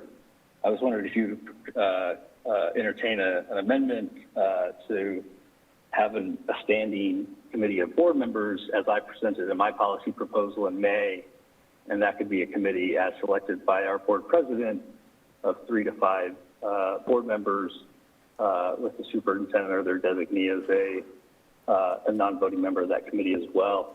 And I think part of our challenges as the board for last year is partly my fault. at the August board meeting, when we created the school safety committee, I specifically made a request that we get updates on school safety monthly. I definitely feel like this has distracted from other conversations monthly that could be talking about student achievement. And I think with the standing school safety committee made up of board members, we can continue to have oversight of this process. We can continue to look at things like the scale down plan or JPOs or retired police officers or police assistants, and make sure that there's board oversight implementing that plan. I do think it is important that we come up with some scale down plan. My policy proposal had a 2-year scale down plan. It was using an IGA based on our last IGA from 2019 for this school year, but then using the Charlottesville protocols for the next school year, which presumably would be when we have a permanent superintendent. And that Charlottesville IGA really has no SROs at all for the Charlottesville City Schools, but it does have exceptions for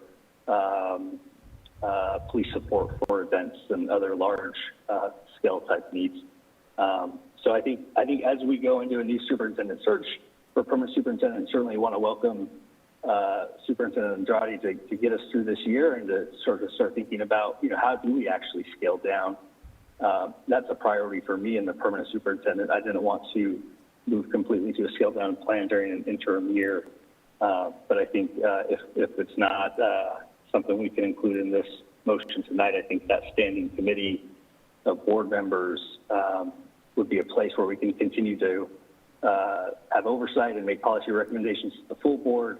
But the 3 to 5 board members, as determined by our board president, can continue to make revisions to whatever policy we end up passing here tonight. Mr. Marquez, I want to make sure I understood what you were saying. I get the first part where you're explaining the board policy. It sounds like the second thing is you want to make an amendment to Member Oliver's motion where board members serve on the committee, this actual board. 3, how many did you say? 3? Yeah, so if you look at my policy that I submitted in May, this is common practice in other states where there's standing committees that are talking about things like school finance, oversight, policy development. Those might be committees for board work that we would want to do in addition to our regular meetings of all 7 of us, but it'd be 3 or 5 of us on each committee as determined by you as the president to do policy development work. Student achievement could be a standing board committee, finance could be a standing board committee, but it seems like as much as we talk about school safety, we need a committee that can do that work that doesn't distract from our monthly regular board meetings where we're talking about school safety in a way that distracts from all of the other great work that we do as a board. And I think what could also happen if those quarterly is what I would suggest, since we're volunteers and nobody's getting paid to do this, quarterly board member standing committees on school safety. That committee could then invite members from the public and the community to give public comment. Experts could be invited, subject matter experts around de-escalation, to propose new policy innovations in school safety that we might want to consider. And once it gets through that committee, it could come to the full board for consideration. Okay, so I'm trying to condense. Thank you, Member Marquez. I'm trying to condense because you gave us a lot. And we're about an hour to passing the torch to Superintendent Andrade. So I'm trying to condense and get us out of here. So your amendment is that the president appoints 3 to 5 members of this board to be on the oversight committee, or I'm calling it that. We can call it a standing school safety committee. And I guess the question is really for Board Member Oliver, if she would be willing to accept that as part of her motion. Correct. I'm just clarifying, right, before we get to that point. And then you said there was a second possible amendment of keeping the scale down in there, but that amendment is more flexible. The one you really want is, Mr. Marquez, I'm going to beg you to give me really short answers, please. Really, really short answers, please. The reference to the scale down plan was an example of something that school safety committee could look at. Gotcha. So I was Thank trying you. to say yep. Thank you, Mr. Marquez. Okay, so, Member Oliver, do you accept his amendment? No, and let me explain why. When I said to strike these things, I talked about having further discussion, which we need to do. I think something as comprehensive as an oversight committee is kind of getting into the weeds of operations for me. It's not policy, it's more operations. But we would need to hear I would like to hear from the executive team on if that's even feasible. I know that I won't be on that safety committee please, President, because I can't, so. Clerk Napa. I have a separate question going back to number 13, the community liaisons, student liaisons, and student study facilitators, but that can wait after clarification on what Board Member Oliver said. And clarification that Member Parra wanted. Dr. G, you have. So how about, is it the questions that we need from Dr. G before? No, okay, so one second. Yeah, I'm good. I'll hold off. I can Member answer that. Hernandez. Mine was just piggybacking off Board Member Aaron Marquez and just seeing if we can get, so we said no to the scale down, but can we get a commitment to look back at the data at some point? Yes. And, okay, Yes. so would that be in a motion or, I don't know, You can do it council when we do so would future agenda items too. Okay, but would that be able to be a motion or an amendment, like, well? No, so at the end, when I say request for future agenda items, you can do it then. To include that? Yes. Okay. Okay. Dr. G, you have the floor with all of these questions. Let's get through everyone's comments and questions, and then I can. I'd like legal to clarify something for me. On number 13, there was an issue regarding IBN, but as I read number 13, PXU shall review the community liaison, student study facilitators to assure all these bullet points. Basically, that these three positions are working within scope, that they are being effective, and that their pay reflects the responsibilities that the positions are holding. Is that review in conflict with the IBN agreement? Because I don't see this as changing anything, but a review of what's going on. The issue that exists is that you're doing this unilaterally at that point, and it does start to tread into the IBN waters. You're welcome. Clerk, in the absence of President for a moment, do you mind taking chair and managing? She had a question.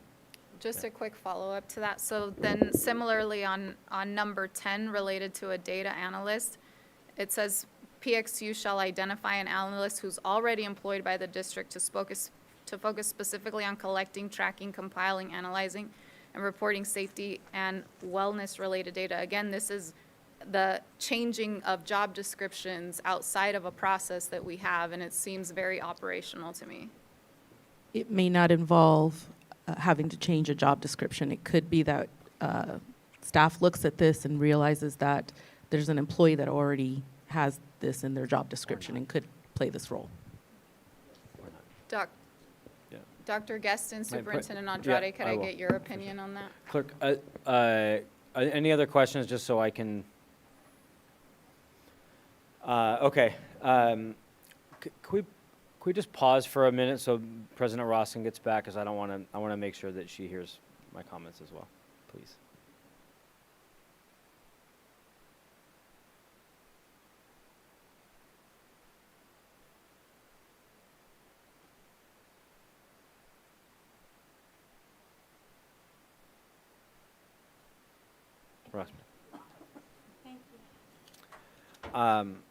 So I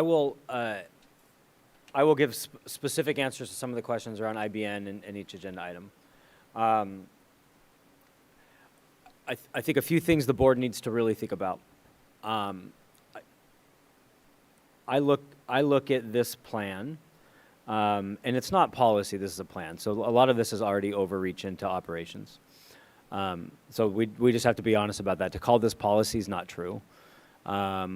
It's just not true.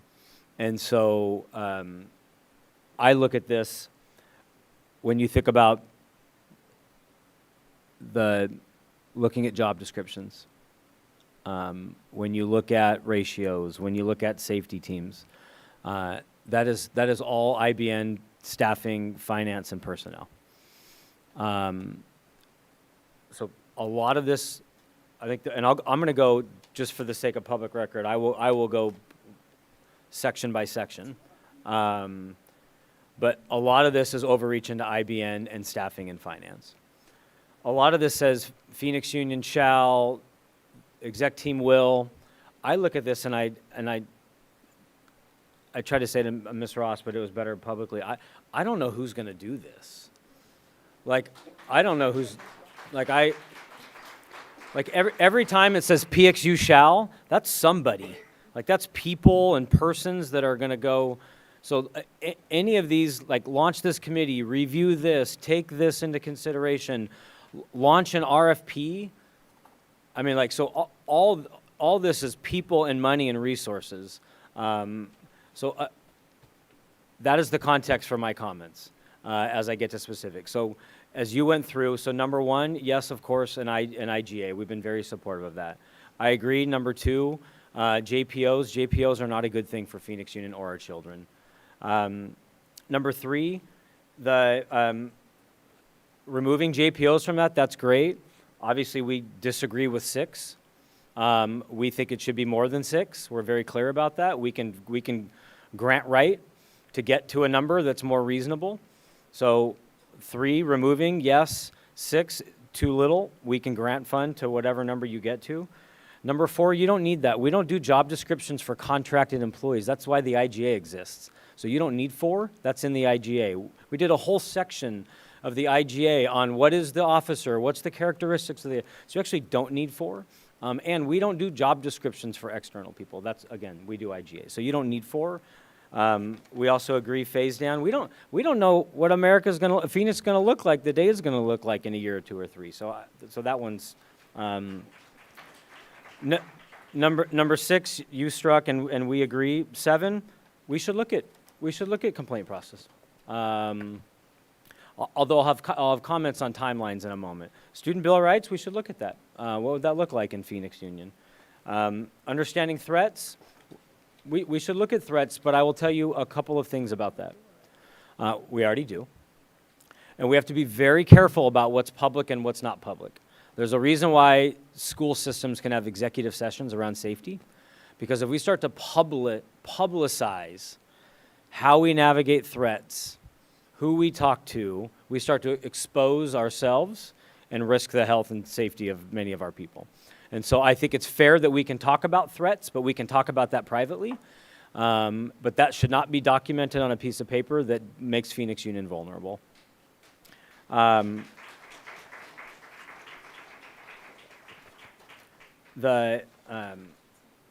on 10. Thank you so much. Data, the same thing. For the board to say, go find an individual that's going to do all this reporting for us is an overreach. I think instead say, there's data we would like to really get to. Let's talk about the data we would like to get to. And then we'll start to talk about, would we need people? Would we need more time? What would that look like? But to say, hey, we need you to find somebody in the system that's going to do this project for us. I haven't met an employee in this district office that's not already working 40 to 70 hours a week. Yes, data, but to impose this particular thing on someone in this system, it makes no sense to me. I'm not saying needing data is not important. In fact, if you just said, we need to look at this data more deeply and tell us what you need to get us this data, that's a very different question than go find someone tomorrow and give me monthly reports. I agree with striking event support. We already have extra people do events. but to have parents and others actually engage in that kind of work, we could visit that later. Safety assistance, we've said we're going to do that. We do that anyway. Anything that says the district shall fill every vacancy, gosh, I wish we could fill every vacancy tomorrow. So there's some language in here versus say, hey, the truth is, this item should say, go to IBN and your associations and your staffing, come back with us with what you need from us. But exec team, we've heard from the community, you should do something different with your safety teams. Great, we'll go back, work with our team, and come back with a recommendation. But as written here, again, yes, we should do something with safety assistance as written. Same thing with 13, there's a process for that with associations and IBN and talent and staffing. An independent comprehensive review, for you guys to pass that tonight, I think is unreasonable. We don't know what the cost of that. Actually trying to find someone that's gonna come dipstick into SFS and find culture. Like if we're gonna do a comprehensive reform assessment, let's do it of our buildings and of our campuses. So, but to put together a comprehensive RFP, who's gonna do that? Where's that money coming from? Who's gonna manage that RFP? Who's gonna manage the vendor? Who's gonna do all the interviews? We can talk about that, but to adopt that tonight and say you're doing that feels very, very irresponsible. Training, of course, 15. Look at mandatory notifications, of course, 16. We've already committed to a pilot, of course. And then 18, of course. So there's a lot in, as I said up front, there's a lot in here that we're aligned on. There's a lot that's overreach, and there's a process for that. Don't step on that process that's been in place for a long time. And then I go back to two more things. The human capital, the human capacity, all of these require people to do this work. This is a lot of extra work for no extra people. And then the last thing that I will say is, on here, there's a lot of timelines. We need this in August, this in November, this in, you're putting a lot on it. When we just said we're gonna start talking about achievement, now we're about to adopt all these timelines and overreach. Yeah, Superintendent Andrade and maybe Ms. Tarkington. Thank you, Dr. Geston, President Ross, members of the board. I think that every single part of this plan is digestible, just not all at once and all in one school year. It does feel like a lot. I think about next year, we're going through Cognia accreditation for the entire district. And that focuses on the classroom and learning and systems, and we're going to have teams from the campuses, teams from the district. But that's an and I would like to take a little bit more time to maybe, the educator in me has come out, I think it's called chunking the lesson up. Like 18 of them's a lot for me to digest in one night. I think our focus right now has been on law enforcement and a model. But I agree with some of the comments that were made tonight. Many of these things can easily lift into our next-gen safety and security once we understand what the means to the end is. And you've heard from us on each of these items. I think, Dr. G, you did a great job just giving a quick review of the different things. I also am a big advocate of honoring what already exists, and sometimes we don't know what we don't know. And so when we're asking for training, let's take a look at what already exists and talk to the people that have already gone through training before we recreate the wheel. So, for example, law enforcement notification one, I'd love to have a conversation about that, because is it clear, is it accessible? Law enforcement notifications and reporting shouldn't really be accessible. That's confidential information. So accessible to who? the aggregate data? So I just want to better understand what it is you need. And I do see where they all fit. And for many of them, this is not the first time we've seen this. But I do think that chunking off a lot of it tonight overwhelms me a little bit as the incoming superintendent. Just a little. I would love to see like a third maybe of it kind of looked at tonight, things that are already in place, things that we feel like we can honor and make some progress on and do a really good job on, and then revisit the next section and take it kind of chunk by chunk, if you will, and make real progress on it. Because if you give us it all, I don't know who's going to do all of it at the same time. And so those are my thoughts. I hope that made sense. I do have line-by-line questions, but you got into a lot of it, Dr. G. I'd like to be able to leave tonight before tomorrow, which is creeping up on us, with a decision about some progress that we've made, though. Thank you.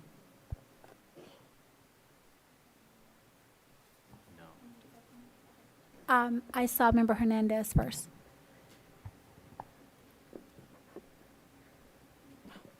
Thank you, President Ross. I just want to say that we keep saying we don't have money, right?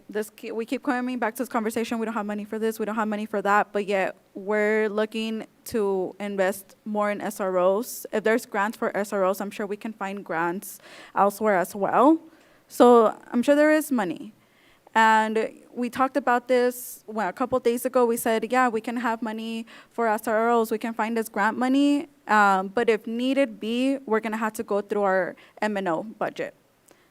And if we're willing to sacrifice a little bit of money in our M&O budget, then we can sacrifice money as well for these non-police related solutions. And it's just, a lot of this is reinforcing what we already have. So the fact that we're saying, oh, well, no one's going to want to do this data work, or we can add a new position. No, we're looking at people who, there already is a data team. There is a data team, and I'm sure in that data team, people who want to be solution-based are willing to do this work. Because data, we've asked for it every board meeting, and it has been very unclear about who is holding that, what's the timeline on that, and who is bringing that to us. And so that's been very unclear. So that tells me that we do need data, and that there does need to be support on like what data needs to be collected. Threats, cool, I understand the legality of that, but if we're already tracking threats, why do we continue to deal with the same thing? We're getting over 1,000 threats a year, then why haven't they decreased? If we're really tracking threats, then we should be able to get to a point where we're decreasing those threats because we know what to do for every single threat that is coming up. For how it starts to how it ends, we should know what are the processes for that, and those should be decreased numbers. We need to track data because this is the data that needs to be tracked. This is what's going to get us to a long-term sustainable safety plan. Threats are very serious, and as a person who has literally lived through gun violence the past 2 years, this is very serious to me. I am a survivor. And so I do take that very serious, and I have shared my story with some of you, and I don't take this lightly. This is only reinforcing the fact that we do need to create more solution-based and more solution-based outside of policing our people. We need to stop policing our people. And again, for events, no one ever said family was going to be involved. This is for staff to take that extra training, not families. Thank you. Member Oliver.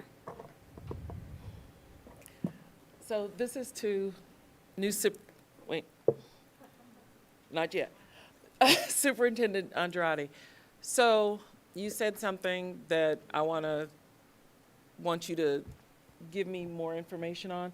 What things in this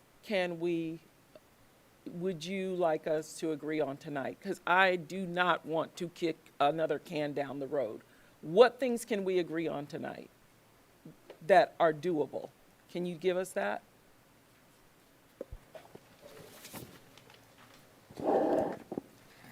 Okay.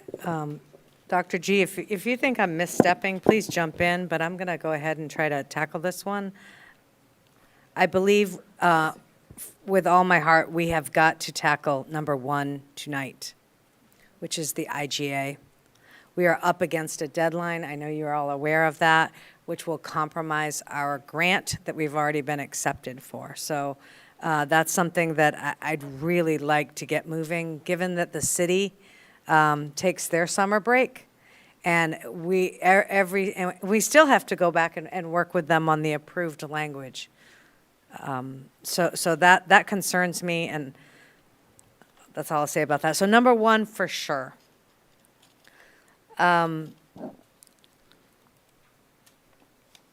Again, the amendments you made to 2, striking it, 3 to me is it's just the Superintendent number, right? Andrade, for the interest of time, may I Uh-huh. ask that you go through and only say the ones that you feel like are doable? And then please, for the interest of time, keep your explanation as brief as possible, pretty please.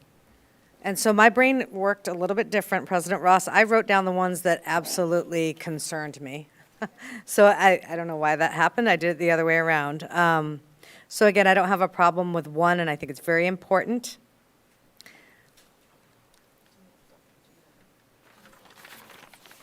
Moving along. I don't have a problem with number 7. And again, I'm making the assumption that the community oversight and the deadline is a little bit negotiable. Again, I don't have a problem with 8. Number 9, I believe, should at least start in exec session, and from there, we can discuss if it goes out to the public.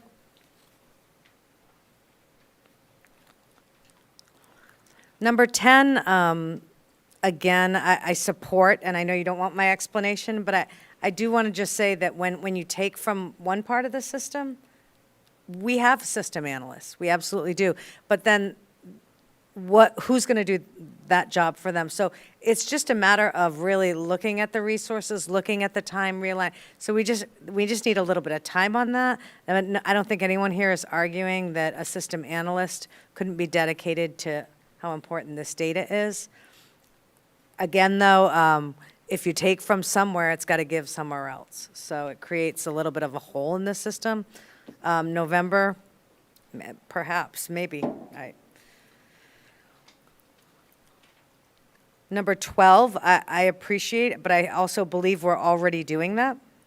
So is this a continuation of what we're currently doing?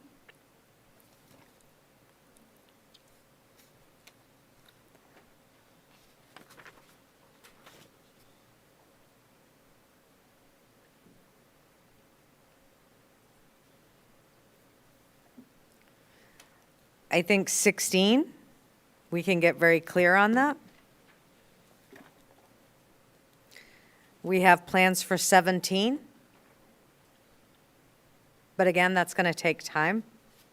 And I believe we have plans for 18 as well in the current plan.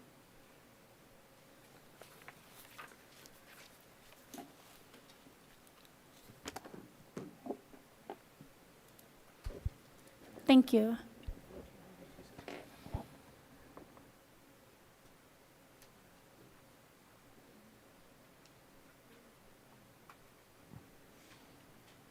Okay. Member Oliver. I just want a point of clarification on what we do now, because we had a motion and it was seconded and it was amended. What do we do now? So, yes, go ahead. You have a couple choices. What you could do is vote on the current motion. You could amend the current motion. You could withdraw your current motion and redo another motion. That is in line with whatever you're thinking now. Okay, thank you. All right, good discussion. Yay, us. Anyway, I will rescind my previous motion, and I will make this motion. I will make a motion to adopt the doable items identified by soon-to-be Superintendent Andrade. Item number one, Item number 7. Item number 8. Item number 9 with more discussion. Item number 10, looking at resources. Item number 16, 17, and 18. That is my motion.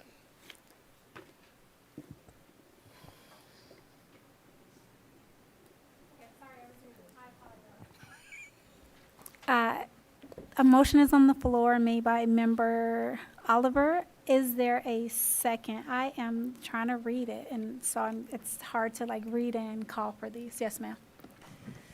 Just a point of clarification, were you not looking at number 3 either? Did we, I don't think she said. Oh, okay, yeah, 3 as well. I'm sorry. I didn't circle that one. Clerk Napa, do you have something? 'Cause- Yeah, But so- we need a second before we start discussion. So Unless I you would were getting like to- clarification. I would like to take the IGA, let's see. I would like to vote on the IGA separately from the safety plan. Yeah, we're We doing are? that. Okay. Yeah. Second thing, accepting the grant, I think we need to go back because it says 4 SROs and 2 JPOs. We need to come up with a number of SROs. For the safety plan. Yeah, so number 3 needs to be amended to include that number. Correct? Yeah, and President Ross, I have a suggestion on that one, because the next agenda item, so what you could do on item 3 is say that you would accept the grant for up to 6. Doesn't mean you're going to take 6, what model, just accept the grant for up to 6. And then when you get to the next item, then you will talk about how many officers, what model. So, yeah. So I think if you just accept it, that you'll take the grant, next item you'll talk about it. Any other clarification to Member Oliver's? Yes, Member Parr. Madam Chair and Member Oliver, on item 10, related to the data, you said item 10, but with, what was your comment, with clarification? Sorry, it's 11:30 and I'm going to start, the coffee is going to start to wear off.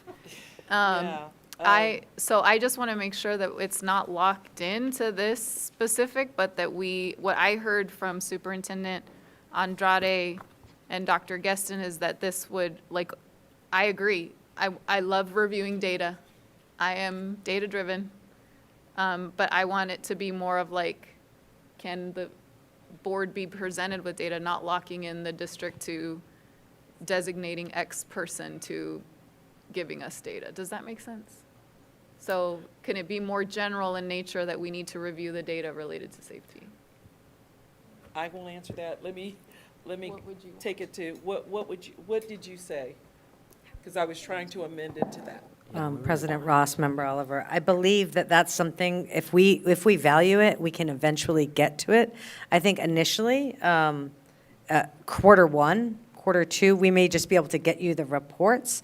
Once we get an idea of the volume, how long it's taking, talk to those system analysts. I think we can probably determine whether it's its own position or is it split with a current position. There could be someone that does assessment that splits half their time on wellness and safety and the other half the time on assessment. I do think we can be smart with this position, but I just don't know the volume off the top of my head right now of how often the collecting, the tracking, the compiling, what you all want to see. Is it going to be data overload if it's a 40-hour-a-week job? I don't know. So I would, to answer your question, because it is 11:30, I would like to be able to provide initial reports of what you'd like and then get some cadence and rhythm going with it and then be able to be given grace on the November 2023, having it solidified, because I think it takes time to figure out what it is we want. And I don't know if we have a clear understanding. Once you have a position, it's a position, right? So let's be smart with our resources and figure out exactly what type of resources this position would require. Dr. G. Yeah, President Ross. Yeah, I would. So I think like on item 10, you can adopt it, but make it very clear that Superintendent Andrade can come back and say, hey, we need more time, we need more people, right? So I think there's a little bit of grace in that. And I also think it's the timelines that are really challenging, right? Some of these are very arbitrary. We need this in August, we need this in November. So I think if we can make it clear that some of these timelines can be flexible if needed from the superintendent, not just on this one, there's a couple that have a lot of timelines. So that's for that. And then I also just want to make sure, Board Member Oliver, that we've read into record that this also, like any other language around JPO, oversight committee that falls in one of these is also kicked out as well, right? Because your initial motion also included that, so yeah. Okay, Just want to make sure that's a part of that motion. it's 11:30. Hold on. Okay. We have a motion. Is there a second? Yeah. So, Okay, the Board motion, Member, and, President Ross. yeah, 1 second, Member Marquez, please. One Yeah, second. I was just going to say, you may want to clarify what your actual motion is right now, if you're accepting all of these other items that you've been asked to amend your motion with. Okay.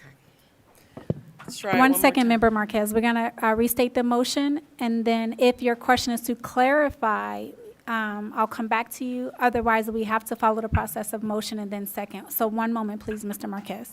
All right. So my motion is to accept item number 1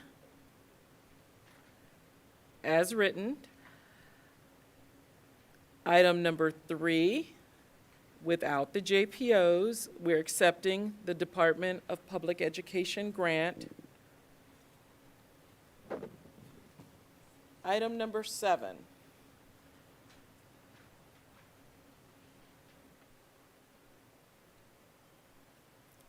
Striking the timeline. Item number 8, striking any language about the Community Implementation Oversight Committee. Same on 7? Yep, same on 7. Item number 9.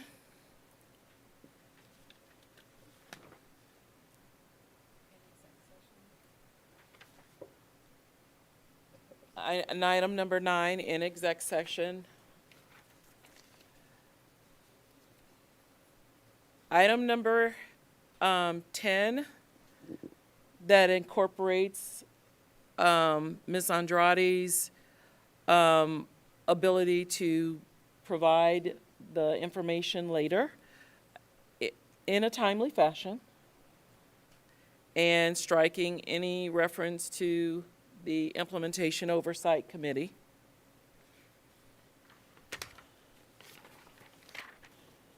Item number 16. Timelines, no. Okay. Striking any reference to JPOs.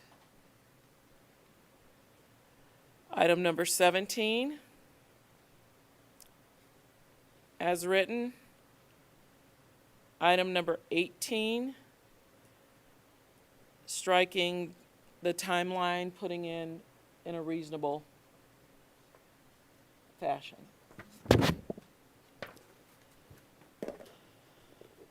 Did I miss something?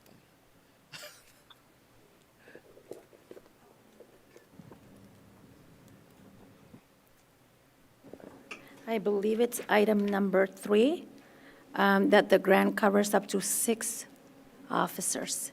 Correct. Right? Correct. There's a strikeout on the JPOs. JPOs. Yes. But it still adds them to a total of 6. Yes. You're accepting up to 6 with the Accept grant. Up to 6. And there's a timeline on.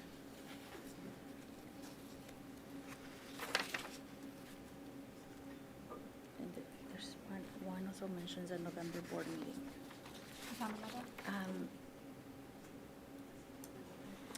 Madam Chair? Yes, ma'am. Can we discuss the number of officers when we, Yes. at the next Yes, one, please? correct, Thank you. correct, yes. Okay, thank you. The reason why they're discussed now is because it's actually for accepting the grant, but we'll discuss the actual numbers next. Thank you. Yes, Thank you. that is correct. Okay. Number 18, you did specify that we are taking out the September 2023 board meeting, correct? Yes. I think so. And there was another item that referenced a November 2023 board meeting. I can't recall which one it is. Okay, so taking it out. Thank you. Okay. A motion has been made by Member Oliver. Is there a second? I will second with an amendment. When Dr. G went over the things that he thought were feasible, he added number 15, training. I really think that's very important to have some kind of uniform training, and I like it as is. I don't see anything about oversight committee or anything, so. Oh, it's in there? Okay, without the oversight committee. So I would like to add 15. And the deadlines. I would like to add number 15 as an amendment to your motion. Do you accept my? I do accept. Okay, so we have a motion, we have a second. Discussion. No discussion? Madam Chair, Yes. I just want confirmation from Dr. Guest. Superintendent Andrade just walked out. Are you okay with this? Yeah, President Ross, yeah, this sounds like a good, reasonable first step for us. This is literally his list. It's 11:30. Mr. Marquez. Yes, Madam President. Board Member Oliver, can I propose an amendment for number 10? Just some suggested language around that. That was my original data request. What is your proposed amendment, Mr. Marquez? Yeah, so the language I originally had, so the data list that Board Member Hernandez references is pulled from my original policy proposal around keeping track of things like professional development and the number of implicit bias training staff goes through, and then the exclusionary discipline and disproportionalities data around risk ratios around things like detentions and school suspension, expulsions, things like that. For me, it's important that as we think about data, our goal is to move away from school to prison pipeline and school-based policing. So what are we doing outside of our relationship with law enforcement that should be indicators of moving away from the school to prison pipeline that so many of our students end up in? So the specific amendment to number 10 would be language that I wrote that instead of dictating an analyst or a person that does this data collection work, it just as a superintendent or their designee will identify staffing gaps to meet these requirements and propose any new positions as necessary to collect, track, compile, analyze, and report data relevant to schools, these specific data requests, including data related to threats, emergencies, mandatory reporting, mandatory notifications, and events. And then the second part of that would be that the superintendent provide regular reports on the discipline data metrics listed as outlined during regular board meetings, no less than quarterly, and annually during a State of the District presentation. So I would love to hear if Dr. Gessner, Superintendent Andrade feel like quarterly report on that data request and then a State of the District data request around school safety would be reasonable with current staff, or is this going to be additional staff? But it's not, the language itself would not be dictating any new staff or requirements for current staff. Thank you, Ms. Marquez. So a couple of things. One, that was a lot of information. Two, it was a little difficult to catch everything you were saying. I took a quick consensus around the board, and I don't think any of us were able to capture what you were saying. So if you could condense and say, my proposed amendment is, and then and not necessarily like give us the background on why you're proposing it, but just say, here, what I'm proposing is my amendment. And just make it like really concise, please, Mr. Marquez, so that it's almost midnight, so that we can all understand. Plus, I think our brains are a little tired. And so just like, if you can condense it to my proposed amendment is, and then just finish that sentence, pretty please, sir. Is that okay? So the amendment would be for item 10 to use the language specifically, the superintendent or their designee will identify staffing gaps to meet these requirements and propose any new positions as necessary to collect, track, compile, analyze, and report relevant data to this school safety plan, including data related to threats, emergencies, mandatory reporting, mandatory notification, and events. And then Board Member Hernandez's motion says the starting point for that data is the specific data request that I had identified in my policy proposal around exclusionary discipline and disproportionalities, and then also professional development. And then it would be that this data would be presented no less than quarterly to the board and during a State of the District presentation. And If I'm understanding you correctly, Mr. Marquez, I feel like part of what you're requesting is what we were discussing earlier about disproportionality with law enforcement and our suspension rate and all of that stuff. I think I am going to actually pass the ball to Member Oliver to see if she understands and accepts your amendment. That was still a lot of words, Member Marquez, and I don't think my brain can comprehend that either. So let me try to condense what I think you said. Your amendment is that the superintendent or his designee shall, or not shall, because those are, yeah, will do quarterly reporting to the board that is comprehensive to what type of data? the data referenced in Board Member Hernandez's proposal that is sourcing my proposal that outlines data requests around professional development and exclusionary discipline and disproportionalities. What data would you like to be encompassed quarterly by the superintendent or his designee? I will accept it if you can tell me that. I'm going to email it to SB and ask her to send it to everybody. Number 10. What is it? He must be talking about his old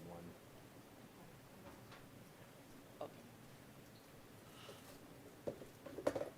I will accept Member Marquez's amendment that the superintendent or his designee shall quarterly have data collection examples identified in the Phoenix Union Policy Proposal, Wellness, Student Discipline, and School Safety starting point for identifying data collection.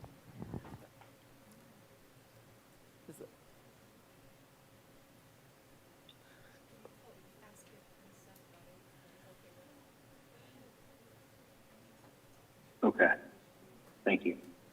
And I'm going to email this to SB and hopefully she can share it with everybody. I accept the amendment as a second. So we are here, and we're about to vote, people? Yes. Member Parra. Madam Chair, Superintendent Andrade, are you okay with that amendment?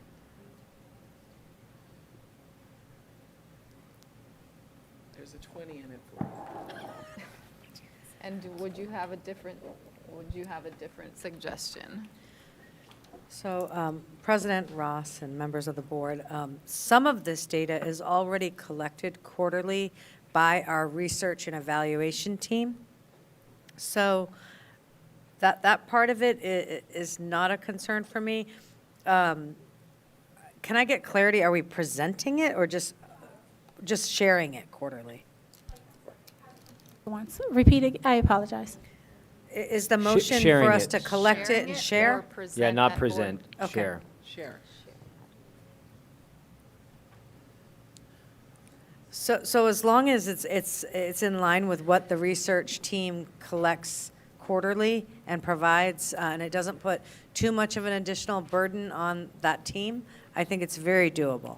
Okay, awesome. We have a motion, we have a second, we have an amendment that also, yes, I Member have Parr. one more, Yes. just point of clarification, Madam Chair. Under item 1, it says the board shall approve the final IGA before any PPD officers are hired or contracted. I think we should designate, can we designate, like, is that also on the next item when we talk about IGA? Yeah, so I would, interestingly, I just We were just literally, talking I about literally that. just leaned over and said. That's why I was that- like, wait, that- what? That line could become problematic, so I would say if you can adopt it without that line, and then next time you can delegate authority to the president to do the final couple instead of coming back and back and back. Right, I So would remove like that, Madam Chair. So do you want to make that amendment? Yes, Madam Chair, I would like to make the amendment to designate the president of the board to approve. Do you accept her amendment? I accept that. And I accept that as my second motion. We are ready to vote now, correct? Okay. All those in favor on the motion that is on, yes, are you saying you're in favor or you have a question? I just have clarity really quick. Yes, ma'am. 'cause Of everything, I got lost. But, okay, so then everything that was taken out of this plan, can this be a discussion in the Yes. next meeting? Yes. So, right, Yes. okay. Yep. It can be exec session, it can be, I mean, there are certain things for exec session, but it can be yes. That doesn't mean, none of this means we are saying no, we're saying let's discuss it more, hash it out more. So yes. Okay. And I think most of them, if not all of them, should be discussed more. Sounds good. Okay, we ready? All righty. The motion is on the table with the amendments and the second. All those in, am I going to need to do a roll call, people? All those in favor, please indicate by saying aye. Aye. Aye. All those opposed, please indicate by saying nay. Did you vote? Did you vote? Any abstentions? Okay, the motion passes. We have a safety plan, thank goodness. Okay, hold on, I forgot, I had to catch up, give me a second, everyone. All right, the next item is 8D, review, discuss, and approve a law enforcement model, did I skip? No, you're it, you're on. Model and an intergovernmental agreement with the city of Phoenix. Dr. G. All right, Governing Board, President Ross, Governing Board, you have 2 things to do here. Number 1, pick a model and how many officers. Model being school-based, regional, and how many officers. And then number 2, the IGA that has been shared and discussed to make any revisions or move to adopt that.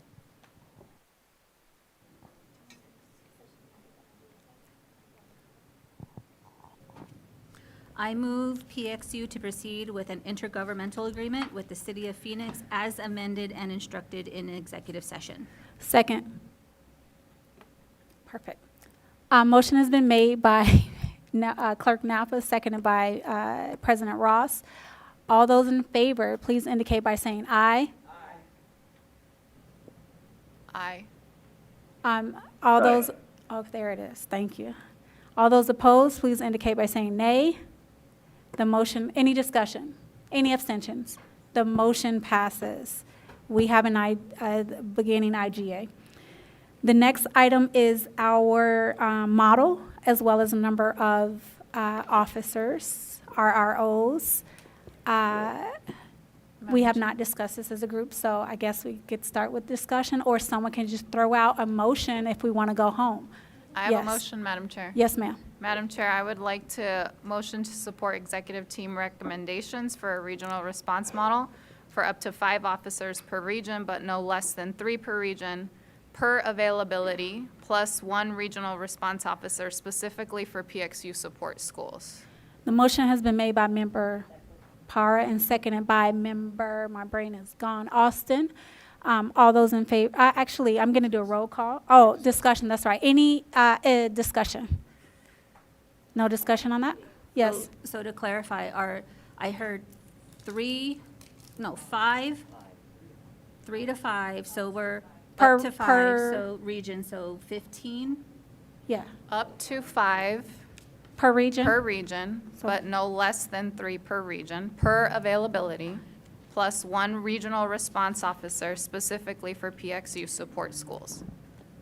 So we're So- talking about 10 to 16.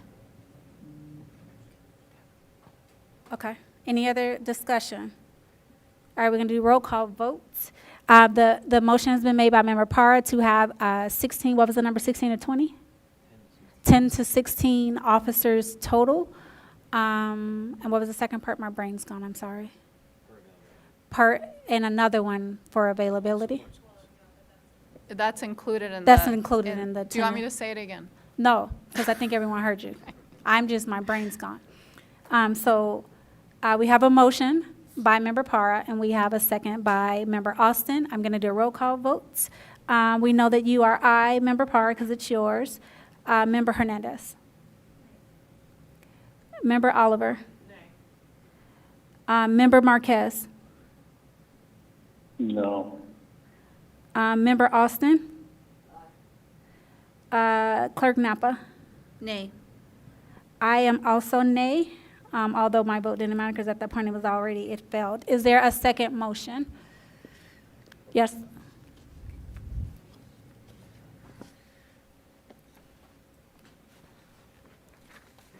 Thank you, President Ross. I motion that we adopt the regional model with what I had originally said, with 4 resource officers, 1 per each region and 1 floater. Is there, a motion has been made that there be 4 regional total? Is this total? 4 total. Okay. 4 regional models officers total. Is there a second? Second. Okay. So a motion has been made by Member Hernandez. A second has been made by Clerk Napa. Roll call again. Member Parra. No. Member Hernandez, I know you're yes. Member Oliver. No. Member Marquez. Aye. Member Austin. No. Member Napa. Clerk Napa. Aye. And I am a no as well. Member Oliver, you look like you're unmiking. Do you have a motion for us? Yes, President Ross, Board, I would like to make a motion for the 6 under the grant regional resource officers. I second. Madam Chair. Yes, ma'am. Dr. Geston, is it up to 9 under the grant? No, Or 6? yeah, President Ross, members of the board, right now we wrote the grant for 6. Okay. It was all we qualified for. And again, as we did say, if it's about the money, there are plenty of safety grants. So if you're putting that number at 6 because you're worried about safety grant money, I would encourage you not to base it on that, because what you could do is say, we want 3 per whatever the number might be, and then seek grants to offset those costs so that it's still not a cost, so that you could put a different number in each region and still have no cost to the district. Madam Chair, I propose an amendment. Okay. Would you, Member Oliver, would you be up for? Yes, ma'am. We need a second. Oh, we didn't, I seconded. I She did. I seconded, was the yeah. one who seconded. Yes. For up to 3 per region, but no less than 2, so between 6 up to 9 per region? No, I don't accept that. Okay. A motion has been made by Member Oliver for 6 regional resource officers total, seconded by President Ross. Roll call again. Member Parra. What? Roll call vote. She's like, what? Aye. Member Hernandez. Member Oliver, I know yours is aye. Mr. Marquez. Aye.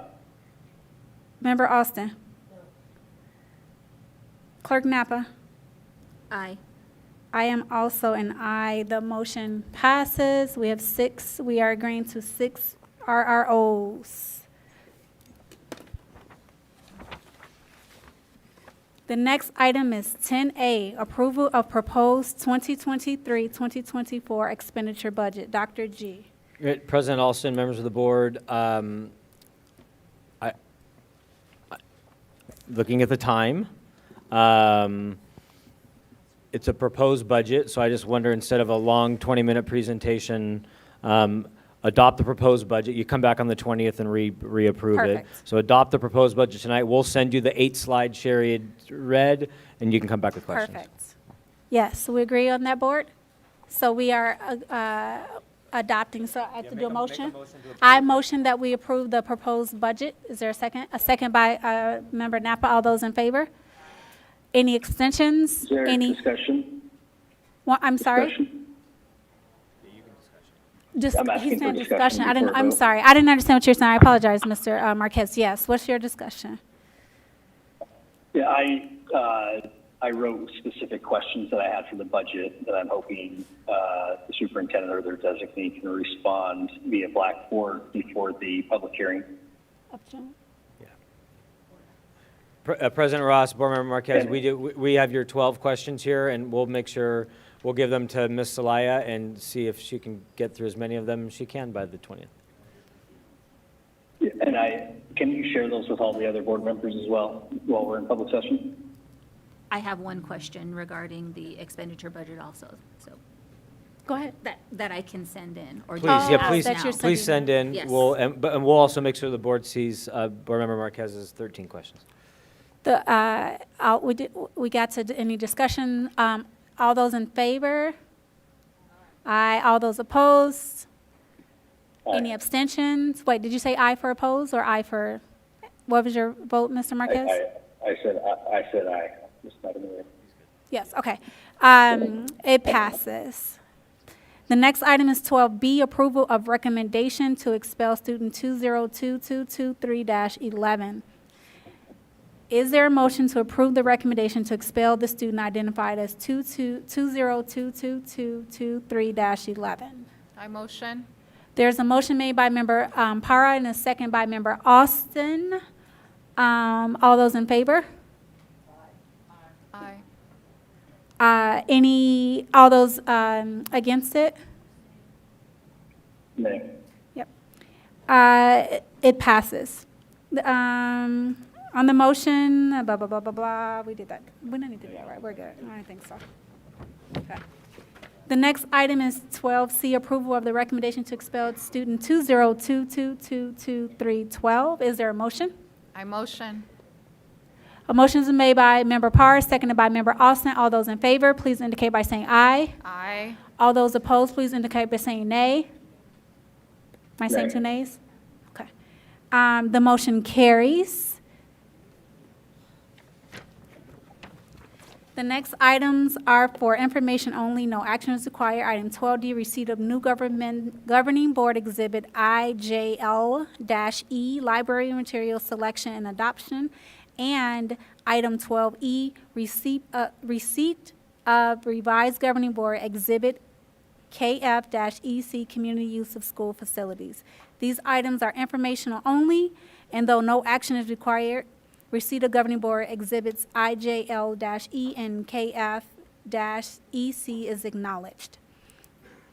Item 13A, the next meeting. The special meeting and public hearing on the budget will be held on Tuesday, June 20th at 6 p.m. The next regular governing board meeting is scheduled for Thursday. Everyone knows that. For my new people, we don't meet in July. Thursday, August 3rd at 6. You ready, Jen? You ready? That's what I'm doing right now. That's why I just asked her if she's ready. You ready? Okay. Request for future agenda items. Members, are there any items you would like to recommend to be considered for the future board meeting agendas? Yes. Thank you, President Ross. For the future agenda items, I would like to request if we can please have further discussion around the scale down plan and the oversight. Good job. Thank you. We got that? And Clerk Napa. In the last board meeting, I requested that we identify students, current PXU students, for public comment, and we prioritize them. I would really I would like the blue cards amended, edited, so that way students can check a box, but also include their high school ID and the school that they go to, so we can verify they are current students. Yes, ma'am. By August, by the next meeting. Have the blue card. Awesome, thank you. Mr. Marquez, do you have a future agenda item? I do. Yes, sir. I request that we have a discussion about standing committees that are comprehensive for the district and not exclusive to school safety. Okay, noted. Any other future? Madam Chair? Yes, ma'am. I'd like to make sure that our board gets, I mentioned this, I think, a couple board meetings ago. I think the board needs professional development and needs to adopt a data-driven governance framework and obtain a board coach to make sure that when we're having discussions in this boardroom that it is focused on student outcomes. Student outcomes don't change until adult behaviors change, and I hope that this board will lead in a way that's focused on students and improving outcomes for them. Thank you. Welcome, Superintendent Andrade. It is midnight. Welcome to your new position. I told you we were going to initiate you, and we did. Dr. G, I'm going to need you to get up. Item 13C, motion to adjourn. Having concluded our business, is there a motion to adjourn? Is there a second? A motion has been made by Member Hernandez, seconded by Member Marquez. Man, my brain's done. On that motion, those in favor, please indicate by saying aye. We are adjourned. All right.